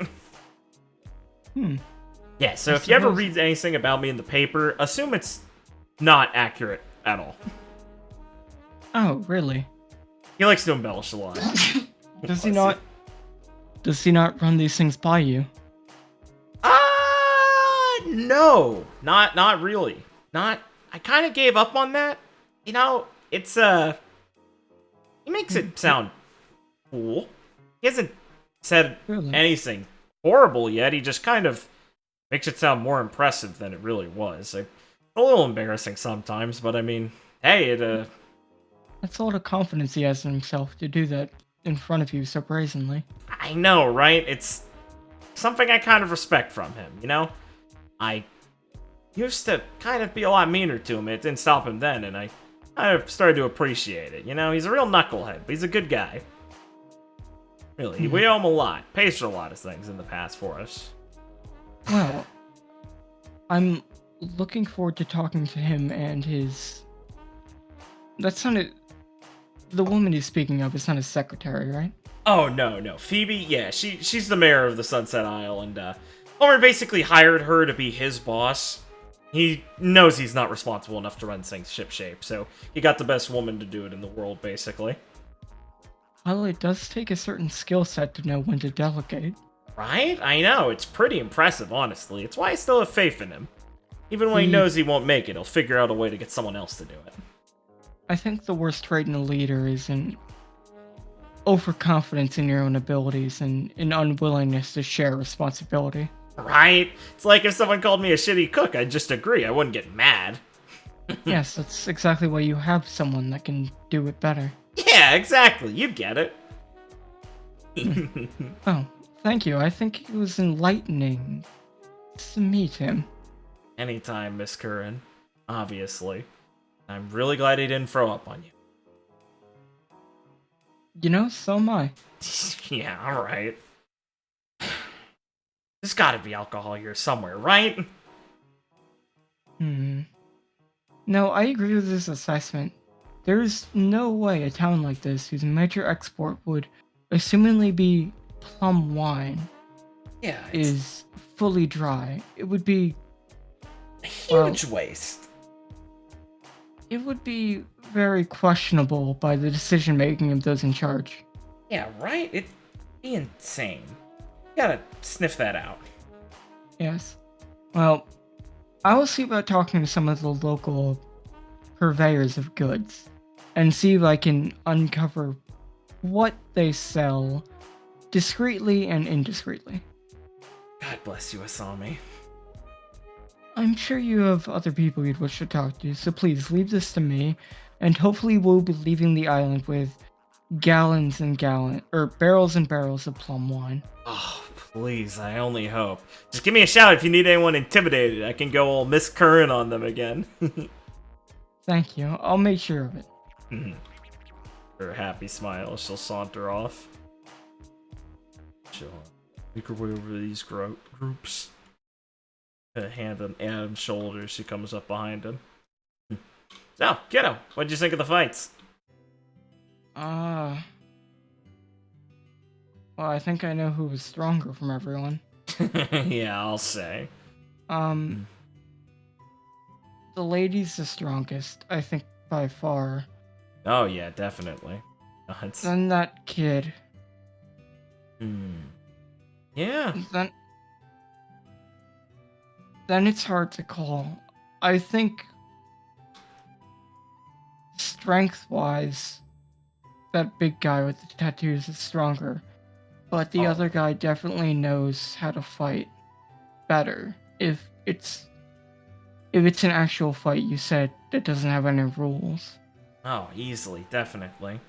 You're right about that. Connor's style might be, well, what do you think of it? That kind of fighting. I think it's respectable, you know? Not obviously his attitude seemed kind of off, but he wasn't stuck in a box. Like, you hear, his technique lets him chop, do massive cuts and everything. But it seems like it was almost a feint in the way he used it, where you get people to focus on it, but then he'd kick you or use this weird spit thing. You got it exactly, Adam. I'm proud of you. That's important. You noticed it right away. He might seem like a little brat, but he figured it out pretty well himself and integrated it perfectly. With a technique like that, something that's so dangerous to work around, using it or not using it already begins the battle. It's a threat. Someone like Sugar Jr. over there, well, it's super strong, but boxers, well, their threats are pretty honest and equal. You know what they are. They're punches, they're straights, things like that. Combinations. They're complicated and hard to deal with, but... That's why Forrest has his spear and devil fruit. Because, well, even if his punches seem honest, his devil fruit would have 1,000 different ways to catch you. And, I mean, I saw Haley training. I think his devil fruit just makes him so fast, it doesn't matter if you can kind of see where you think it's coming. Exactly. And the difference between a good martial artist and a great one is understanding that they can branch out beyond that.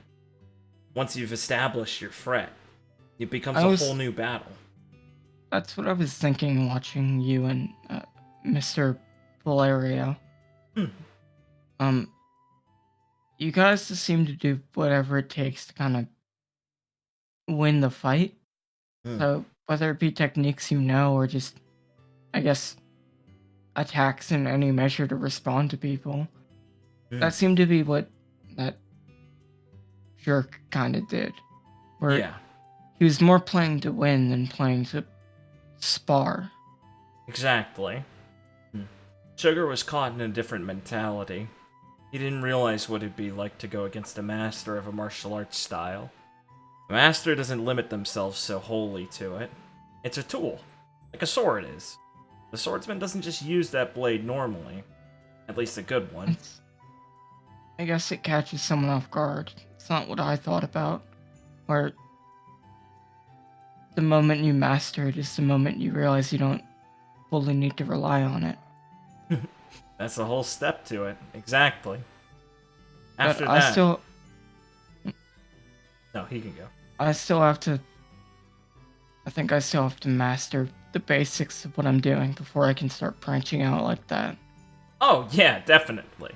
You got some time to go, but... I seem to remember you trying to pull off a pretty interesting kick when I first met you. Yeah. Hopefully Chaz can branch out a bit now.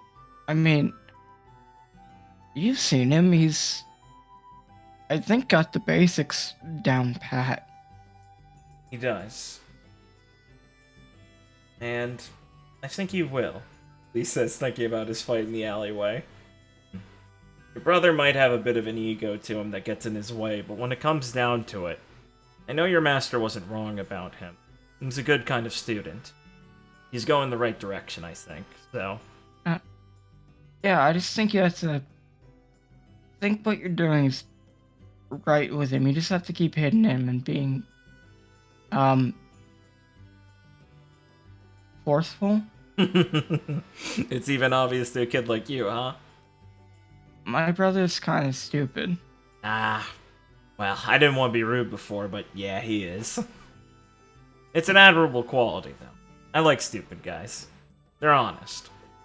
It's easier to get to like them. Why are they like my brother? And... So I'm just gonna keep practicing and hope I can catch up to him. Oh. I wouldn't think you're that far behind, honestly. The two of you... I hope for his sake I am, because I feel like I'd make him feel bad. That would be the worst thing you could ever say to him, so don't ever let that show, okay? Right. Here's an important tip, Adam. Not every martial artist, not every person progresses at the same speed, or even direction. It's not like just a tree where you get taller and get a bunch of branches. It's more like sailing to an island or something. Some people are gonna have a straight shot there, but maybe they run out of supplies, need to make a stop somewhere. Some people get waylaid in a storm. It's too difficult to just think of it as a line or a linear progression. Sometimes they're gonna be stalled out for a while, and suddenly they get picked up by a sea king and flown hundreds of miles forward. The way I see it, your brother and you take a way different approach to this. Neither's bad. It just means it's going to be different. Points of acceleration, points of progress. You'll notice things he's doing, but... Well, it seems like you've already caught on that it's going to be different for what you need to take away from them, right? As Adam is going to smile, but to start to respond, someone is going to put a hand on his head. And remember, kid, not every tree grows super tall. As he's about to say that, Kasumi's going to appear behind him, grabbing his mouth and dragging him away a bit. He smiles towards her. She loves her. Her retainer. Listen, kid, not everyone's going to be good. Not everyone's going to be good. Shut the fuck up, Tristan. The fuck would you say that to a child? Why would you say that? I just gotta make sure he doesn't make the mistakes I made. You guys assume we're all like this. We are. Fuck. God. God just Teach him wanted, the harsh realities of the world. I just wanted to make sure he didn't think he had to do this and kill himself like I did. No, he wants to do this. What's wrong with him?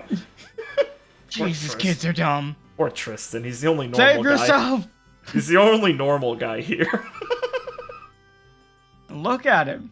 Yeah, He's right? a freak. I can't blame him. He was tortured forever. He doesn't want other people to go through that.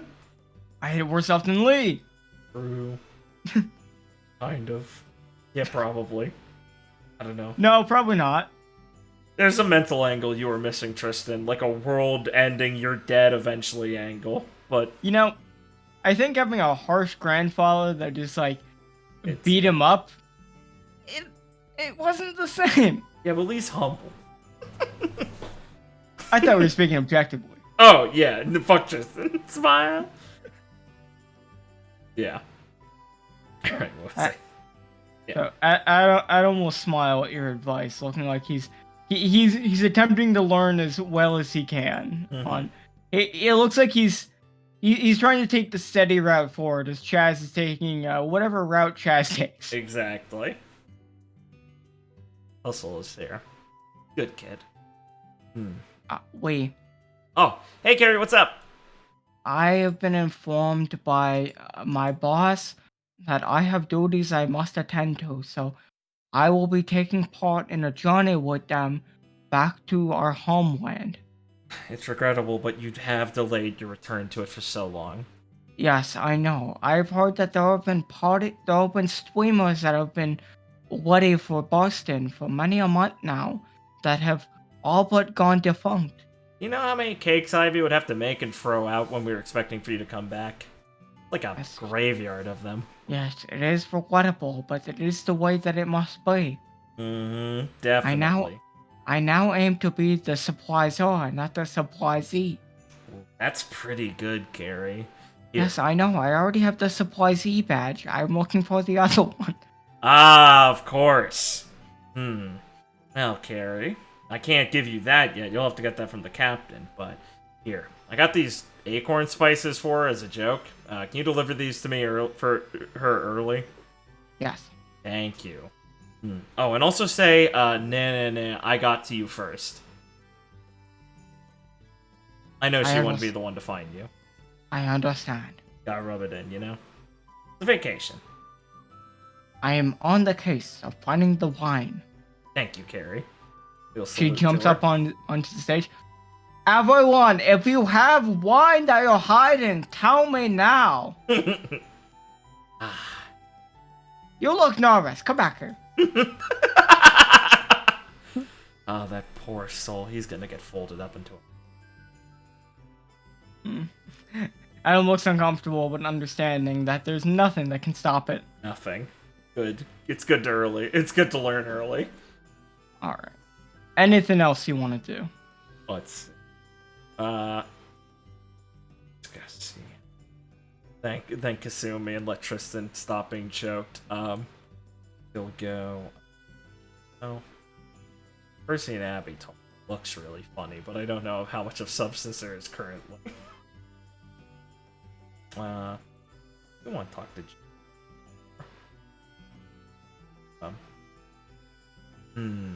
or I could save it for next time. What are you feeling like? I mean, she's probably just gonna be around if you want to save it. Yeah, that's fair. I guess I don't have anything I want to get into right now. You know, that is fair.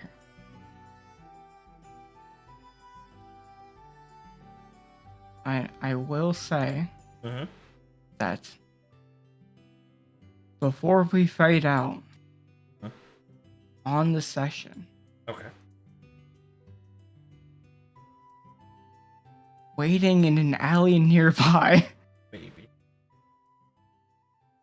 would just be tapping his foot. This leaves a no-show. Bro. She forgot. Oh no. I should go over there. Don't think Lee would actually forget. It's up to you. Yeah, I want to go there. Yeah, okay. I just did hope he'd wake up. I wasn't yet. actually gonna say no, because mostly it was like, I don't think Lee would fucking forget that she said she'd she's gonna do Hell that. no, she wouldn't have. I just forgot if he'd wake up or not. I just didn't know if he would wake up or not, and he went off stage. He fucking just got up and walked away as no one was looking at him. True, he literally lolonged and disappeared. Lee would invite anyone who'd want to come spectate the match from a distance. Except Aurora. No kids. Adam, No kids. no. This man says bad words. This is a fun Lee fight. She's gonna do mean things. Yeah, let me Hey, Lee! wait. What the fuck? Let me pick some spectators.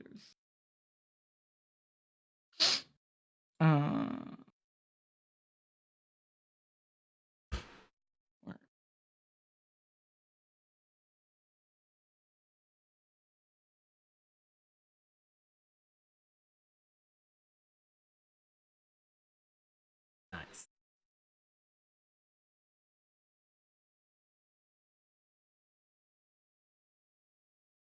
I mean, sure, who wants to watch Connor get the shit kicked out of him? Of course. Makes sense. As you can approach Connor in the alley, he said, as he's just sitting on a box, almost waiting for you, but blood boiling from waiting. Yeah. You'll start making your way down, whistling a little bit, and go, "Oh, sorry, I almost forgot. I was having a lot of fun in the after party." Yeah, it's good for you. Ready to die? Still seriously on that, huh? I feel like you're really underestimating me, man. Forrest will look over. He holds a grudge, doesn't he? Yes. I've known him for a very short time, but that man is... He seems to be extremely smart when it comes to fighting, but it seems his weakness is any type of provocation. Yeah, that's pretty fucking obvious. He'll kind of be sighing a little bit as she's folding her arms. Hey, so you didn't have any idea where that Yama guy went, did you? I've been looking for him for a while. He's going straight to hell. Wow, that's really helpful. Thank you, Connor. Sugar will shout out, I don't know where he went, but I can tell you about the fight we had. Oh, shit, yeah, I'd love to hear that. Yeah, Connor, shut up, SA. It wasn't even a fight. You were down in one move. what's that even mean? He mutters to herself. She shakes her head. Alright. Focus up, Connor. Come on, you're here to fight, aren't you?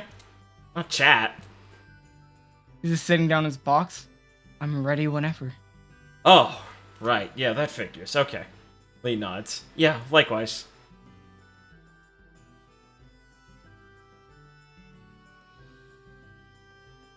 Pick up a plum and start eating.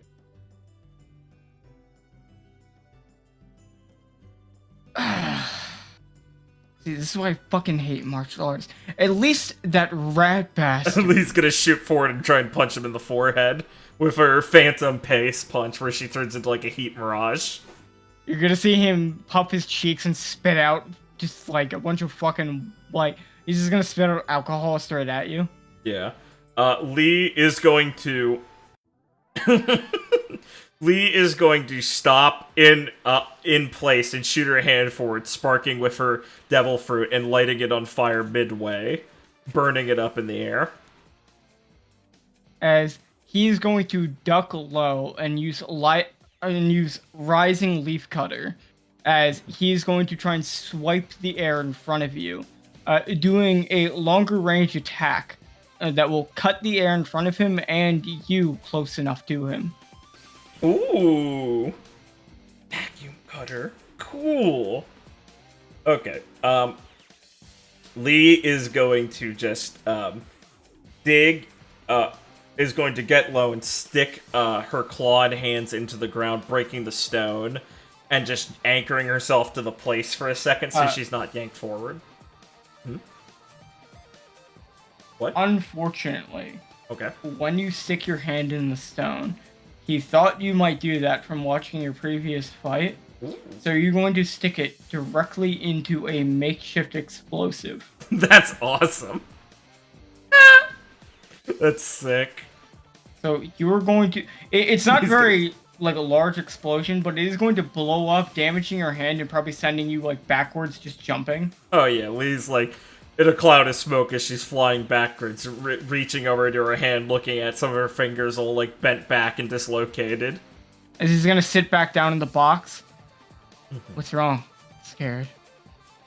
Lee's gonna spin in the air and end up on one of her heels as she takes a few steps backward, leaning, as she looks at her hand. This is what I'm saying, you hunk of fucking meat, as he looks over at Sugar.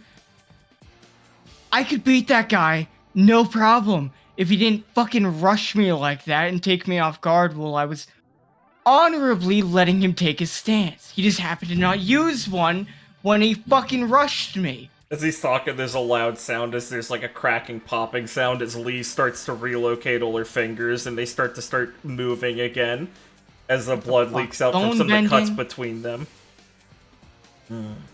Yep. Hurts like a bitch, though.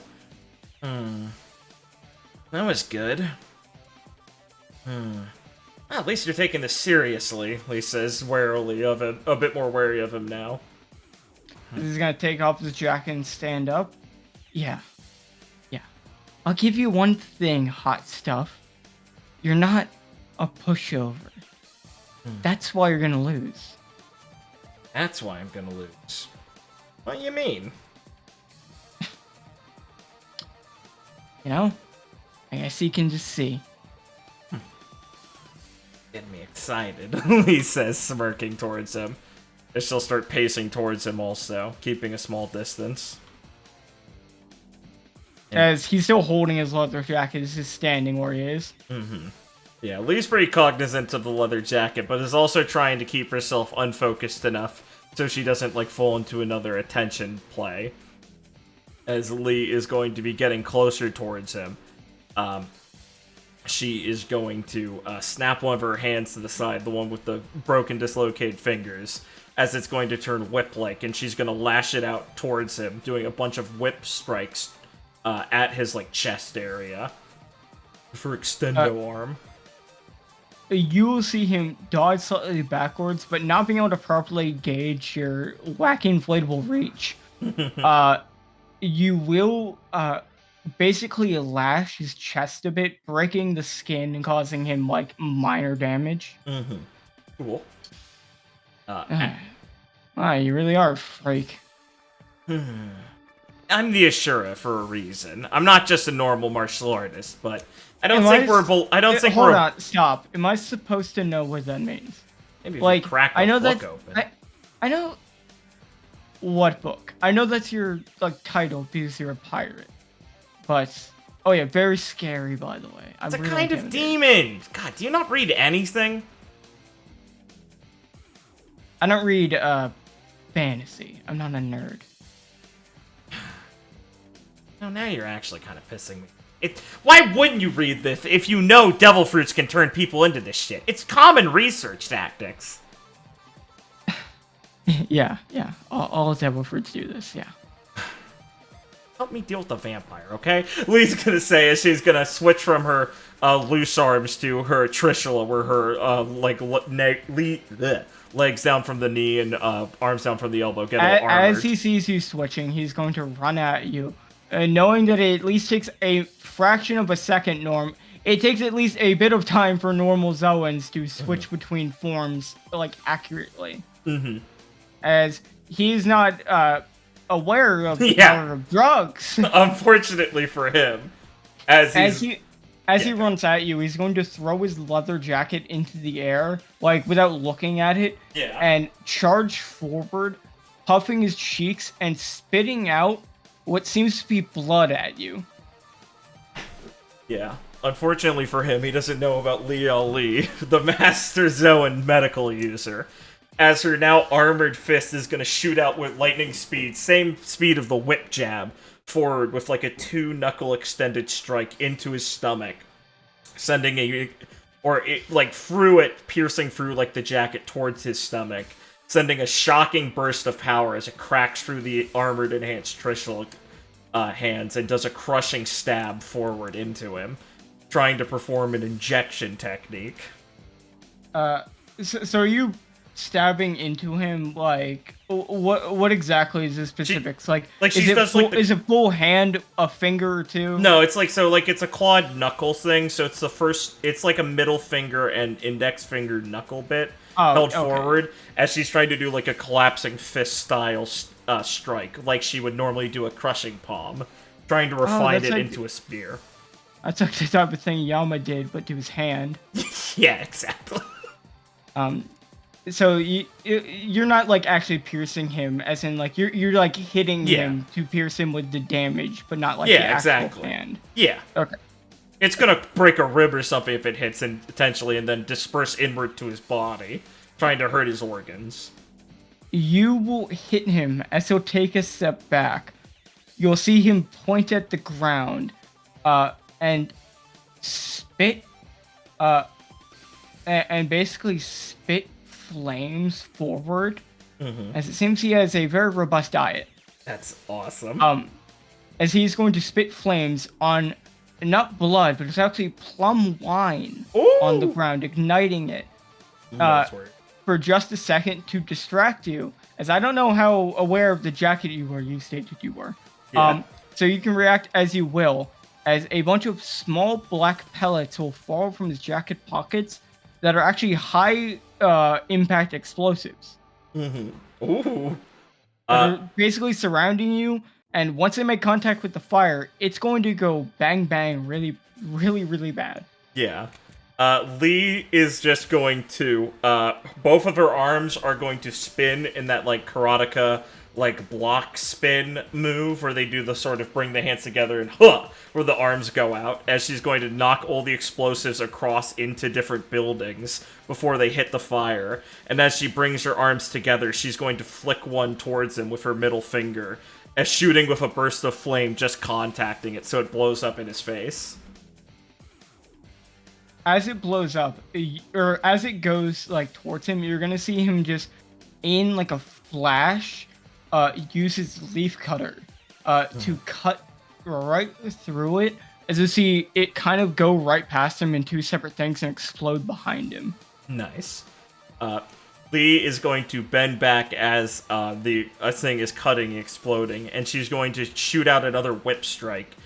This time, though, instead of doing like the lashing whip, she's mixing the forms, so she still has the armor on her hand, and is just doing like a straightforward spear lunge. This time doing like the new kite spear hand, just trying to stab him, imitating like one of Pride's stabs towards one of his gut area. You're gonna see Connor take a deep breath as he tries to focus his observation hockey as well as he can. And he will get lucky, at least for him, and not be stabbed. Yeah. And basically catch your arm between like his armpit and his chest. Nice. As he'll grip down on it, and in one swift motion, without any type of hesitation or consideration for human life, will attempt to sever your arm. That's based. Lee is going to shift forms, causing her arm to retract, pulling him towards her in a bout of inhuman force as her body is literally cracking and reforming to pull him towards her. Not just like her own strength, but like physics. As she'll bend that shoulder back and lean in backwards, pulling up her left arm into an uppercut aimed at his chin as he's pulled next to her, unless he fully lets go, but her arm's trying to like grab onto his side. As the ever-adaptable martial arts master he is, he will decide that instead of pulling back like a bitch, considering how much you pissed him off, he is going to lean downwards. Instead of you hitting him in the chin, he's going to basically parallel his mouth with your fist and just shoot out a high-intensity burst of water at your fist. At the same moment, he is going to give up all defenses, basically trying to delay your fist at least a moment from impacting his mouth. He is going to then basically do two chops towards your neck, trying to hit you in your vitals in one swift motion, to basically try and decapitate you. Because if Connor Smart. has shown anything, it's that when he's angry, he literally just stops thinking about like any kind of humanity. That's fucking smart. Yeah. Lee is Because his thought process is basically, I win the trade. I win the trade, yeah. Lee is going to internally let out like a little frustrated sigh at this, and is going to let herself like fall backwards with the throw of her own punch, letting herself fall below where his chop is, but still held in his elbow, or under his shoulder, so she's like hanging by one arm, the other kind of like flopped towards the ground. As Lee is going to, let me think about this, actually. Yeah, as one's leaning towards the ground, Lee's gonna throw her weight down on that arm and lift her and him up if he's still holding on to her, trying to wrap her legs around his waist and spin them so on this one arm she flies them backwards and tries to drop him and her into the ground, him head first. You know, throwing all her weight like an lever. I said he basically went for a last gambit, so he doesn't really have a response. Yeah. So you were going to hit him head first into the ground, impaling him much like your Master Omen. Yeah, this is like a reverse 100 meeting throw, basically, because it's with the hand. As he will just be impaled head first in the ground and kind of just go limp. Yeah. Lee is going to reach down to her her alcohol. She's like covered in some blood and dust and soot from the fight. Gonna take a big swig, drink it down, then take another big swig, and then spit it out on him. Since he's not responding. Well, that's a sign of respect to spit alcohol on someone. I don't get it either. And she'll pull him by one of the legs out of the ground and lift him up to see if he's still unconscious. Yeah, he's unconscious. Damn it. I want him to keep going. So kind of like lower him onto the ground and squat next to him. As Joan will walk over and just bend down a bit. I offer him a prayer for his mortal soul. Yeah, he probably needs one of those. Damn. Yes, he's a very mean man. He is, but man, he's really fun to fight. He says medical with a smile. check. Yeah. Come on, I'll rainbow help. band-aids. Okay, you can have your fun. Make sure he's okay, though. I want to fight this guy again sometime. He's great. She just pokes his cheek. Well, he's not dead. Thank God. I didn't want to do that to him. And hey, I'm such a good doctor. As long as they're not already dead, I can get this. True. That's my philosophy with everything. Man, I wonder what this kind of guy could do if he had more firepower. Like some of the stuff Neff makes. As Forrest will walk up, yeah, I'll give it to him. I definitely respect his style of fighting. It takes a certain type of person not to give, well, any regard to any kind of, I guess, honor or anything like that. All right. I hope I was able to return in kind to him. Man, it's been a while since I met someone so vicious. So I'm actually interested. You said that the Ziyama guy beat both of you at the same time? Yeah, that can't be easy. Yes. I would say he used only one move on each of us to beat us. What? Only one? Huh.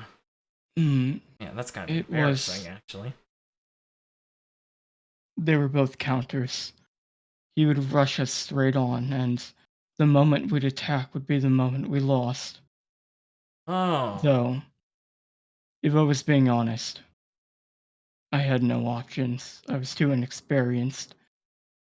I knew, in my core, that if I tried to move away, or attacked with anything but the punch I threw, in that moment, he would strike. I knew it, like someone staring down a beast, and I would not win off that. I took my chance, and I lost. It's just what he said, exactly. Felt like he was puppeting you. Putting you into a place where you couldn't do anything else. He left my arms dislocated from their sockets with barely a light tug. I still can't really understand how he was able to do it. Hmm. It felt like, if I described it, he didn't damage me. He put my body in a state where I damaged myself. Ah, that kind of thing. I know it well. It's core to the open palm, really. Hmm. The redirection of force and energy. Hmm. It was different when he fought Connor. Hmm. It was in the same fight, but while I was collapsed on the ground, I could see it. What'd he He, do? he approached him, forced him to go for his leaf cutting attack. And as Connor swung down, he, without pause, used his knuckle to strike his hand before it could get the proper momentum to cut. And he broke his fingers in one strike, then delivered a similar strike with his left thumb to his neck to instantly immobilize him. You like perked up as he described then. You could see her eyes getting wide as she's like mouthing what he's saying, predicting kind of the idea he'd go for. Yeah, it's perfect. That's what you do, exactly. It's like a swordsman. You need to stop it before the momentum builds. He knew exactly what to do against both of you. Before Connor could pull any tricks, he was already on the ground. That's perfect. So that's the flowing style perfected, huh? That man is strong. Take it from me. I do not know what hidden tricks you have, but I can tell you from someone who fought him. I hope that they are quick, as I feel like when he approaches you, a lot of that will melt away. Lisa's rubbing her other arm.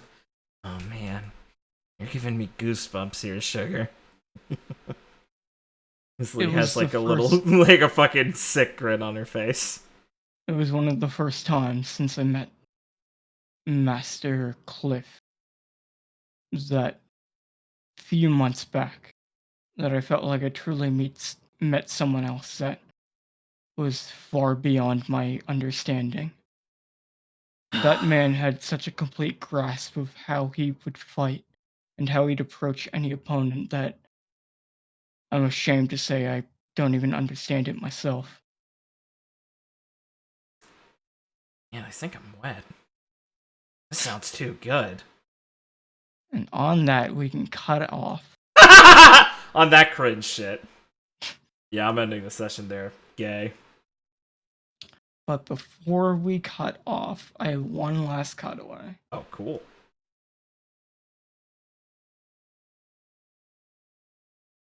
So, allow me a moment to prepare. Sure.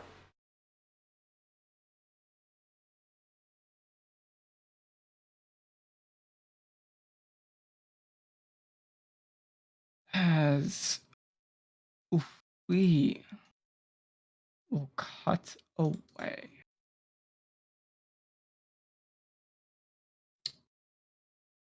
to a street nearby the one Yama was fighting in. Nice.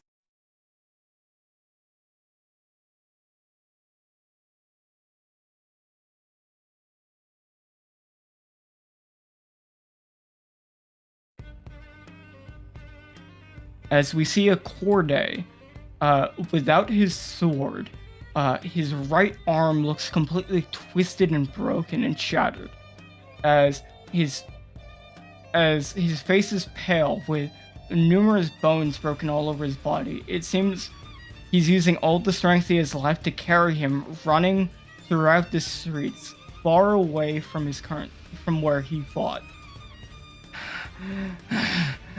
What the fuck was that? God damn it! I have to get away. I have to tell them I found her. She has a monster guarding her. Fuck. They're all dead. Fucking animal killed them. Shit.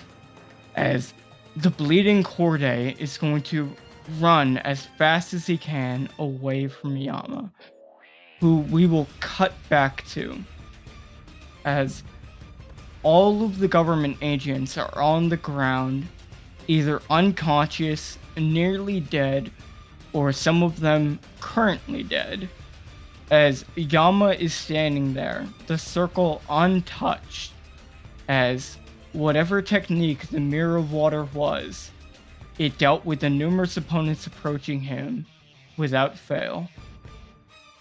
As Yama will just take a deep breath at all of the opponents beaten, and he will look towards one of the buildings, almost seeing through it at Corday, who's running far, far away.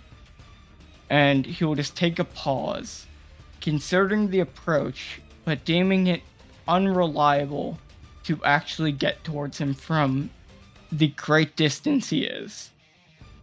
As the small girl behind Yama will just pause for a moment, looking up in almost awe at the man in front of her that fought all of these powerful men and women without fail and was able to defend her, someone he didn't even know.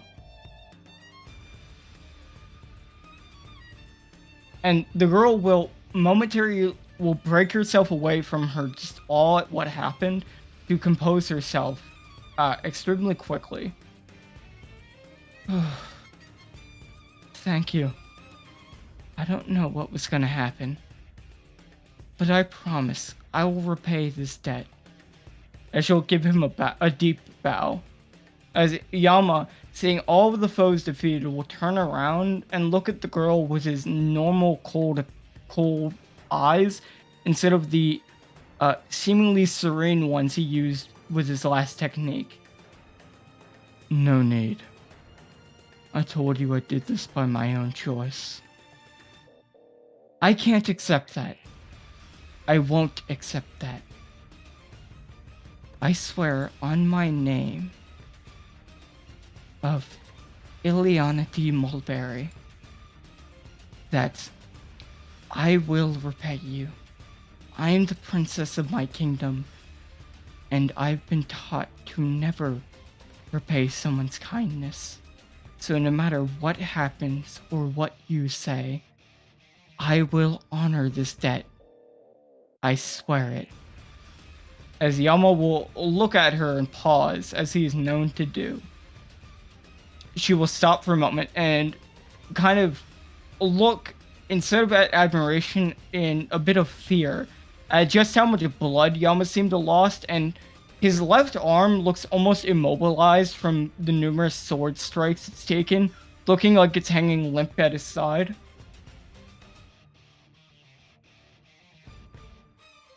We have to get you to a doctor. Quickly. Those injuries they need to be treated. As Yama will almost glare, not at her, but at the idea, as he looks angry, which isn't something he's shown yet. No. I will never go see a doctor. I'm fine. Understand that for the rest of my life, until the day I die, I will never be treated by one of their kind. As Ileana will have taken back by this man's seemingly disdain for the profession of doctoring, and a nod, almost too quick to react. I understand. As she'll tie a hairband around her hair to get it out of her eyes. Well, I am no licensed doctor, but I do know how to use a bandage and clean a wound, so at least let me tend to that as best I can. Now sit down. As Yama, not used to a child with such commanding force, will sit down. And as Ileana is seemingly treating his wounds as best she can, being, well, as she proclaimed, not a doctor, she will state to him, surprised that she's able to at least tend to the bleeding enough to not let him bleed out and die. I am ashamed, Sir Yama. I have no one to turn to. Do you think you can offer me some assistance? As Yama will, without pause, state clearly, no. I have my own goals I can't afford to delay, so I can't help you.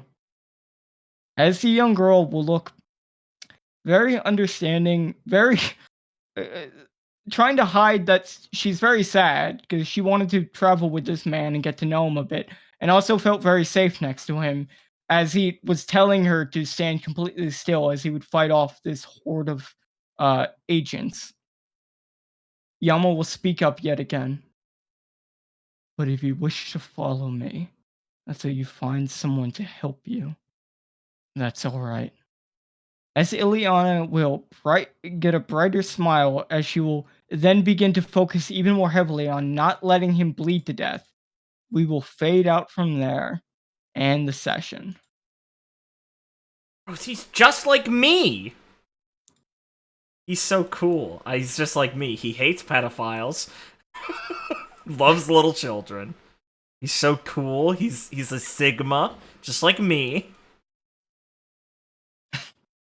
Bro, Hayes is literally...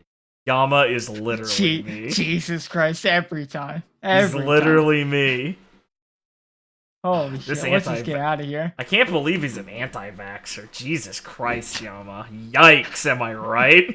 Fucking God. I don't fucking trust doctors after what they did to Q. Holy shit. They hit him with retard juice. Get me out. You know, Yama, there's no studies that prove that has any negative effect or gives you autism. Yeah, okay. You've bought into the corporate media. You're from Mulberry? Oh yeah, you're a libtard. He's not stopping. You're a libtard. You're a libtard. You're not playing the music. The song of recap or end card.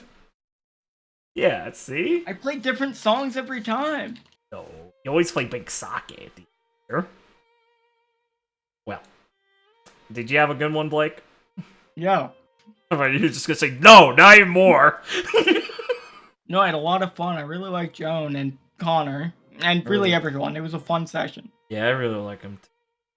I like Lee fighting someone who's an asshole because she really thinks it's cool to fight like that. I like Joan because she's really funny. It's very nice. She said I'm a defender of peace. Peace sign I. And Lee just had a heart attack. Went, oh god, I've never seen a grown woman do something like that, let alone a young woman do that. Jesus Christ. This lady's so adorable. We're gonna keep her. And then she invited herself and Lee went, yes, fucking based.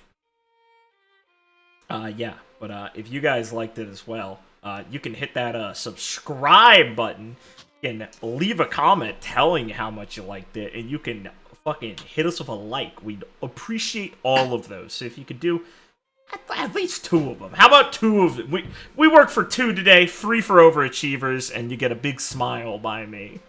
If you want more content, but this is the latest episode of the New Dawn Pirates for you currently, well, check out the rest of the channel. You can check out Records of Remnant, Team Supernova, a RWBY adventure set in the RWBY universe run by myself, played by some of the guys on the channel. Or you can check out Supernova Safari, our podcast, if you want something that's not sequentially viewed in long 50-episode chunks, or 50 plus for this game. You can check that out for some of the standalone episodes or some of the episodes where we cover a show. Very fun time, guys on the podcast. It's a good time.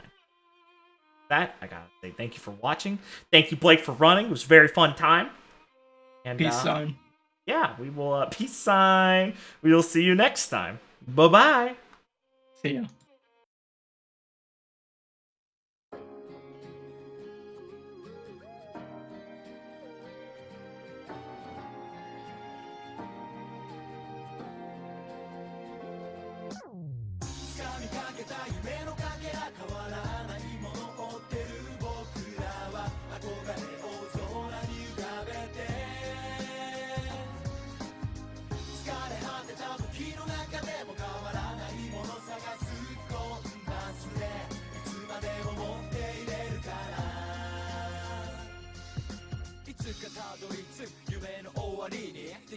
だけこのままで大人に見上げた果てしないこの大空に永遠に永遠に幼き頃の夢物語忘られし記憶の糸たどり未だ胸を焦がす残り火を消してしまわないように乱れた晴れ渡るこの空に仲間と共に思いを託